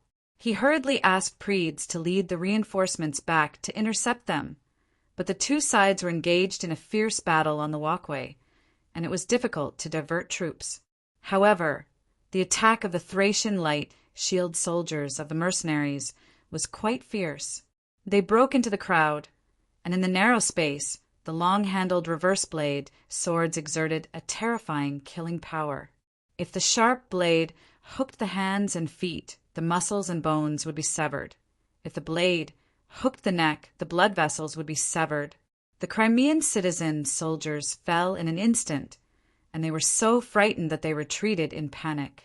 The light shield soldiers were like maggots attached to bones, and the nearby mercenaries also took advantage of the chaos to climb up the wall. The easternmost end of the defense line of the entire northern wall of Cremissa had been breached, and the experienced mercenaries were driving the defeated Crimean citizen soldiers to the west in the crowded walkway. The panicked Cremissa people pushed each other in order to escape, and some people fell directly from the inside of the wall. Seeing this tragic scene, Euripides and Prides panicked. They were afraid that they would suffer the same misfortune, so they hurriedly retreated from the city tower. This allowed the mercenaries to easily reach the top of the city wall and occupy the walkway near the city gate, blocking countless Cremissa people on the walkway. The mercenaries mercilessly launched a massacre, forcing more Cremissa people to jump down from the wall, and Teres, who was originally organizing and coordinating the defense under the city, saw this tragic scene and listened to the continuous screams of the citizens, and his heart ached. But at this critical moment, he still had to endure the grief and arrange for the withdrawn public militia and people to retreat to the south of the city for the final defense. The mercenaries occupied the northern city, opened the city gate, and the soldiers outside the city poured in. "Leader, we won! We have occupied this city." One of his men supported Timisan and shouted joyfully. Timisan's thigh was stabbed, and there was a knife wound on his right arm. If the enemy did not self-destruct, he would probably have died under the spears. At this moment, he was also very excited. "It should be said that we also have a city," he said proudly. The mercenaries were able to take down the city, thanks to the success of his plan. In the Dionia alliance, under his intentional questioning, his former comrades told him the details of the capture of Amyndolara, so he knew about the special siege equipment, the rope hook, and got its sketch. He sent people to the blacksmith shop in Heraclea to make dozens of them. During the siege, he deliberately attacked the west and north sides. Once the Crimissa people who were defending the east side were forced to come to support. The south side was the Umbria River. He let Torikos lead dozens of trained light shield soldiers to sneak under the east wall with a rope hook. Even if they were discovered, they would not attract the enemy's attention as they did not carry the siege ladders. Just like that, the light shield soldiers used the rope hook to climb up the city wall and dealt a fatal blow to the Crimissa people. After Timicin left the city, he met up with Creano, who had taken down the west gate, and ordered the mercenaries to continue chasing after the defeated soldiers. Everything went smoothly at first, but gradually the mercenaries broke free of control. They began to break into houses, loot, and even capture women. Timicin was furious. It was not that he objected to looting, but the battle was not over yet. It was said that the remaining forces of the Crimissa people were hiding in the citadel. They had to take down the citadel in one go and completely occupy it before they could celebrate their victory. However, the excited mercenaries acted according to their instincts and refused to obey his orders. Timicin felt the same way as the Devers. He knew that it was useless, but he still cursed and vented his anger. "Leader, they're all in the citadel anyway and can't run away. Let's lock down the citadel and wait for the soldiers to calm down. Then we can gather them again and take down the citadel," Torikos comforted. "I'm not worried about the Crimissa people. I'm worried about Crotone," Timicin said anxiously. Chapter 202. So, we don't have to worry about Crotone. What we should be worried about is whether Dionia will accept us occupying Crimissa and become their ally. That was Creano's main concern. "I don't know." Timicin thought about it, but he was not sure. "If it's another city-state, I'm afraid they won't accept this. After all, they're all Greeks, and they're wary of foreign mercenaries like us. However, Dionia is different. The Devers obtain their current position through this method. If we want to succeed, we have to take the risk. If we want to be safe, it's better to stay in Dionia's alliance." At that moment, Timicin was cheering himself up. Creano, on the other hand, was worried about success. "I hope Agathia can convince the Devers. If Crotone really sends reinforcements, we can pretend to be Dionia's army tomorrow to buy some time." Timicin clenched his teeth. He had already deceived Dionia once, so he did not care if it was a second time. He pointed at the chaotic street and said anxiously, "No matter what decision Dionia makes, whether Crotone sends reinforcements or not, we have to do what we have to do first. We have to take over the city as soon as possible, lock up the citizens of Crimissa, send scouts to the south, and have our brothers prepare for defense. We have to end this as soon as possible, or else we'll be worried. Forcibly giving orders to stop looting and killing, or we'll be punished according to military law." Creano smiled bitterly. "That's what the Devers do. They did it in Persia. We can't learn it. Also, more than 200 of our brothers died during the siege, and many were injured as well. We have to let them vent their anger. Timicin, don't provoke them. We have to take it slow. To be honest, in Persia, we laughed at the Devers' actions, calling them fools. But today I know we're the fools. I can't help but admire the Devers. They always think about things in the long term. Once we settle down, we must properly enforce military discipline." Timicin sighed and made up his mind. He immediately sent out messengers to look for the officers of the various teams and had them do their best to gather the troops. Meanwhile, he and Creano rushed to the Crimissa citadel with their personal guards and sent people to the citadel to announce their surrender. The Crimeans' answer was, "Never." Thus, the two sides confronted each other until the afternoon. Seeing that more and more enemies were surrounding the city and that they were preparing their siege weapons, the eyes of Crimissa's people became more and more desperate. They realized that the enemy's attack was imminent, and many of them began to cry. Their expressions were solemn and stirring. They were prepared to live and die with the citadel. At this moment, there was a commotion in the relatively quiet enemy camp. "Crotone's army is approaching the north gate." How is that possible? Cristiano felt as if he had been struck by lightning. He was so shocked that he didn't want to believe the news was true. Torikos was both anxious and confused. Our scouts are in the south. We didn't find any traces of Crotone's people in the south. Leader, it's true. Crotone's people are forming up outside the citadel. They're going to attack the citadel soon. Timothy, who was in charge of defending the north gate, shouted anxiously. Timothy managed to maintain his composure. How could he not believe the words of his trusted aide? He thought for a moment, and his expression changed. Oh no, we've been careless. They might have come by boat, just like us. How many are there?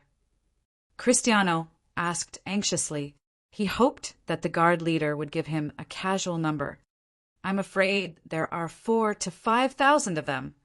The guard leader's words shattered everyone's hope. Everyone focused their attention on Timothy. At this critical moment, Timothy asked in return, Brothers, should we retreat? I. Cristiano looked at the citadel in front of him. He struggled for a moment before shouting unwillingly, We're not Cremissa's people. We can stop them with the citadel. As long as we hold on until tomorrow. As long as we hold on until tomorrow. Timothy, you said that if we want to become Cremissa's master, we have to take the risk. Take the risk with our lives. Even if I die, I don't want to return to the Dionia Alliance and be a laughing stock. Me too. It's just death. There's nothing to be afraid of. We can stop the Crotone with the citadel. Torikos had a ferocious expression. He voiced out the thoughts of most of the officers and soldiers. That's right. We'll fight to the death against Crotone. The others agreed. Timothy no longer hesitated. He stared at the soldiers and gave the order firmly, Cristiano! Torikos! Gather the soldiers scattered in the citadel and bring them to the citadel. Yes, Paxax, take 200 men and guard the citadel. If Cremissa's people dare to come out, kill them all. Leader, leave it to me, don't worry. The rest of you, follow me to the north gate. Let the Crotone have a taste of our strength. We won't let them take our citadel. Timothy clenched his fists and roared. Roar! The mercenaries roared, trying to regain their morale. Timothy was an excellent commander. Even though the surprise attack had failed prematurely, he was still able to command his troops calmly. He skillfully mobilized the enemy and broke through the Crimisa city in the shortest time possible. However, as a low-ranking soldier, his eyes were blinded by jealousy and competitiveness. He only saw a weak, neutral city like Crimisa in Great Greece. He lacked the qualities of a politician to consider the relationship between the various cities in Great Greece, especially the attitude of Crotone toward their neighbor, Crimisa. Before the rise of Dionia, Crotone did not pay much attention to Crimisa. One reason was because of the agreement with Athens, and the other was that Thurii was not a threat to Crotone. However, after they lost to the Dionia alliance, the situation changed drastically. Dionia took Nudum, Laos joined the Dionia alliance, Dionia opened up the land trade route between the east and west coasts, and so on. Dionia quickly became powerful and prosperous, causing Crotone to feel uneasy. They began to feel the threat of this new power in the north. As a buffer, Cremissa's strategic position became extremely important. Therefore, in the past 6 months, Crotone had been trying to win over Crimissa. This was the reason why Crimissa first thought of asking Crotone for help when he heard that the enemy was attacking. At the same time, when Crotone heard that Crimissa was attacked by the enemy from the north, their first reaction was, the Dionia has finally begun their attack. Therefore, Crotone's council passed the proposal to send reinforcements almost immediately. At the same time, considering the possibility that the enemy was Dionia, since the messenger who requested for help said that there were only 2,000 enemies, they cautiously sent out 10,000 militia. Just when Timothy thought that the Crotone's reinforcements were all in the north, he sent almost all of his forces to defend the north as well as the east and west coasts. Unexpectedly, another fleet entered the mouth of the Umbria River, broke into the almost empty port and forcefully landed. 5,000 Crotone soldiers quickly occupied the south gate and easily defeated the 200 soldiers of Paysax. After joining up with the Crimeans in the Acropolis, they continued to attack the north. Not only were the mercenaries outnumbered, but they were also in danger of being attacked from both the north and the south. Defeat was inevitable. After receiving the news that a large number of Crotone soldiers broke into the Acropolis from the south, the mercenaries lost their will to fight. Timicin and Criano were also helpless. When the Crotone attacked from the south, the mercenaries only put up a little resistance before they scattered and fled. Timicin saw the fleeing mercenaries being slaughtered like cattle by the Crotone, just like what they did to Cremissa. The wrath of the goddess of vengeance fell on the mercenaries so quickly, and he was filled with despair. Timicin, let's go. Let's fight our way to the north. Criano shouted anxiously. Timicin shook his head. He looked to the north and smiled. Devers, I've lost this battle. Without hesitation, he pulled out his saber and slit his neck. Criano did not have time to grieve. He led a few people out of the Acropolis with ropes, trying to escape during the chaos. However, Cremissa hated them for killing and looting in the Acropolis, so they chased after them relentlessly. The Crotone wanted to do a good deed to the end, so they also chased after them. The mercenaries were surrounded, so other than a few who managed to escape, most of them were either killed or captured. Criano, Toraikos, and the others finally surrendered, but they were beheaded by the furious Cremissa. After interrogating the surrendered soldiers, Crotone and Cremissa found out that these ferocious enemies were mercenaries from Asia Minor and Ionia. They had once fought alongside the consul and Devers of Dionia in Persia, and had lived in Dionia for more than 2 months. The attack on Cremissa was a premeditated and independent operation by these mercenaries. Although it seemed like it had nothing to do with Dionia, the generals and council members of Crotone thought that they had found the best excuse. Unless Crotone was willing to maintain a long-term peace with Dionia, Dionia's rapid development would undoubtedly pose a great threat to Crotone. They could only launch a war while Dionia was still growing and destroy this new alliance.